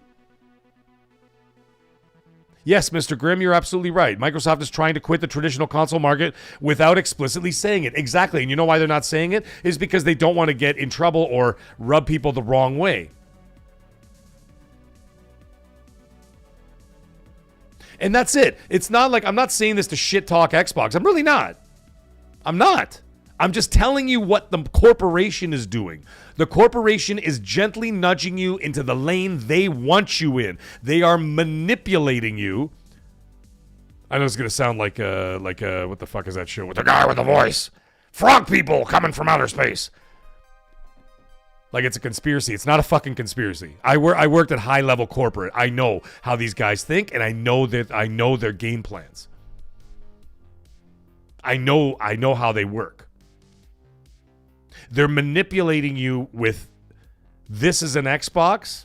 They're manipulating you into believing this keyboard is an Xbox. That thing you already have, that's an Xbox. You know why? Because they don't want you to buy an Xbox. They want you in the ecosystem. And they want you to access any which way or possible so that when next generation comes, they only have to make 5 million. That's it.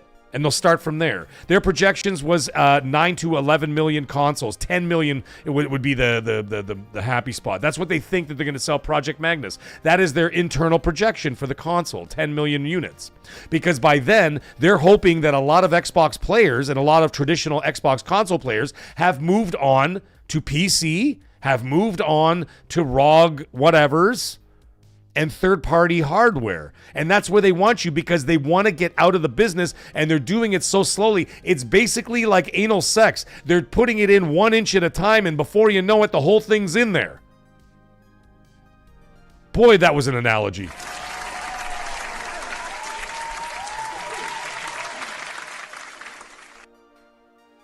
And I'm not saying Xbox is dead. Xbox is not dead. I'm not saying that. The Xbox ecosystem is going to live on. They're going to live on just fine. They're going to make billions of dollars. They're going to make billions of dollars. So if anybody wants to clip any bullshit, listen to that. They're going to make billions of dollars. Xbox is going to continue to make billions of dollars. But they're trying to get out of the hardware space. And now the Project Magnus is like, oh, we're committed to hardware. Shove it up your fucking ass. You're lying through your teeth. You know why? Because the people you guys work with, I'll speak directly to you. The people you guys work with, they speak to me directly and they tell me exactly what the fuck is going on. I know, and you know that I know that you know that I know that you're full of shit. They are going to release a Project Magnus. There's no question about it. It's coming out. It's going to be very expensive. It's going to be very powerful. And it's going to be for a very discerning customer. But you see what they're doing? They're not going to offer, I don't think they're going to offer an affordable alternative. Because they don't want to. They want you out. They want you out of that space. So slowly but surely, as every year passes and less people are on the Xbox, actual Xbox, that's a win for them. They're playing the long game here. It may take them 10 years, and that's what they're thinking. Like, these corporations don't think tomorrow. These guys are thinking 2 decades from now. That's how it operates. When I was working for a corporation up until the summertime, okay, into late August, I was working for a corporation, big one.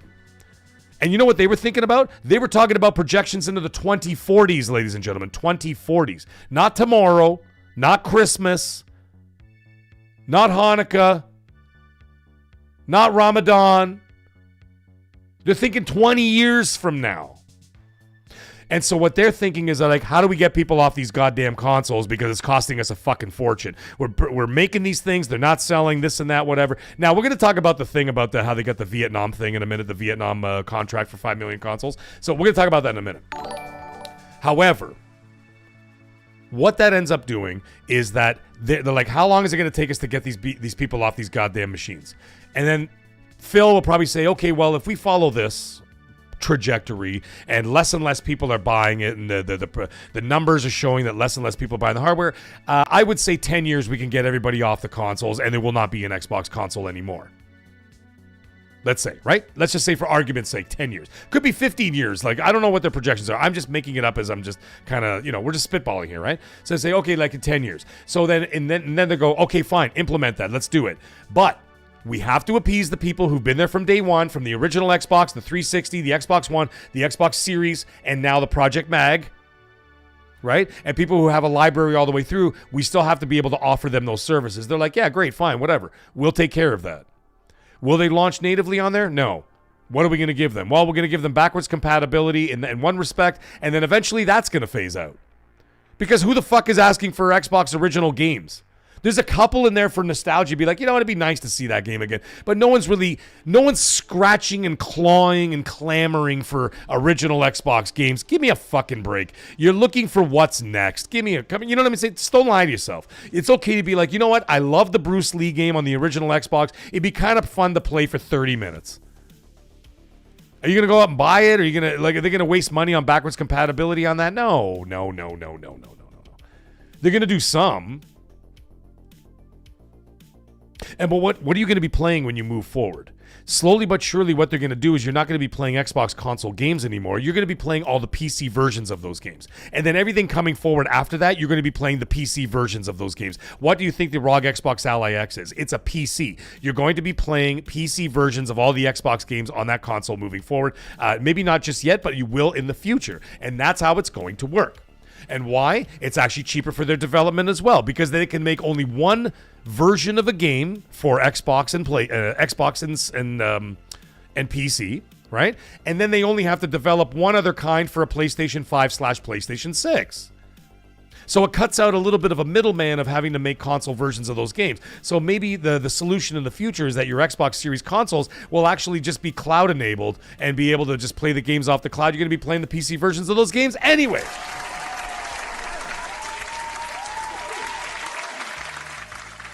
I hope that all made sense. I really hope that made sense. I'm trying to get all that information out as best as I can, but I do talk to people who are in there and they're saying this is exactly what's happening. Maybe not exactly as I'm saying it. This is like a well-worked theory / educated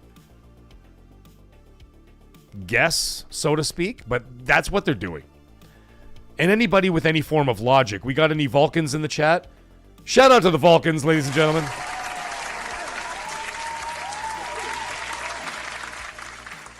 Anybody who's a Vulcan out there or just has some form of logic would look at everything that I'm just trying to present here and say, you know what? Yeah, you look at what I said, and now I want you to stack it up next to what they're doing and tell me I'm wrong. And if I'm wrong, I'm wrong. Everybody's allowed to have an opinion. If I'm wrong, I'm wrong. And if you feel that I'm wrong, you can tell me in the chat. Tell me in the chat. Say, Mag, I don't agree with you. And I'd be like, you know what? Fine, I respect your opinion. That's totally cool. That's how we work here at the Mag Show. But if you stack up, you start looking at things, you stack it up, you stack up what Microsoft is doing, and you look at everything I just presented to you, start putting that puzzle together, guys. You don't have to be a detective in the middle of a crime case to figure this shit out. You look at the clues, it's all there. Everything that I'm saying, they're doing. They're not saying it, but just piece together all the little clues and you're going, son of a bitch, that kind of makes sense. And that's all I'm trying to get at. It's not hate. It's not pony talk. It's not anti-Xbox. It's not any of those things. Because Xbox is going to be a very successful brand moving forward. But they're going to do it about it a different way because their business plan is different than Sony's and PlayStation and Nintendo's. There's nothing wrong with that. It's just going to be different. That's all. But in order to get to that different place, they're going to weed out what's not working and what's going to save them money in the long run.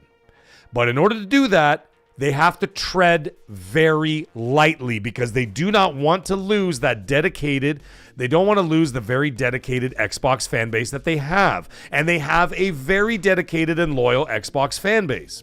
So they have to tread very lightly around this as to how they're going to pull this off. And this is what they're doing. It's going to take a decade. But they're playing the long game. Right? That's what's happening. Anyways, let me know your thoughts. By the way, I follow this guy on Instagram. I can't remember his name. 3 something something. He's an Irish guy. He's so fucking funny. And he always does these videos. And he's like, and he's always like, oh, today I was working out. Working out on creamy fucking pints. And then he like hammers down a whole pint of Guinness in like one shot. Hilarious, dude. But anyways, cheers to you guys. Been a wild show so far, man. 3 hours in. Here we go. Let's get some Guinness in us.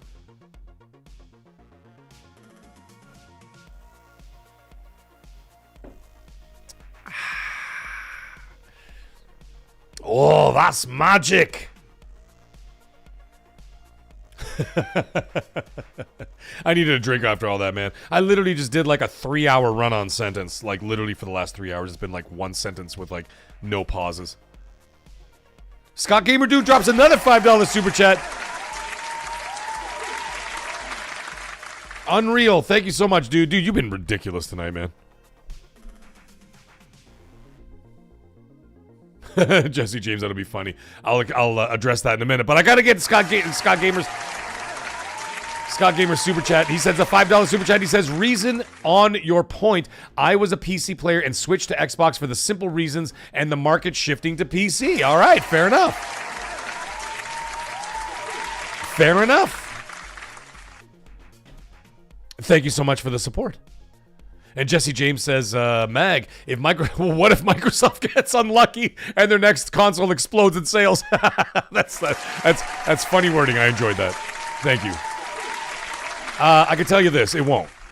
It's going to do well with the hardcore community, like the big guys out there, the big Xbox guys out there. They could all buy one.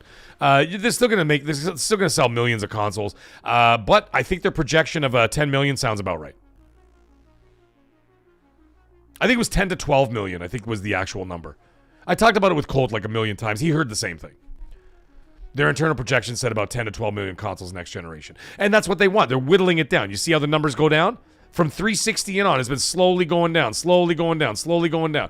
And then, like, look at now. Then you got the series going down to like 30 million, whatever the hell it is. And then you're going to slim down to like 10. By the generation after that, it'll be like 2. Because everybody else will be on some form of a PC or cloud or whatever the fuck. You won't even need a console anymore or whatever. They'll just do it right off the damn TV. And even the most hardcore guys, they're going to be like, well, what's the point? I could just play all this shit right here. I got 28 controllers behind me. You know what I mean? I wouldn't. I may actually consider not even getting a Magnus myself next generation, but I'm like, why? I might just play directly off of my high-end monitor. I got a beautiful high-end monitor here. and as cloud continues to get better and better and better by next generation, which is 2 years from now, if it gets better to the point that I get solid performance out of cloud, I'm not going to buy an Xbox. I'll just subscribe to Game Pass right on my monitor. I got all kinds of controllers behind me. Hold on, let me see. 1, 2, 3, 4. Oh, I had another controller hidden under here too. Another Xbox one here. 5, 6, 7. I have 7 Xbox controllers here. And you know what the funny thing is? I sold a bag of them on Facebook Marketplace. A bag of controllers. I had like 25 controllers. I sold a bag of them on Facebook to some guy up the road. He was so happy. He was like, oh, fuck, I'll take them all, man. I'll take them all. And I'm like, well, I need some. Like for myself. Magnum, you know what the thing is? I understand what you're saying. He's saying that there's no way that they would settle the 10 to 12 million sales. That's loser talk. Yes. However, you're not losing those customers. Those customers are going to be accessing your product in another way. A lot of people have moved to PC, which I know right now is not really popular because building a PC right now is for the fucking dogs because of what's going on with AI and all that shit and Rampocalypse and all that. I get all that. Maybe it was bad timing. Scott Gamer Dude's like, drink your Guinness.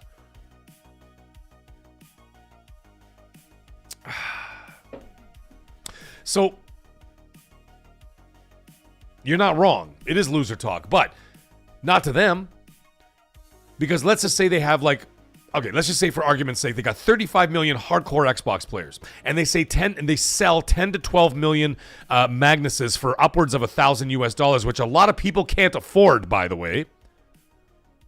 Because they're projecting right now, internal projections for the Magnus is going to be between $899 and $1199. And the reason why there's a $300 gap is because they're factoring in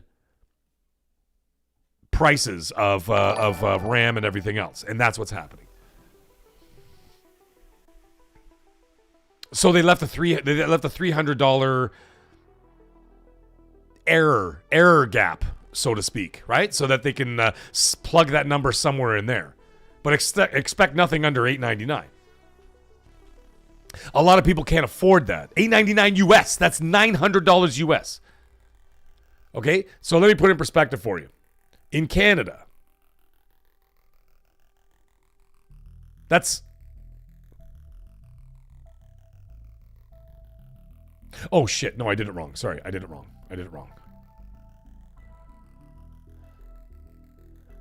Let's see. Dude, that's $1,250 Canadian. So that's $1,250 Canadian plus tax is $1,400.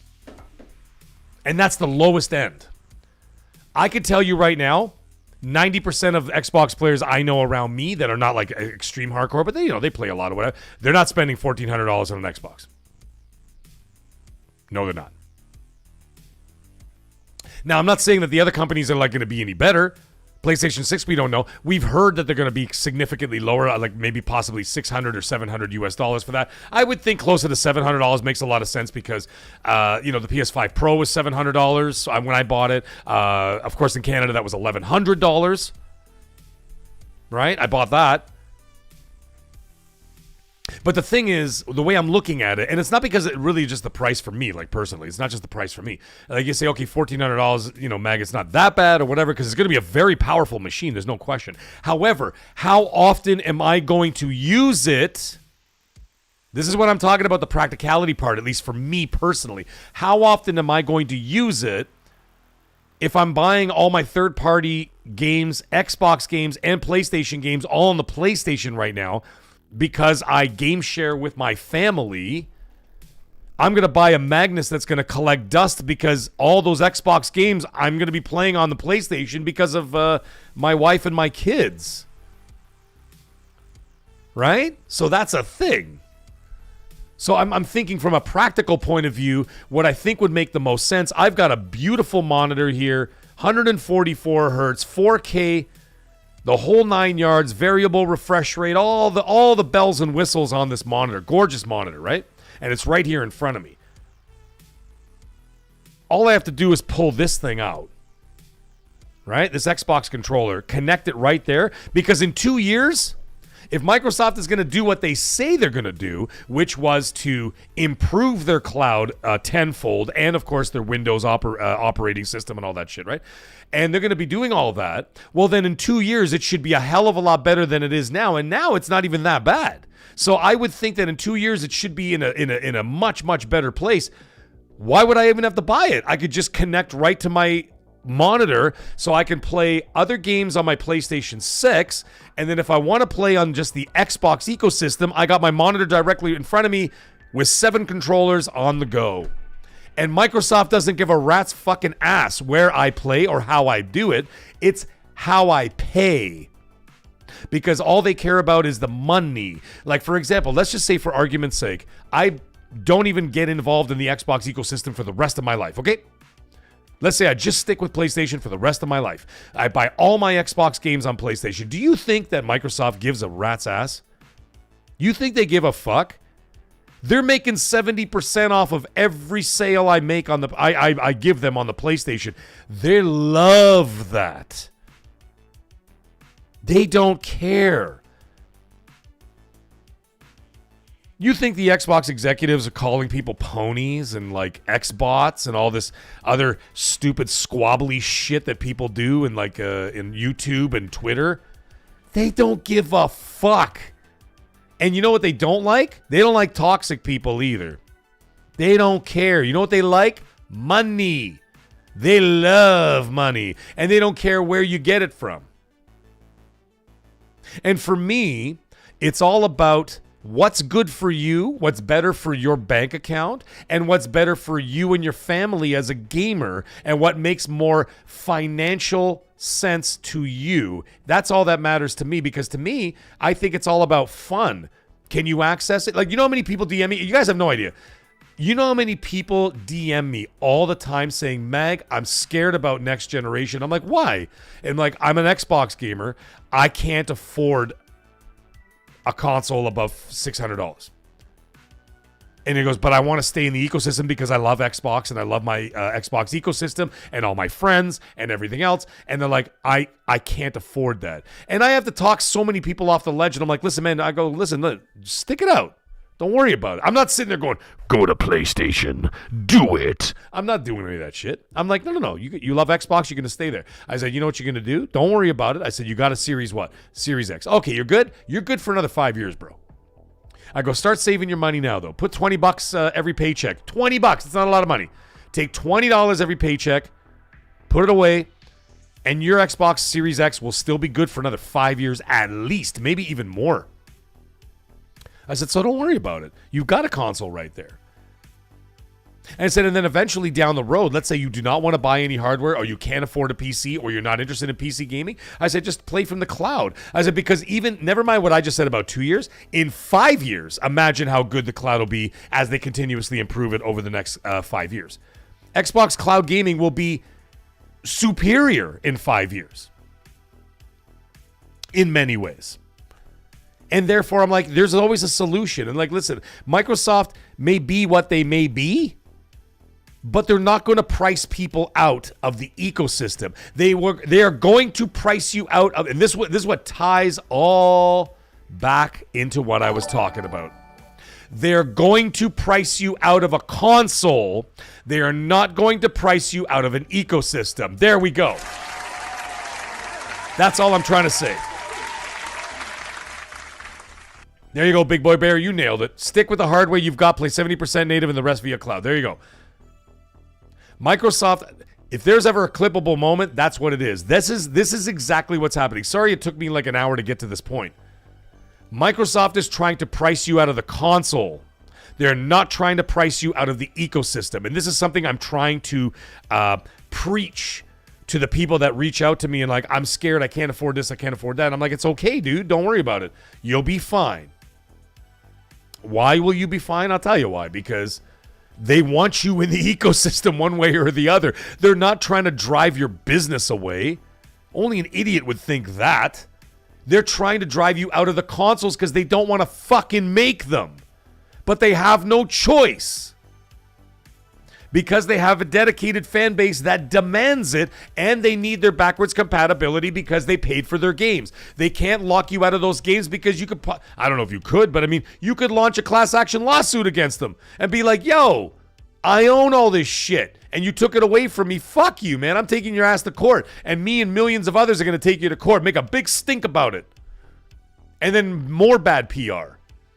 Right? You don't need that smoke. They don't need that smoke. They already have an image problem, right? So they have to do that.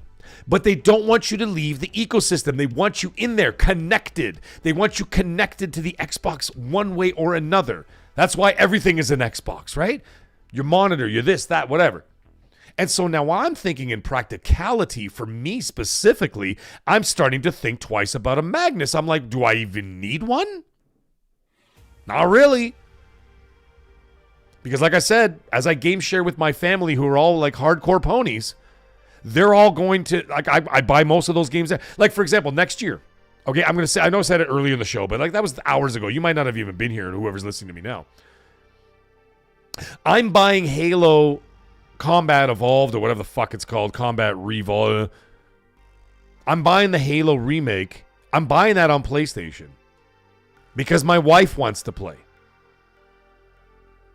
I'm buying Gears of War E-Day on PlayStation because my wife wants to play. I'm buying Forza Horizon 6 on PlayStation because my wife wants to play. And she only owns a PlayStation. Now, some people might say, whatever, you could make, talk shit all you want, whatever. But why would I subscribe to Game Pass and pay full price for the game? Now, the thing is, I have a huge following on the Xbox community. I have thousands and thousands and thousands of people on my Xbox, right? In the ecosystem, people who follow me, friends, fans, whatever. Can they play with me on PlayStation? Absolutely. Everything is cross-platform. You know how many people I play on Call of Duty, Black Ops 7, Battlefield, and all these other Arc Raiders? Well, not so much Arc Raiders. I only kind of dabbled a bit. But, like, I'm playing with a lot of Xbox dudes. Because it's cross-platform, and I'm friends with thousands and thousands of people there. So, all these console war brownie points that people used to be used to hold against each other, they're not holding much water anymore, are they? Not making a whole lot of sense, man. At the end of the day, doesn't matter where you game as long as you're gaming, right? And we're all playing the same game. It doesn't make any sense. Like I said, I play Black Ops 7. I've been playing a lot of Black Ops 7. Regardless of that, it's not a good game. I'm still having fun with it. And I'm having fun with it. I think it's more because of the community involvement. You get all the friends in there, Arrow Nation. Him and I did the zombies for 4 hours last Friday, whatever else, right? And then, of course, other people I've been playing out there. Alex. I don't know where the fuck Alex is tonight. So, like, you know what I mean? Like, you look at all that situation, and you're, like, thinking to yourself, well, does it really matter? Now, the other thing is, like, flip the coin. Do you think Microsoft gives a shit? Do you think Microsoft gives a shit that I just paid full price for all 3 games? Absolutely not. Absolutely not. You know why? Because they just made $200 off me no matter what. Okay? That's almost 3/4 of a year of Game Pass, essentially. Give or take. Right?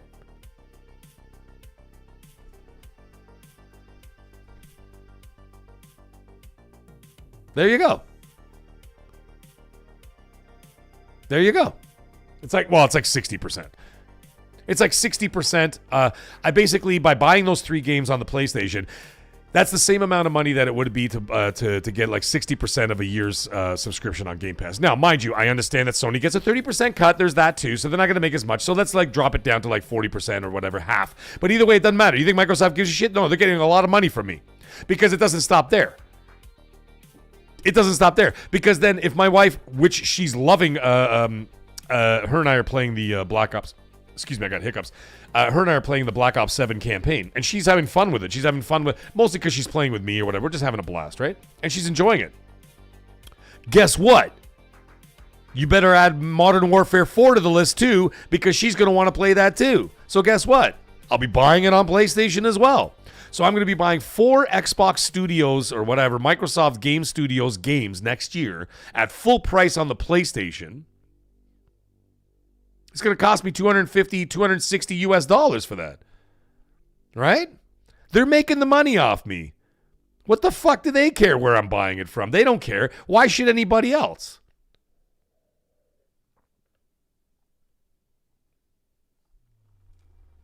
You know? Santo, I'm catching up, dude. I'm catching up. Yeah, well, that's the other thing, Mohammed. Yeah, like, PlayStation gets their cut for doing nothing. That's been going on for years. I mean, look at, like, for example, Call of Duty.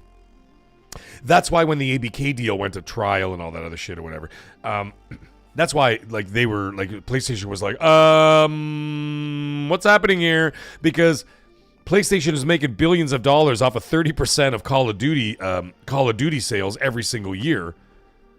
And they're still doing it now. Look at last year. Look at Black Ops 7 or Black Ops 6.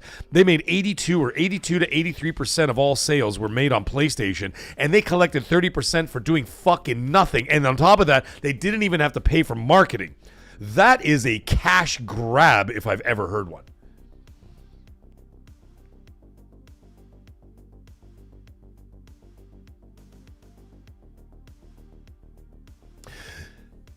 DJ Marshman is saying $80 games and $40 Game Pass 2026 were connected to the mag. Yeah, you know what? Listen, man, you're not wrong. A Game Pass price hike is coming. That is coming.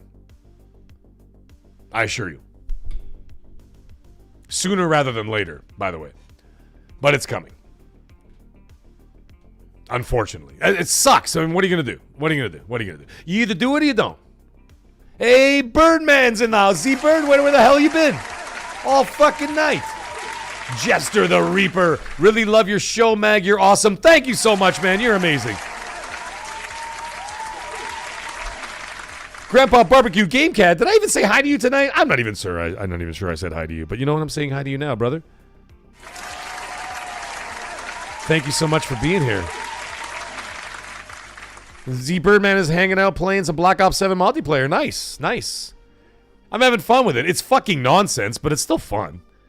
But it's nonsense. You know what's funny? Let me tell you a proper indicator, ladies and gentlemen. My 13-year-old son played with me. We did a live stream where him and I were playing multiplayer together, right? And you know what my son said about 20 minutes in? He goes, "This is ridiculous."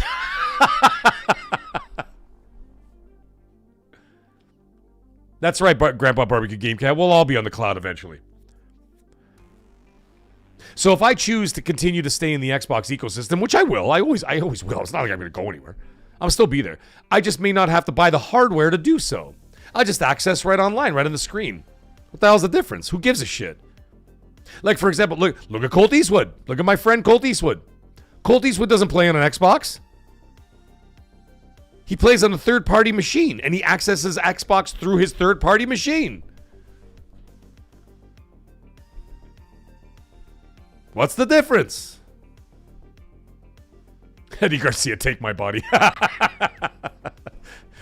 Oh my God. Yeah, that's what. Who cares? Do you think that you think Phil Spencer's calling up Colt and going, "Excuse me, Colt. I notice you're not playing on the box anymore. I'm gonna need you to play on the box." And Colt is like, "No, dude, I got a 5090 or some shit. I ain't playing on no box. I'm playing on a 5090. I'm good." You think Phil Spencer gives a shit that Colt Eastwood is playing on his fucking PC as opposed to a console? No. You know what they care about? They care about that he's on Game Pass from now until Stardate 3976 when fucking Picard is flying over the planet. Captain's log 49764321. The Klingons have entered the... You know what I mean? And while he's doing his captain's log up there, the Klingons have entered the neutral zone. Wolf! Warp 7, engage! And while Picard's up there, Colt Eastwood is still going to be subscribed to Game Pass.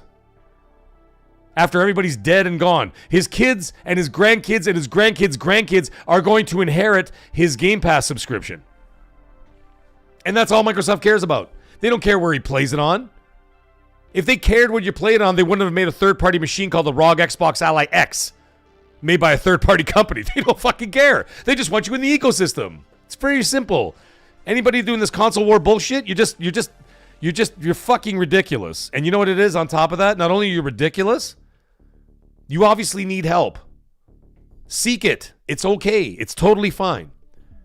Maybe your mom didn't fucking read you bedtime stories. Maybe your dad went out for milk and cigarettes and never came home. I don't know.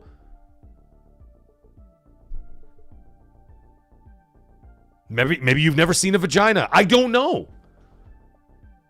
But the toxic people need some serious help. You obviously crave attention, because if you didn't crave attention, you wouldn't be saying stupid shit to people like me and people in this chat and other YouTubers or whatever else to try and get their attention. And that means that you're trying to get their attention because you are seeking attention. Don't fuck with a guy who's got mental health issues. And I do. Because I know how you think. I'm one of you. Snow Dragon, welcome to the chat, buddy.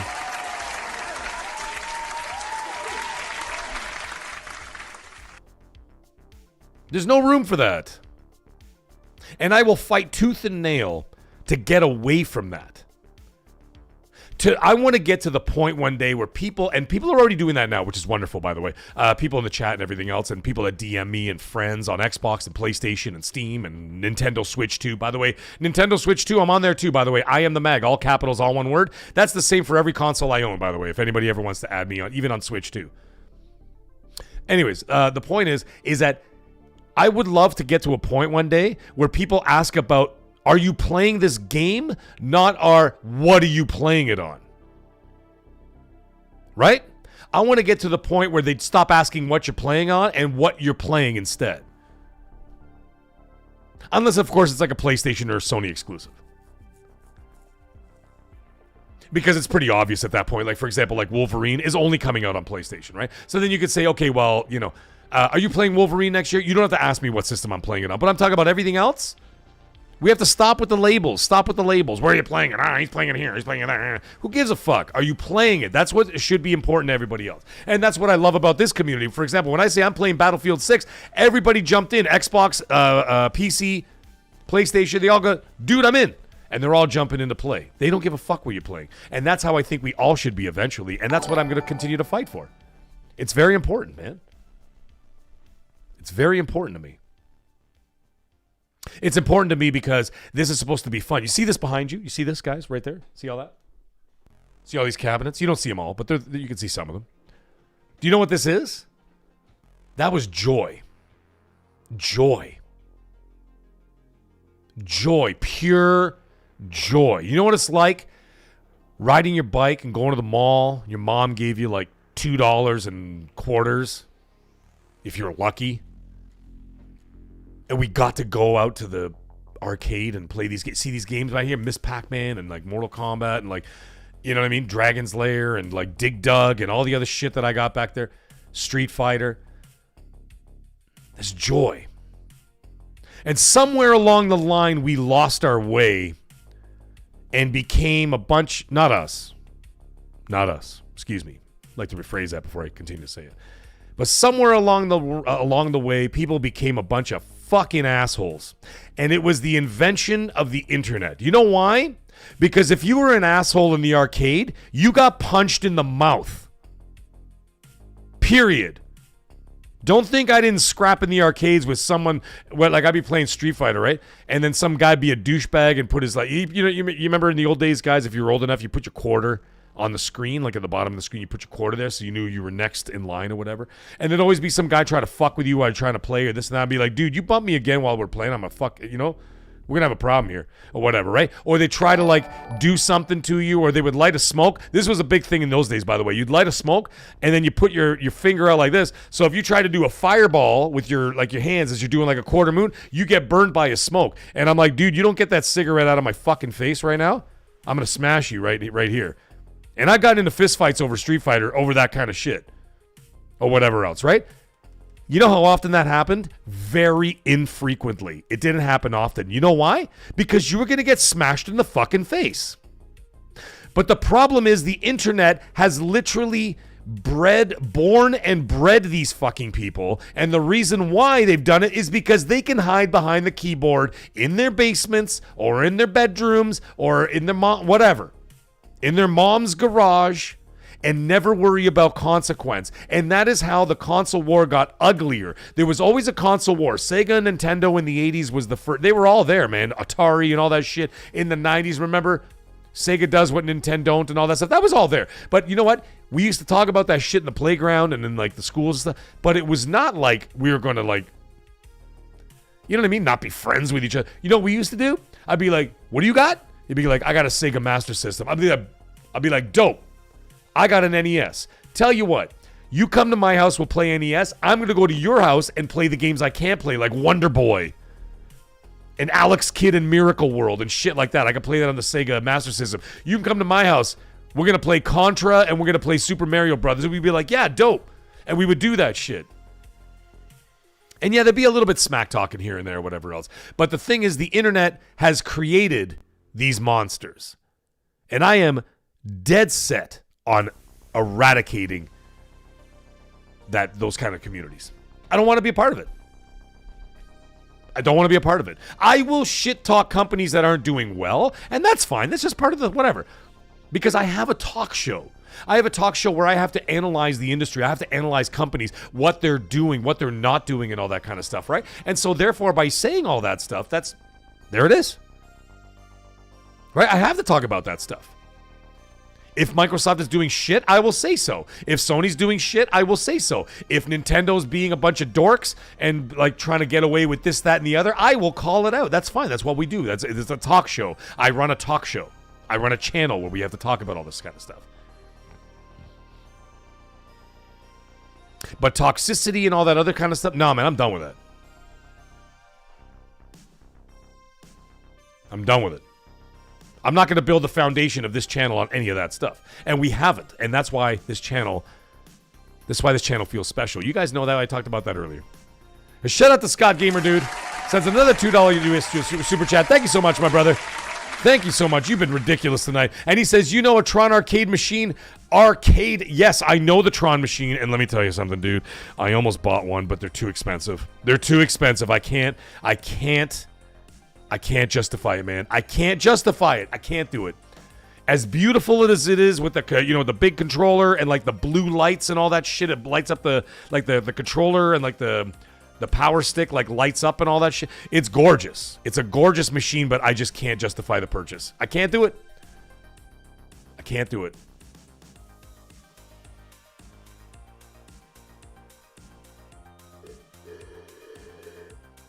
There you go, ladies and gentlemen. There's my pint of Guinness.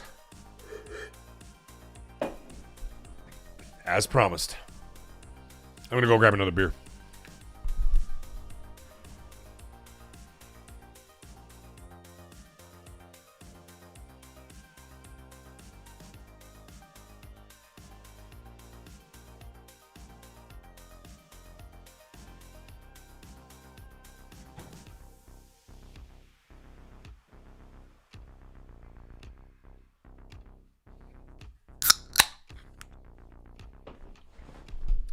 That's a magical sound there, ladies and gentlemen. The popping of a brand new beer. And we've got 78 Inc. coming in hot and heavy, ladies and gentlemen. And he drops another $10 super chat, buddy. And thank you so much. He says, Microsoft is no longer looking to compete with Sony, correct, and Nintendo, correct, in the console market. Correct in all fronts. They are discussing at the tables, can we be on every screen, including movie theaters, if we can? Absolutely. And that ties in, thank you so much, 78 Inc. That ties in directly with what I was talking about earlier, how they are trying to wean you off like a drug addict. They're trying to wean you out of the console space because their business is moving in a different direction and you are slowing it down. Now, they're not going to disrespect you. They're not going to treat you like a second-class citizen. They're not going to do all that stuff. They're going to offer you something amazing. The Project Mag is going to be an incredible console. A lovely pre-built PC. It's going to be very powerful. It's going to be very nice. It's going to have a lot of great features in it. However, they know that they're going to price it for a very discerning customer because that customer base is going to get smaller and smaller and smaller as people start to explore other options that are more affordable. And that is what they want. That's what they wanted from the beginning. So yes, 78 Inc., you are 100% correct. Mr. Santos saying I'm drinking too slow. Don't worry, I'm going to catch up. And then Arrow Nation drops another $5 super chat. There's another man who's been making it rain tonight. The bringer of rain, Spartacus.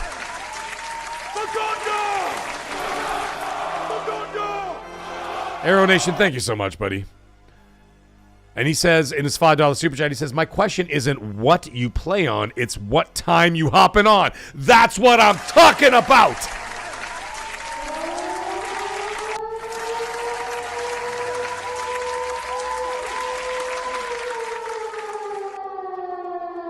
That's what I'm talking about. That's what I want to hear, ladies and gentlemen. That's what I want to hear from all of you. What time you hopping on? Nobody cares what you're playing on. And if you are playing on something else, it'll be like, yeah, bro, I'm on the PlayStation. I'll be like, all right, cool. I'm in. Right? I'll add you or whatever else, right? You know how many Xbox guys would be like, oh, dude, you're playing Call of Duty on PlayStation? I'm like, yeah, my wife wanted to play it. And they're like, oh, yeah, cool. What's your name on there? I'm like, I am the Mag. And they're like, yep. And then all of a sudden, 2 seconds later, I'm added. They're right there. Although I've been having issues with some people with being added onto the system. I don't know why. Some people are like, yeah, I'm trying to add you. And I'm like, what the fuck is the problem? Cybergunter's saying, what is it? What are your must-have accessories for PlayStation 5? Chat, can you chime in as well? You're new to PlayStation, aren't you, Cyber? I would say, honestly, one of the best bangs for my buck, as rude as that sounded, the Pulse Elite headphones are fucking fantastic. They are so comfortable. And the sound, the 3D audio sound. Oh, yes. Okay, so Cybergunter, yeah, you're new to it. The 3D audio sound that PlayStation has implemented in their headphones are amazing. Like, I mean, they're absolutely amazing. Mr. Bean! The Bean 87's in the chat, ladies and gentlemen.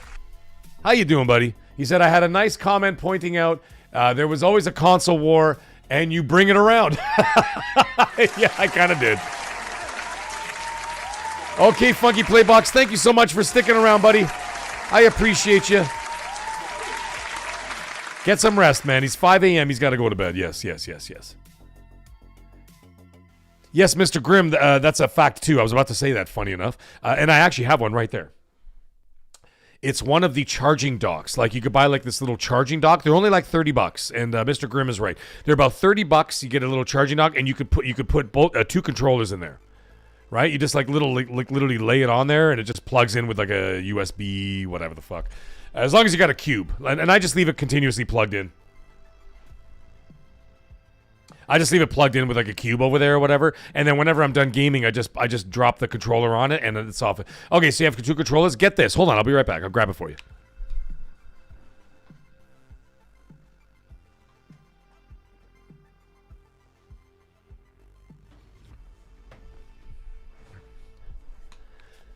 So Cyber, it's this. You see that?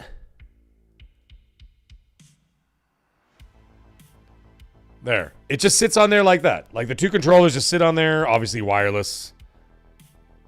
And then you just when you're done, you just drop it on and then one charges and then the other one is fully charged.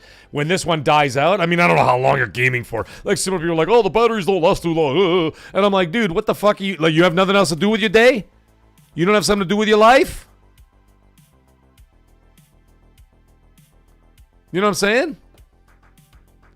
DJ Marshman, you're right, man. About Xbox being on every screen. Yeah, I saw your comment. Yeah.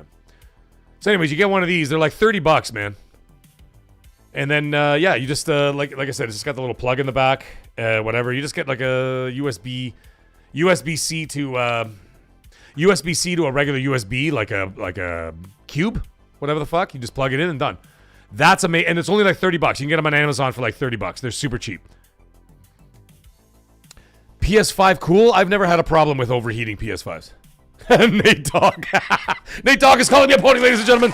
That's my guy. That's my guy. That's my guy right there.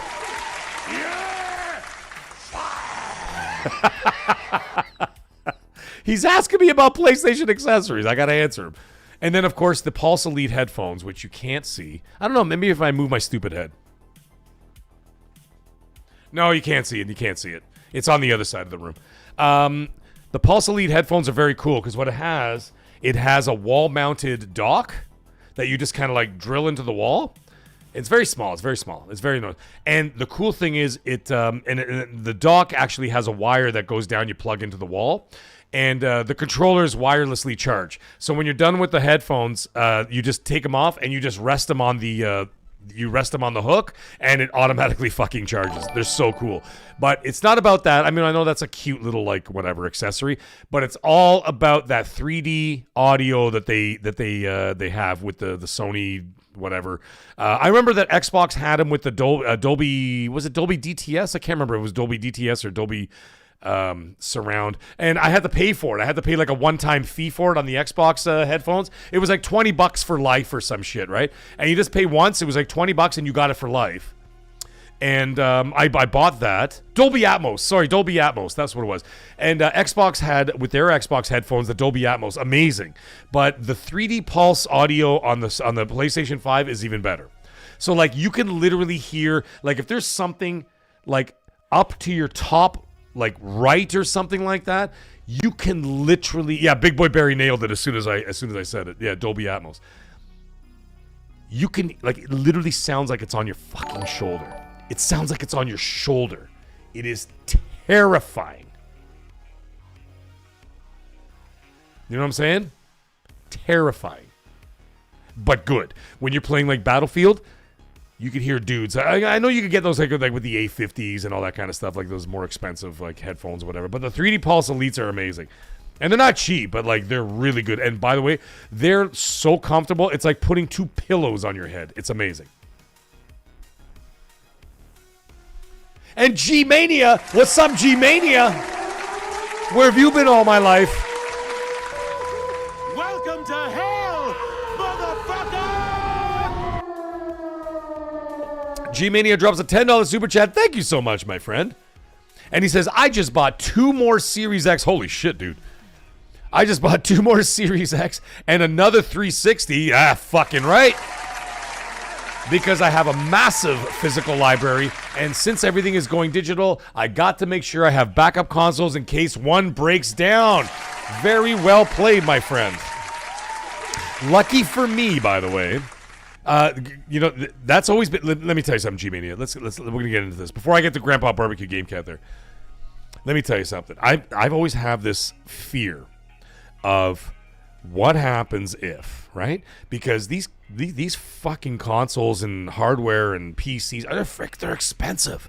And it's like, you don't want anybody to fuck with these things, right? I never traveled, like, in the old days, let me tell you this. When I used to go on vacation and shit, I used to bring my Xbox with me on vacation. I used to go to Las Vegas. I've been to Las Vegas 7 times. I used to go to Las Vegas like every couple of years, right? I used to bring my Xbox 360 with me to Las Vegas. Just take the damn thing, threw it in my carry-on bag. They would always check it, you know, to make sure it's not a fucking bomb or whatever. And then, like, it was fine. They don't give a fuck. I used to bring it everywhere I went. And I used to plug it into all these random-ass, like, plugs in the walls and hotels and shit. Dude, you think I would do that with an $1,100 PS5 Pro? That fucking thing ain't going anywhere. And not only that, it's not going into anything other than like a power bar that has like the, you know, the whatever. The surge protector, right? So like I'm going to the cottage in 2 weeks. My brother-in-law's cottage. We're going there for Christmas for a couple days. We're going to have a big old party up there, whatever. And I'm thinking to myself, well, during the day, like, yeah, at night we're going to be eating and drinking and being merry and singing songs and, you know, just having a Viking feast kind of thing, right? We're going to have a great time. However, I'm like, in the daytime, what the fuck am I going to do all day? Just sit there? It's the winter time. Like, yeah, we can go skating and shit, but like, what am I going to do all day? So I'm like, I'm going to bring, like, I would normally bring a console with me. So I have a console on one of the TVs. I could just play games in the afternoon, take a nap, and have a good time. Like, just have like some gaming marathons because in my PJs, whatever, have a good time. You think I would ever do that now? You think I'm going to risk bringing an $1,100 PS5 Pro out of this house or an Xbox Series X out of this house and risk, like, especially cottage wiring? You think I'm going to risk that thing getting blown the fuck out? And then lose my... Not a chance, man. That shit doesn't leave my house. And they stay plugged into surge protectors. I don't fuck around. So, you know what I'm saying? It's a scary thing. Like, it's something like I would never want to do. Like, it's, I just leave it at home, and that's all there is to it. But now we have options. Like, for example, I got a PS Portal. I can play right there. And if I was subscribed to Game Pass, which I'm not right now currently, but if I was, he's got a smart TV at the cottage. I can just bring a controller, connect it, and I can just connect to my Game Pass right there on my TV. Boom! You know what I mean? So there are options in that respect. However, I understand what you're saying. You got a big physical library. Now, this was always a fear of mine, and this is what I was going to get to, by the way, is that actually about 15 minutes down the road from me, there's a dude. His name is like Micro Gaming Repair, some shit like that. This guy's an expert on repairing all consoles and controllers. He can literally change out, like let's say you get stick drift in your controllers. You drop it off at his house. He works right out of his basement, right? And you drop it off at his house. You pay him whatever, $50. And literally in 15 to 20 minutes, he's already repaired the sticks and then they're good for life. That's how amazing this guy is. And he's got like piles and piles of like all the little thumbsticks and like controllers and power supplies. Like my PS5, my original PS5 digital blew out. It was the power supply. And I brought it to him and he charged me $100 and he repaired it in 30 minutes. I swear to God. He pulled the thing apart with his, he has special tools and shit. He's like, bing, bing, bing, bing, bing, bing, bang. He ripped open my PS5 like the fucking Predator was ripping open a guy's rib cage. He was just like, raw. He just like ripped it open, changed the power supply, put it back together, 30 minutes. Guess what? It's 4 years later. The PS5 digital still works like a charm and it's chugging along like a motherfucker. No problems whatsoever. So, G-Mania, I get you to have that extra stuff there, but like always do this. Always make sure you find a dude or a chick. Find someone out there that does repair so that if you ever get stuck with any of that stuff, they can repair it. I found my guy and he lives 15 minutes away. I had to look him up on Google. I found him. He's top rated the whole 9 yards. He actually fixed my PS Portal as well. I got stick drift on my PS Portal that the right thumbstick wouldn't look up and down. And so he pulled out the thumbsticks. He put in new ones. 20 minutes. 20 minutes. Done and done. Charged me $60. Canadian. So that's like, whatever, $50 American. So I hope that answers your question. But I'm glad to hear that you got extra stuff, man. Hey, listen, it's good to have, especially if you got a massive physical library. That's great. And thank you so much for the support, brother. And then we got Grandpa Barbecue Game God dropping a 10 Australian dollars didgeridoos. He dropped 10 didgeridoos, and he says, just for your community focus. Thank you so much, my friend. I am very focused on this community right now. You kidding me? Thank you so much, Grandpa Barbecue. You've been here from day one, man. You're amazing. Spatial audio. Thank you, Emperor Hound. Yes, the spatial audio is incredible. Nate Dogg is saying my Pro is noisy as hell. That is shocking. Mine is as quiet as a damn mouse, and it's right there. Like, it's like literally right there. So it's only like a foot away from me, maybe a foot and a half away from me on a separate table. And then, of course, my monitor's here. I can't hear a damn thing out of it. The only time, hold on, to be fair, Nate Dogg, the only time that it does make noise is when it's firing up. Like, so if I'm launching a game, then it's loud. Because it's like, and it's like firing up and like it gets going. But once the game is on, it goes silent. So I would be a little bit weary about that, to be quite honest. I'm not saying it's a bad thing. I'm just saying, keep an eye on it. Just in case. Just in case. Because you never know, man. You never know.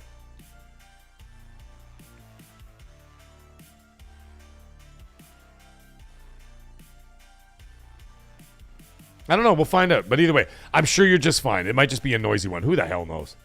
But I'll tell you something. The PS4 Pro, what a fucking disaster that console was.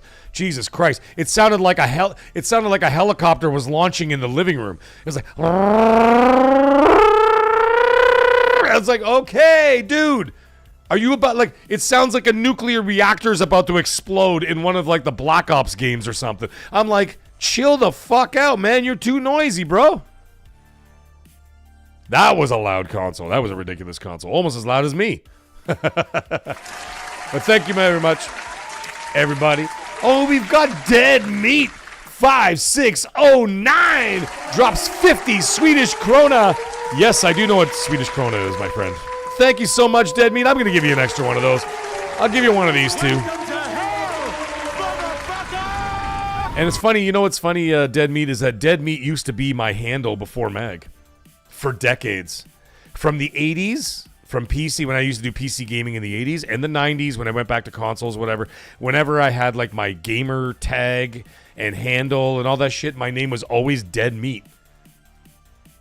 And then in 2018 or 2019, I officially changed it to Mag. I officially changed my name to the Mag. My name was Middle-Aged Game Guy, and I kept it as Middle-Aged Game Guy in 2020 when I made my YouTube debut on other channels, of course, not my own.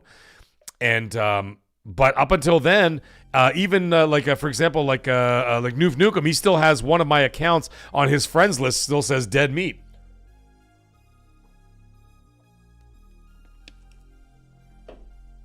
Yeah, so it was around 2020 when I finally made my official debut on YouTube with Noof Nukem, by the way.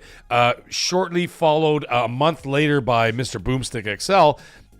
Then I changed everything to the Mag, and Dead Meat disappeared forever. But it's okay, because this Dead Meat, with his 50 Swedish krona, has carried on the tradition, ladies and gentlemen. He is the new Dead Meat now. Look at me. I'm the Dead Meat now. That's right, you're the Dead Meat now. And he says, thank you so much for the 50 Swedish krona, I appreciate you, brother. And he says, bought my first ever PlayStation yesterday, never touched a PlayStation before. Bit of a learning curve, bought Gears of War Reloaded as my first game. Fantastic start, my friend. Also, don't forget, now I'm going to ask you a question, though, Dead Meat. I want to ask you a question. Did the console come with Astrobot? Because it should. I think all the PS5s come with Astrobot. Let me know in the chat. And shaboogs! We got some new faces in the chat, ladies and gentlemen, because I've been on for like almost damn near 4 hours. We got Shaboogs in the house. We got D. Yeah! We got D in the house as well.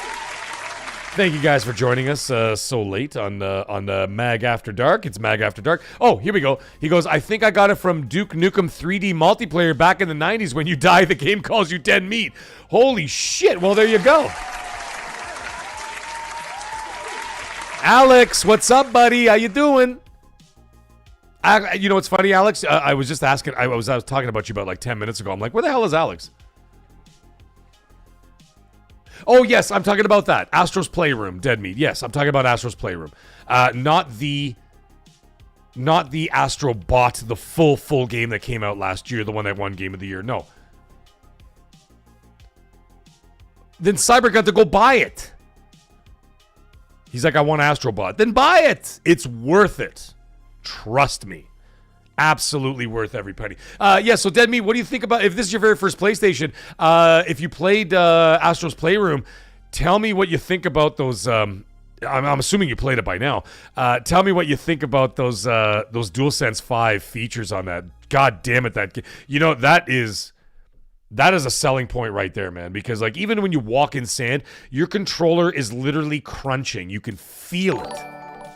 You can literally feel the crunching in the controllers. You can feel when it's raining, you can actually feel the pitter-patter of raindrops on the controller. And I'm like, is this for fucking real? I'm like playing it and I'm looking up at the ceiling thinking water is dropping from the ceiling. That's how incredible it is. You feel wind. I know that sounds really stupid, but like when you're playing like Ghost of Tsushima or Ghost of Yotei and you just swipe the pad with your thumb, you just swipe up and it does the wind sounds, you feel the wind in there.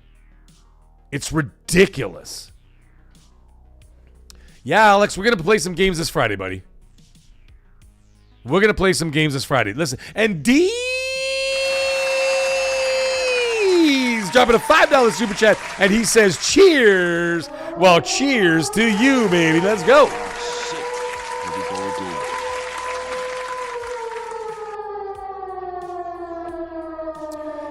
Thank you so much, D. I appreciate you, buddy. And Dead Meat's saying this. Hold on. We're going to convert you, buddy. Not convert you off of Xbox. We're going to convert you into a multi-console gamer. Don't worry about the labels. All right, it's all about having fun. He says at the mag, the controller is amazing. Love the minimal interface, but feel dirty buying a PlayStation after 24 years of Xbox passion. But I think Xbox will die when the AI bubble bursts. All right, fair enough.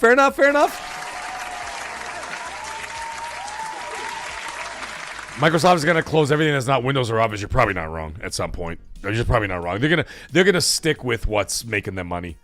And they've openly said that. Like, they even said that with the IP, too. Like, Colt and I were talking about that last night on XNC. We're talking about how, like, literally Sarah... was it Sarah Bond? I can't remember who it was. And they came out and they literally said, we're going to be sticking with IPs that are basically proven IPs. Translation, we're only going to have IPs that make money. That's it, and that's exactly what they're going to do. There's no question about it. And so, yeah, you're not wrong. In the business aspect of it, Dead Meat, you're 100% right. Now, don't feel dirty about buying a PlayStation. And you had 24 years of Xbox passion. I'm assuming you're still in the ecosystem, so stay there too, man. Just explore other options, because I can tell you this. You stick around on the Xbox. I'm sure you got a lot of friends over there on your Xbox or whatever else. Totally fine, whatever. Unless you ditch the console entirely, then that's entirely your choice. But if you still are there, then fine, whatever. You still got an ecosystem there. But think about this. Next year, are you going to be playing Wolverine on that Xbox? No. You're going to be playing Wolverine on that PlayStation. So there you go. So you're all set for next year for that. Now, if you did per se, I don't know your details, but if you did per se get rid of your Xbox, you can still play all your Xbox games on the PS5 as well. Like, for example, the fact that I'm going to be buying Halo, Gears, and Forza all on PlayStation next week so that my wife can play, because her and I game share. I'm not going to buy the shit twice. I'm going to buy it once. Well, you think I'm going to buy it on PlayStation so she can play it, and then I'm going to subscribe to Game Pass at the same time? Get the fuck out of here. I'm going to buy those Xbox games once, and I'll buy them on the PlayStation so that I can share them with my family, and I don't think Xbox gives a rat's ass, because they're making money off me, and that's all they care about. You know what I mean? We talked about this for like an hour. And where's Depka been? Where have you been? Well, you're here now. Hey, Mag, have you played Where Winds Meet on PS5? It's like Tomb Raider, Assassin's Creed, and Dark Souls had a baby. Dude, don't tell me shit like that. That makes me hype as hell. Oh, shit. Here we go again. You're going to make me buy a game now. Come on, dude. Are you serious? What's it called? Where Winds Meet? You can't be hitting me up with games like that. I've already got that anime open world that we were talking about earlier. Where Winds Meet. Oh, I've seen this game. Never mind. I've seen this game. Yes. I've seen this game. Oh, Bobby, for sure, man. We're going to be playing Halo. Absolutely.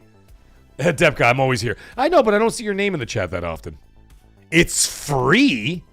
What? That's my favorite price. Where Winds Meet. All right, I'm going to download that shit like right after the show. Well, not tonight. No, I'll do it tomorrow. I'm going to take a screenshot of it so I don't forget. I'm going to take a screenshot of it there. Done. Screenshot. Thank you, Depka. That's amazing.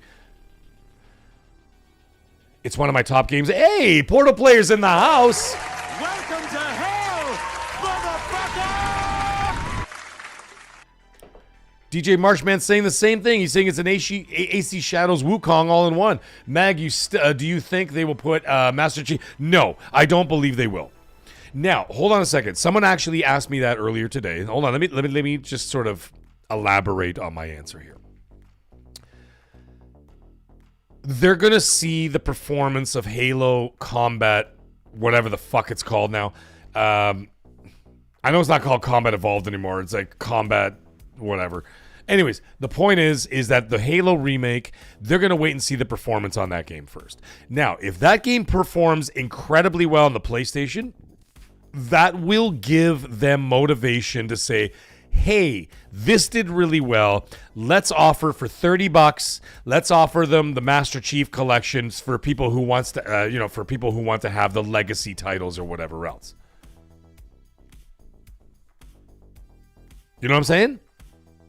So I think that I think they're in a holding pattern right now, and they're in a wait and see pattern where they can where they can say like, okay, well, let's see how the Halo remake does. If the Halo remake sells 1 million and above on PlayStation, you're fucking right. We're putting Master Chief on there.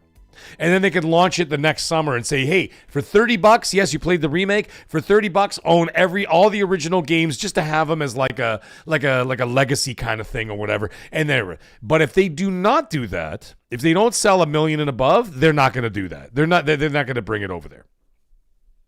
That is my guess. And if I were the businessman running it, which I should be, by the way, if I were the businessman running Microsoft Gaming, I would 100% do exactly what I just said. Stick in a holding pattern, wait and see how the sales go, and then take it from there.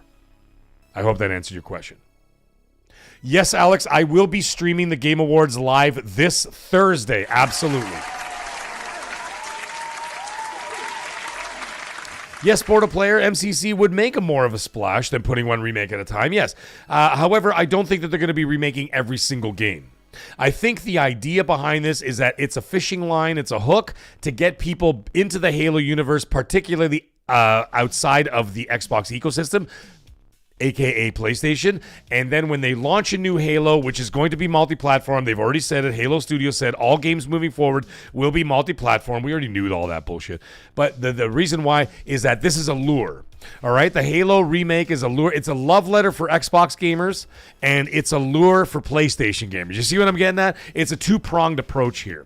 So it's a love letter to thank you, Xbox gamers, for 25 years of dedication and whatever to not only just Halo, but to our ecosystem and everything else and blah, blah, blah, blah. And then at the same time, they're like, oh, and by the way, PlayStation people, yeah, I know there's 100 million of you over there. Here's Halo Remake. Play this shit, enjoy it. By the way, the next Halo that comes out in 2 years, it's coming to your platform. And so that's how you sort of whet their appetites. You know what I'm saying? Hey, the Sousa, you never know, man. You never know. You never know, Sousa. Let me tell you something. They sold 3 million copies of a 3-year-old Forza game in less than a month on PlayStation. 3 million copies of a 3-year-old game on PlayStation. They might be able to break 1 million on Halo, and if they price it right, I don't know what the price is. Anybody know what the price is offhand? Is it full like $70, or is it like $30-$40, or what are they charging? If they're charging 70, then you might have a point. All right, Emperor Hound, enjoy the night with your wife, brother. Thank you so much for stopping by and hanging out, man. I appreciate you. Oh, you're welcome, Portal Player. By the way, if anybody wonders, we are like 2 hours past the actual end of the show. We are once again in overtime as the chat has been absolutely on fire tonight. It's been ridiculous. I couldn't help but stick around. We drank some Guinness. Now we're drinking some Michelob Ultra. We're keeping it light. Although I'm going to bust out one of those bottles of tequila. I got to show you that bottle, the latest bottle of tequila I got. Beautiful. Speaking of which, I'm gonna go grab another beer, and I'm gonna go grab that tequila. So give me 1 second. I'll be right back.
All right, everybody keep your pants on. I'm back.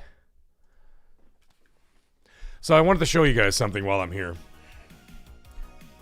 Yeah, $30, $40 would make sense, man. Yeah, exactly. For like for a Halo remake, I think that like, they can't charge more than $40. I think they would charge the exact same that they charge for Gears of War Reloaded.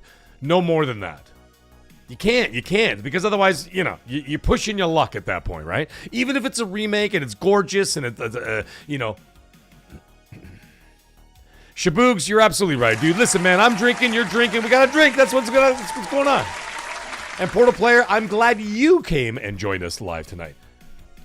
And Alex is telling me that David Jaffe's live. Listen, scumbag. Jaffe, not you, Alex. You're not a scumbag. Jaffe, you scumbag.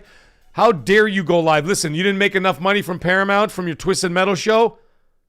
Motherfucker, you gotta go live the same time as me? You're fucking warned. Don't ever go over my fucking head again. You motherfucker, you. You've been warned, Jaffe.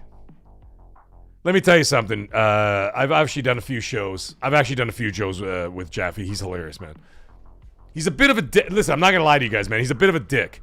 But I think it's just part of his personality. And Mr. Santov is saying you're not going anywhere tonight, Mag.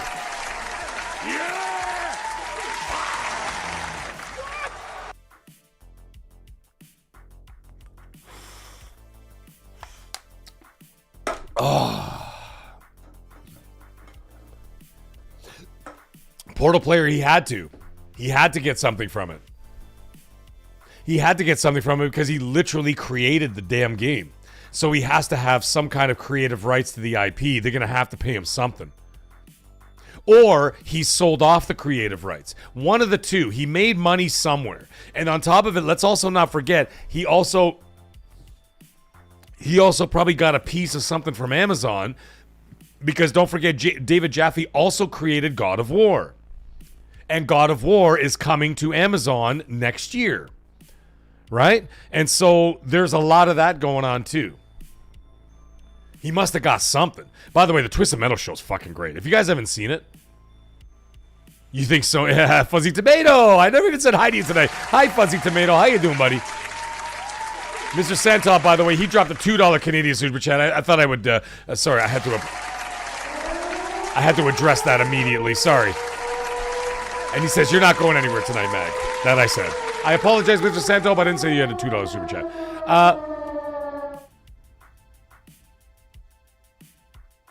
Fuzzy Tomato saying, you think Sony is letting him get money for Twisted Metal? You're probably not wrong. But let me tell you something. Because he created it, at some point, he had to get paid out by somebody. You know what I'm saying? He had to get paid out by somebody. But the show is fucking dope, man. I love it. I love it. And let me tell you something. I know a lot of people shit on Anthony Mackie because of the whole Captain America thing or whatever else. I think he's fucking great. I like Anthony Mackie is one of the most charming men in Hollywood. He is such an incredible personality. I think he's a good actor. He's got great nuance in his face and his emotion. The way he speaks, he enunciates very well. Like, you know what I mean? Like he comes across as a real professional actor, and his role in Twisted Metal is fantastic. As Roadkill, essentially, he's great in that show. I can't stop. You know what the thing is? It's his personality is so good that he's electrifying to watch. Like, you can't take your eyes off the guy, man. Like, you can't take the guy because he's got such a magnetic personality. You know, he has a magnetic personality. Good night, Barbecue Game Cat. Everybody say goodbye and good night to Grandpa Barbecue Game Cat. He's got to head off. He says, okay, maggots, chat, Mag. Enjoy the rest of your week later, all. Thank you so much, dude. And if you're around, by the way, Thursday night, we will be live streaming the Game Awards. So if you want to come by, come by. We'll be there.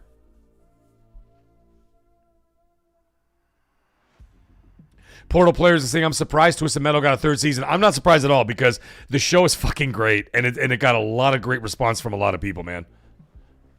And it got a lot of great, a lot of good buzz around it and everything. And people are watching it because if you actually go to Paramount Plus and you see what was trending, like it was trending in the top 2 positions for like a month.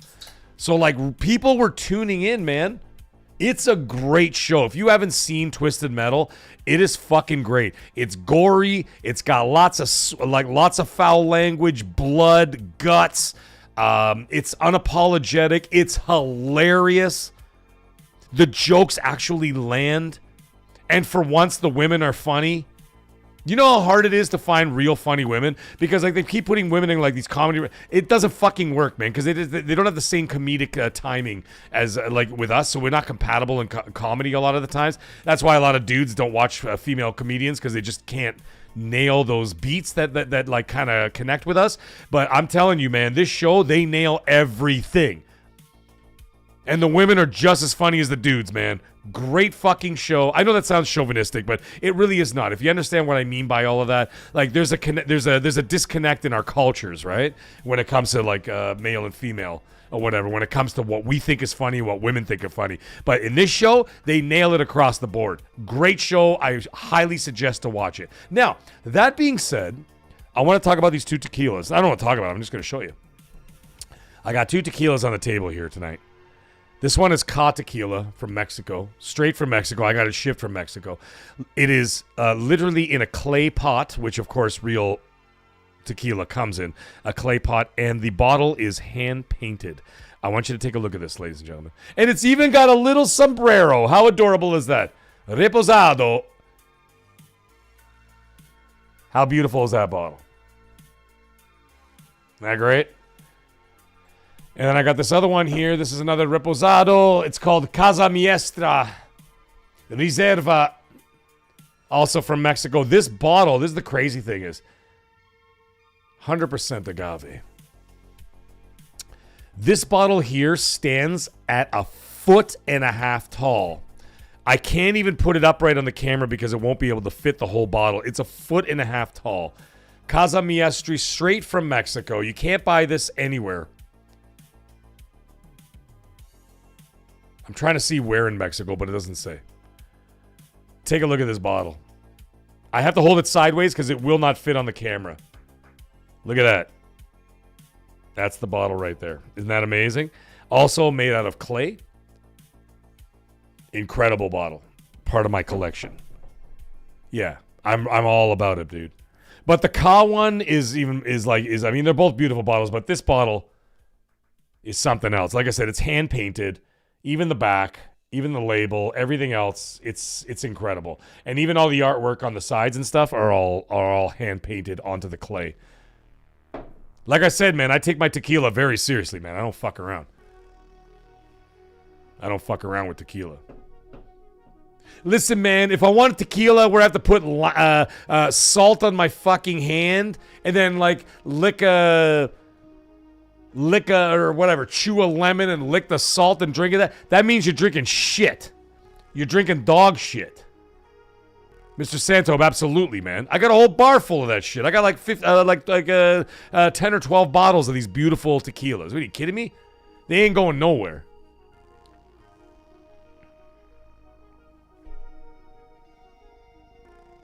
Mr. Santo, listen, man. Even if we meet somewhere else, like in the U.S. or whatever the fuck, or L.A. or we're at the Summer Games Fest, whatever, we're gonna go to a bar that sells the good stuff, and I'll buy you one. How about that? I'll buy you one on me. Some serious tequila. Anyways, if you're licking the salt and you're chewing the fucking lemon, lime, whatever bullshit, and then you drink the shot, that means you're drinking dog piss. That ain't tequila. That's Tijuana dog piss, okay? That ain't fucking tequila.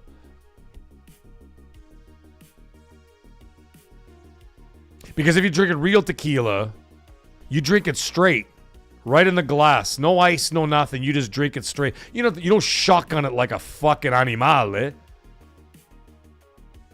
You take sips, like you're drinking whiskey.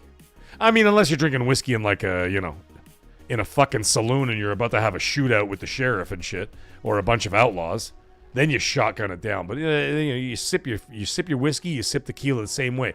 No ice, no additives, no bullshit. Then you know you're drinking the good stuff, because then there's no aftertaste, there's no nothing, there's no burn. It's just mwah, bellissimo. Oh, Mr. Santo, Well, then, you know what? I know you're in Richmond. Okay, you're in Richmond Hill. Oh, fuck. Dude, I used to live in Richmond Hill. Okay. We're going to have a moment here, ladies and gentlemen, because he's a Richmond Hill boy. Listen, I lived my whole life in Richmond Hill.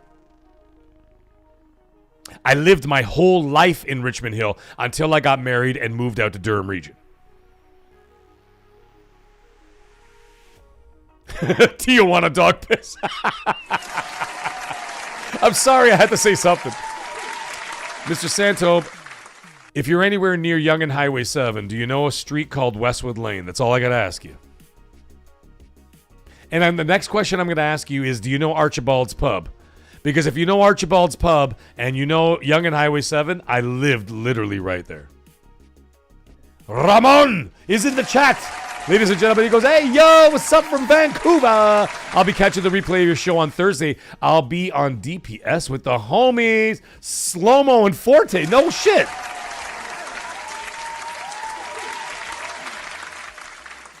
I haven't talked to Forte in like forever, man. Slow-Mo I talked to not that long ago, actually. Not that long ago, because him and I were in a show together, and like we cross paths actually a lot more often than I do with Forte. But Forte I never see anymore. Forte I used to be on a show with him like every week when it was him, me, and Boom, and we used to do like shows together, whatever, on Boom's channel. And I did a couple of shows with Forte before, like outside of Boom's show. And then all of a sudden, motherfucker disappeared. I didn't even know what the hell he went. He just disappeared on me. Yeah!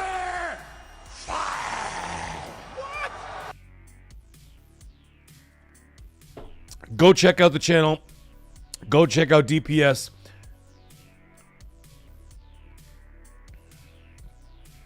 Friends of mine, always be. Thank you for coming by, Ramon. I appreciate you, brother. Okay, Mr. Santop, you never even answered the question, man.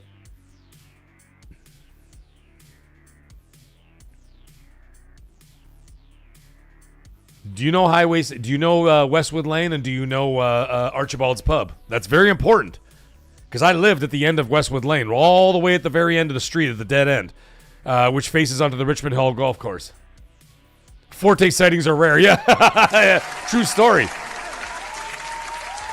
Mind you, he's a busy cat, man. He's a busy cat. He's got his family to take care of, and he's got the store to take care of. He got a lot of shit going on. I understand. I understand. Yeah, anyways, I lived at the very end of the dead end on Westwood Lane, which backed onto the Richmond Hill Golf Course. That's where I used to live. And Archibald's, what we used to do... Oh, Santo, you know Archibald's. How can you miss it, man? It's right on Yonge Street. Like, as soon as you drive by, it's right there. You drive by, you see the giant sign, Archibald's Pub. Richmond Hill's first pub, as a matter of fact. Listen, man, Santo, you're not the only one that's out here in like the GTA or whatever. Like, and you know, we gotta have one day we gotta have a hookup with a bunch of people. Like, I know Noisy Mofo's out here and a bunch of other guys are out here. You're out here. I got D-Batch out here as well. Well, not out here. D-Batch is actually not that far from me. And got D-Batch out here. Whatever. We gotta have like a gamers conference where we just get together and have some drinks like one night. You know what I mean? Like, find like a central location and be like, okay, let's meet here. Hang out for a little bit. Take some pictures. Have some drinks. You know what I mean?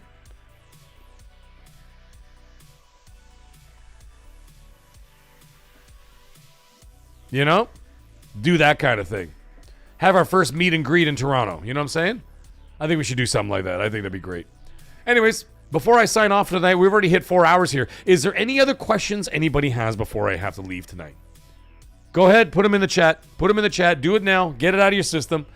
I've been yapping away for 4 hours straight. But you know what? It's been worth every second because you guys have been absolutely amazing. The support has been absolutely incredible tonight.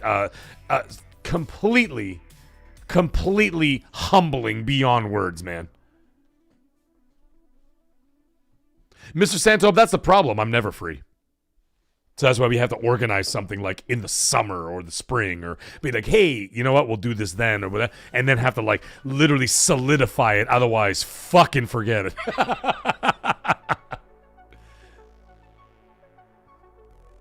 Grumpy old fart, you're going to DM me after the show. All right, dude. Listen, man, if I don't, the Sousa, I will never stream Mind's Eye unless they give it away for like $5. If they give it away for $5, I'll do that.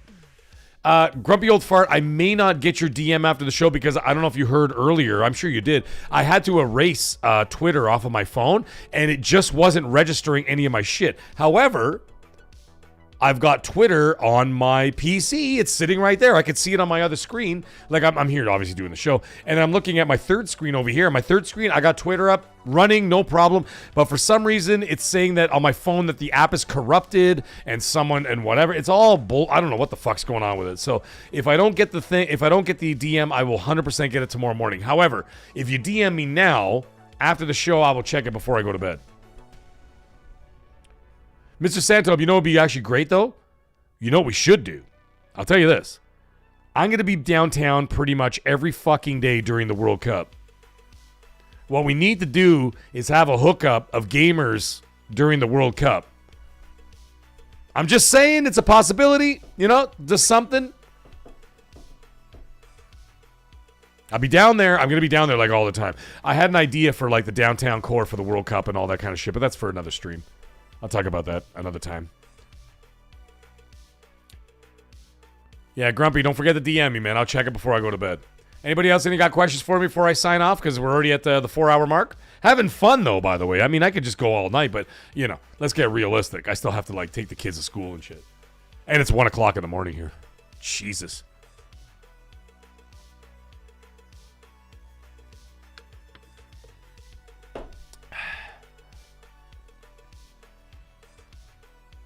Now, of course, the chat on Streamlabs is a little bit slower than YouTube.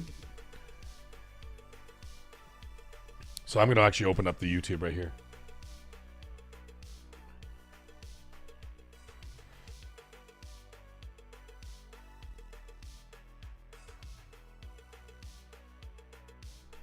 Sorry, ladies and gentlemen, I had to sneeze. I had to mute you there for a second there.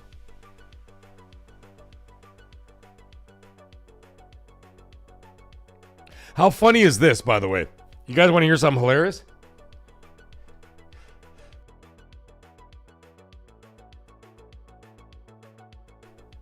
Warner Brothers is live streaming Lord of the Rings compilations on YouTube right now. This is under Warner Brothers Entertainment, and there's 300 people watching that right now. And they're just showing random scenes from Lord of the Rings. But this is Warner Brothers. Like, Warner Brothers, who's, like, on the verge of being bought out by either Netflix or Paramount, and they're sitting here flexing their Lord of the Rings shit. Like, what is going on right now? Like, this is like some weird dreamscape.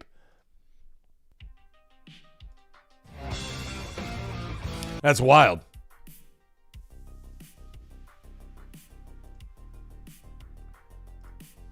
Their Lord of the Rings shit. Let's see what we got. Oh, see that chat is moving like way faster than this chat. And Talos Ray, you show up on like at the 4-hour mark. How you doing, buddy? We're just like farting around at this point. This is not even a show anymore. We're just hanging out, man. We're just having some fun. We're just having some fun. There's still 50 people here, by the way, ladies and gentlemen. Shout out to all you. Shout out to all you out there. 50 people still hanging out. Can you imagine that? 4 hours in, there's still 50 people hanging out. Anybody else would have left by now. The Sousa, you're not wrong. DJ Marshman is saying, do you know anything about the awards that you can't say? No, I actually don't. And you know why I don't? Because I never actively seeked out any information on purpose. And I really didn't. I swear to God, I'm being completely honest with you. I did not seek out any information, and the reason why is because I did not want to be spoiled on the show. I mean, it's okay for like some of the stuff we talked about tonight. That was cool.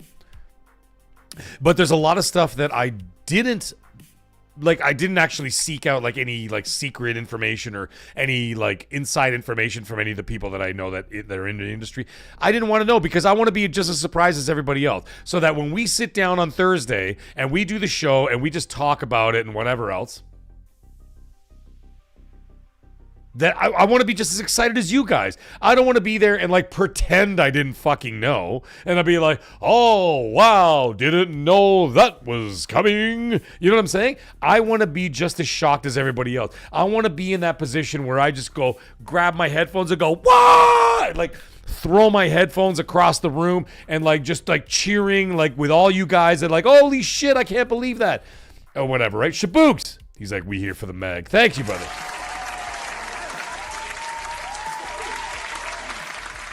I know Cybercutter's playing Vanquish. Nice. So no, to answer your question, DJ Marsh, I do not know anything else that's going on at the Game Awards, and I'm actually very happy about that. For once. See if we got any more questions before I sign off for the evening. Cybercutter's like, I'm still here. Don't ever change. Listen, man. What you see today is the same you're going to see next year and the year after and the year after. And when I hit 200, 300, 400,000 subs, whatever the fuck it is, and I will, my dedication, my focus is unmatched. The ferocity of my approach to this channel is uncompromised in every single way. Like, there is nothing that's going to stop me from doing this. I am going so full steam ahead. Like, even Colt like talks about it, and like other people talk about it, like you're going at this so hard. Like, you're going so head first. You're like the juggernaut. And I'm like, yeah.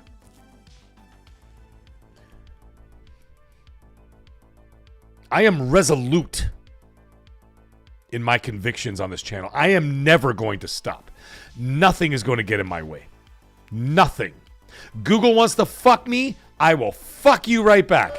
You're fucking warned. Don't ever go over my fucking head again. You motherfucker, you.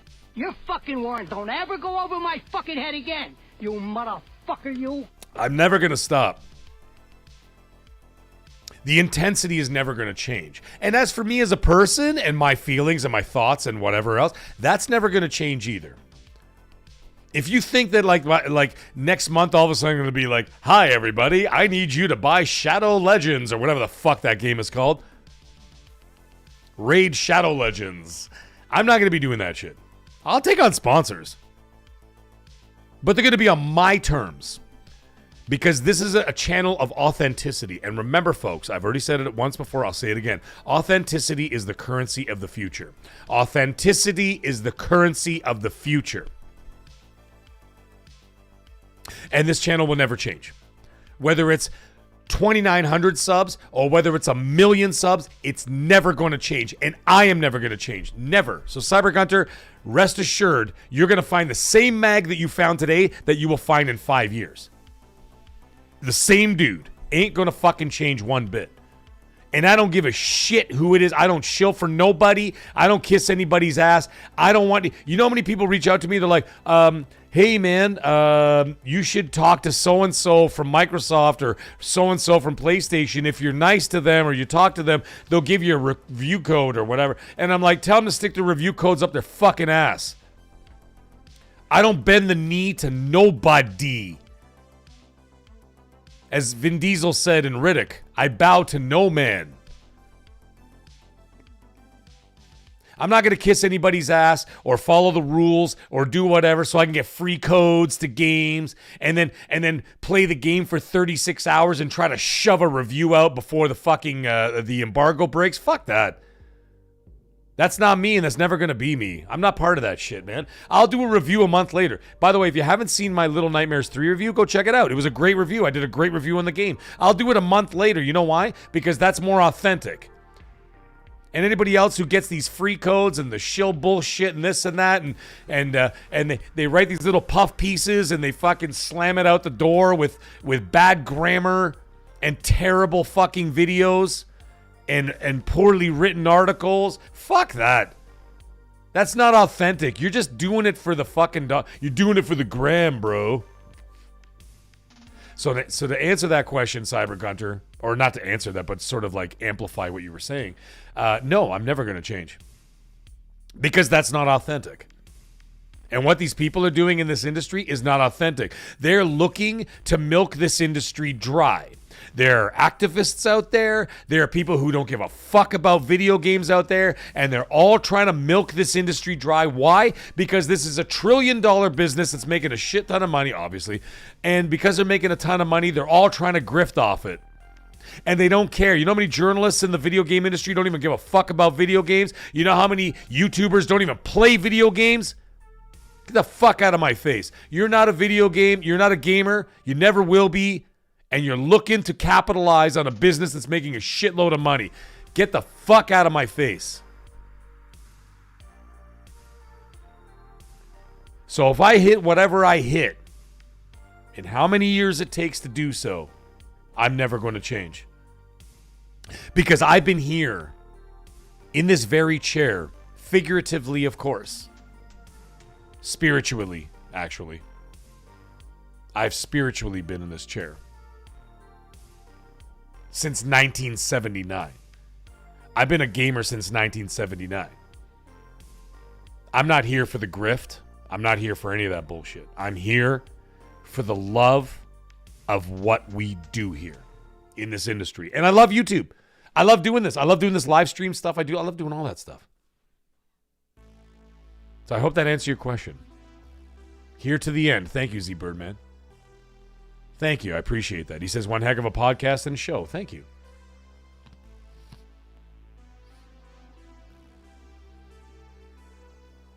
$78 Inc. Fuck them. They were already enemies.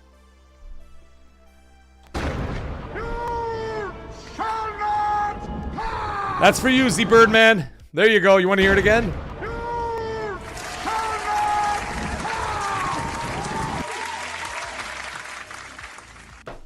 I'm not calling out my friends, by the way. Just let's not get that twisted. I'm not calling out my friends who are YouTubers and journalists and that kind of stuff. I'm not calling out those people. I'm calling out the fakesters that work for Kotaku and all these other fucking fly-by-night media sites and all this bullshit. And these YouTube channels that literally just use AI of the audio, the AI audio. So they write a couple of sentences and then the AI voice, the same fucking guy that does all of them. Uncharted is blah, blah, blah, blah, blah, blah, blah, blah, blah, blah, blah. Divinity Original Sin will be shown at the Game Awards. Like, you're not in it for the love, man. You're not in it for the fucking passion. You're trying to grift dollars, and you're a piece of shit. And I hate that. I hate it because it gives our industry a bad name. And trust me, I see it every day, and I know you guys see it too, man. Every time you go on YouTube, how many AI bullshit video game shorts or videos do you see pop up on your feed, and how much does it piss you off? Because I bet you it does. I bet you it does. Because it pisses me off and I can't stand it anymore. And so I stopped not only liking AI videos at all. I don't give a fuck what the context is all about or what it is. As soon as you use any kind of AI, you're done. Because there's no authenticity there. You're not doing it for the love of this business. You're doing it for yourself. And it's ridiculous, and I will not support it. And you know what's real? This shit right now. You know what's real? This. Right now, every word that's coming out of my mouth is real. We are real people. You're real in the chat. I'm real right here. We are real people talking, having a conversation. And when you've got, like, for example, YouTube trying to change the algorithms and they're trying to angle things towards this AI stuff. Why? Because it's cheaper for them. They don't have to pay content creators if you're AI, right? They don't have to pay you advertising money. They don't have to give you any of that share. And why do you think they're pushing all these shorts that only have like 2 likes? Have you guys noticed that shit as well? You get recommended a short and you're looking at it going, dude, there's like 1 like here and no comments. The fuck is this? Because you know why? Because every time you watch it, they make ad revenue off it, not the creator. And that's why they're pushing people that are not monetized. And a lot of people that are not monetized are people who are trying to grift into the video game industry, and it's absolute bullshit. And we need to watch that stuff. We need to be vigilant and keep our eyes wide open as to what's happening. And listen, and if your eyes aren't wide open, that's fine. I'm here to fucking do it for you. I'm on the Night's Watch. I'm on the tower. I'm watching for everybody. Because what we want is authenticity. And you know what I listen to? I listen to podcasts where people are just talking.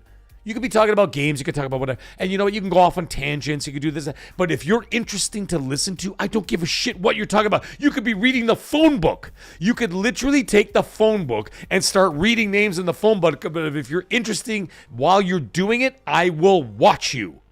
Because you're putting an effort into something. And that is what matters most to me. And people trying to grift off this industry, no, I'm not part of it. So Cyber Gunter, thank you very much for that comment. I appreciate that. Talos Ray, Fly By Night is a great album by Rush. Z Birdman saying keep it in 100. Absolutely, but keep it by 100.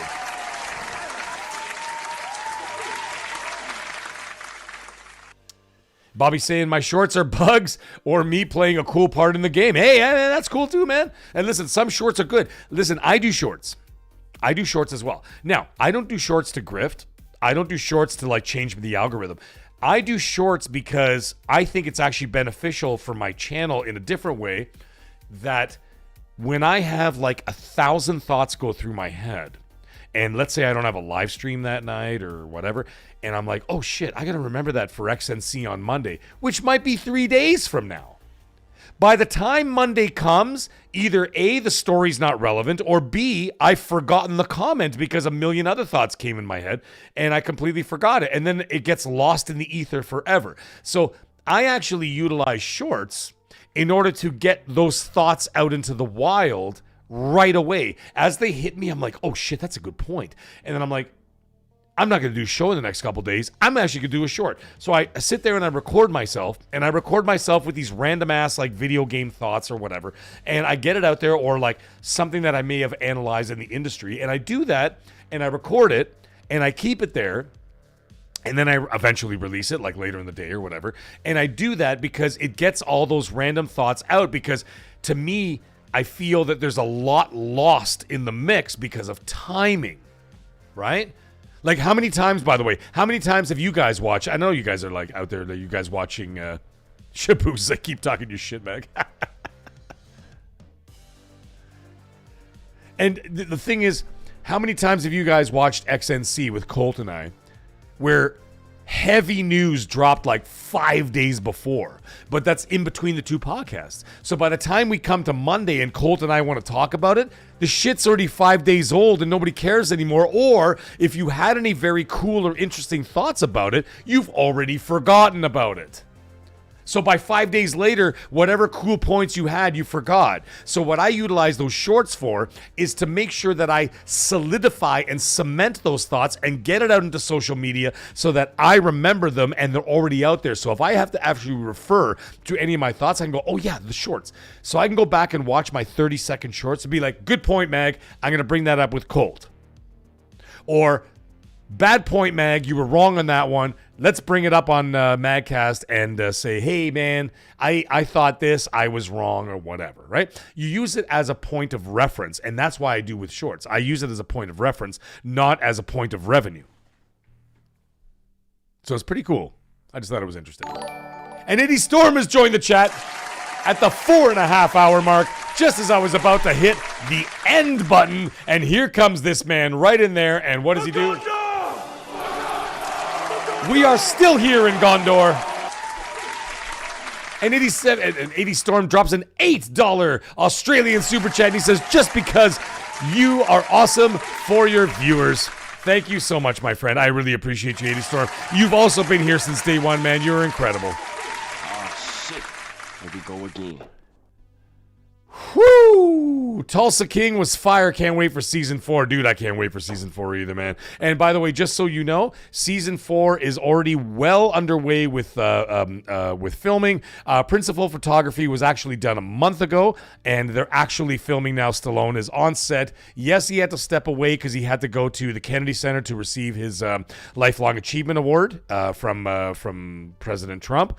It was Sylvester Stallone, Kiss, Gloria Gaynor was there as well. A couple of other people were there, and they were there for the Kennedy Center Presents Awards for Lifetime Achievement Awards. So he was there, but however, he is back on set on Tulsa King season 4. They will be wrapping filming in, I think, about 3 weeks or so. I know the Christmas holidays coming, so they should be done filming by the end of January, from what I understand. So yeah, Tulsa has been an incredible show, man. 80 Storm, thank you so much, brother. I appreciate it. He's like, you're still on Marathon, man. You're a machine. Yes, dude, I am a machine. But you know what? I'm having a great time. But like, you know what? You know what fuels me? You guys. That's all that matters to me. But anyways, okay, I literally am going to sign off now. It's now 1:15 in the morning. I got to get going. So anyways, you guys were absolutely amazing. What an epic show tonight. Record-breaking numbers across the board. Absolutely amazing. Absolutely adore all of you guys, man. You guys have been so supportive, so amazing, and you warm my heart more than you absolutely know. And 78 Inc., he won't even let me go. He's going to make me stay. And he's saying another $10 super chat. My goodness, here we go. And he says, you deserve another $10, sir. Damn good stream tonight. Also, proud of how far you've come. You make it easy to support you, brother. Dude.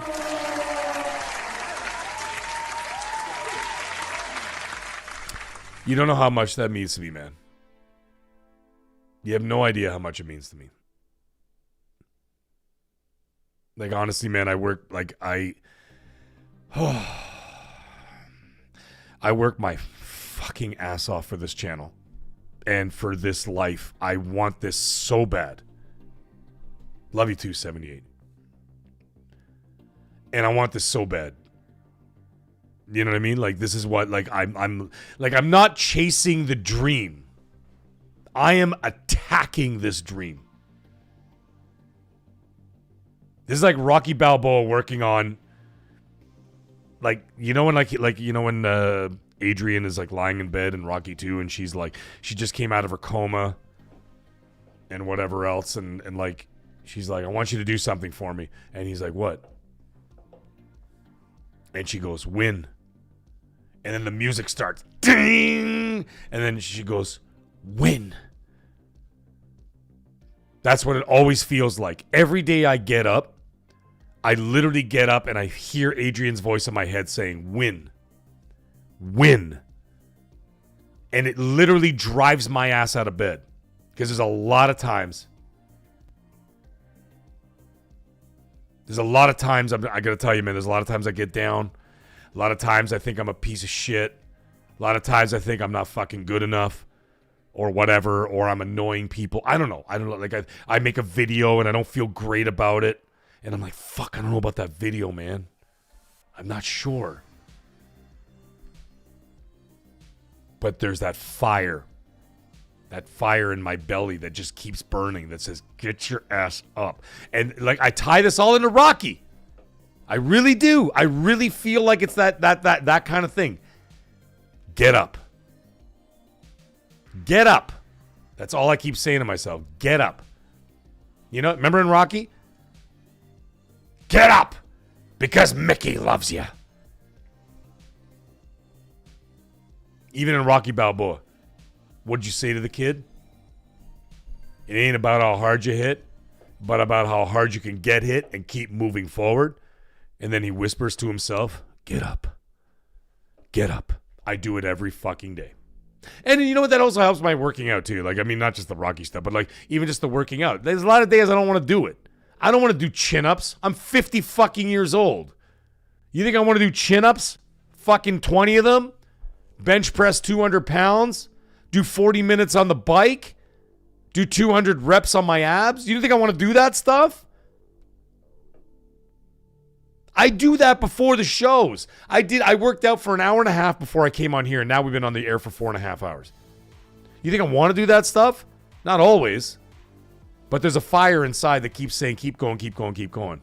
So yes, 78 Inc. I have no intention of stopping or slowing down or anything. I'm going to keep going like a fucking juggernaut. But anyways, on that note, I got to get going. Thank you, Santo. You guys are amazing. 80 Storm Magnum, I love everything you guys got to say. Brandon Christensen, all love to the Mag. A good dude through and through. Thank you, brother. I enjoy, I meant to say I appreciate all of your kind sentiments. But anyways, I've talked long enough. First game for hey, Tony Kennedy. Welcome to hell, motherfucker! He says, what's your first game for 2026? Resident Evil Requiem. There is no other. Unless, hold on, I'll put in a caveat before I sign off. Tony Kennedy. The caveat is this. If Black Flag Resynced comes out before Resident Evil Requiem, then I will change it to Assassin's Creed Black Flag. But if Black Flag comes after that, then the first game of the year is Resident Evil Requiem. So thank you guys all so much. Thank you guys for all the support. Absolutely ridiculously epic show tonight. Absolutely incredible. But you know what? We're not done yet. We're done tonight, but we're not done yet. We are going to be live this Thursday during the Game Awards. The whole damn Game Awards. Even with the Muppets and everything else and Jeff Keighley dancing around on stage and making out with Hideo Kojima, whatever the fuck is going to happen during that Game Awards, we're going to be doing it live here on this very channel. 8 p.m. Eastern Standard Time. This channel here in the Mag Show.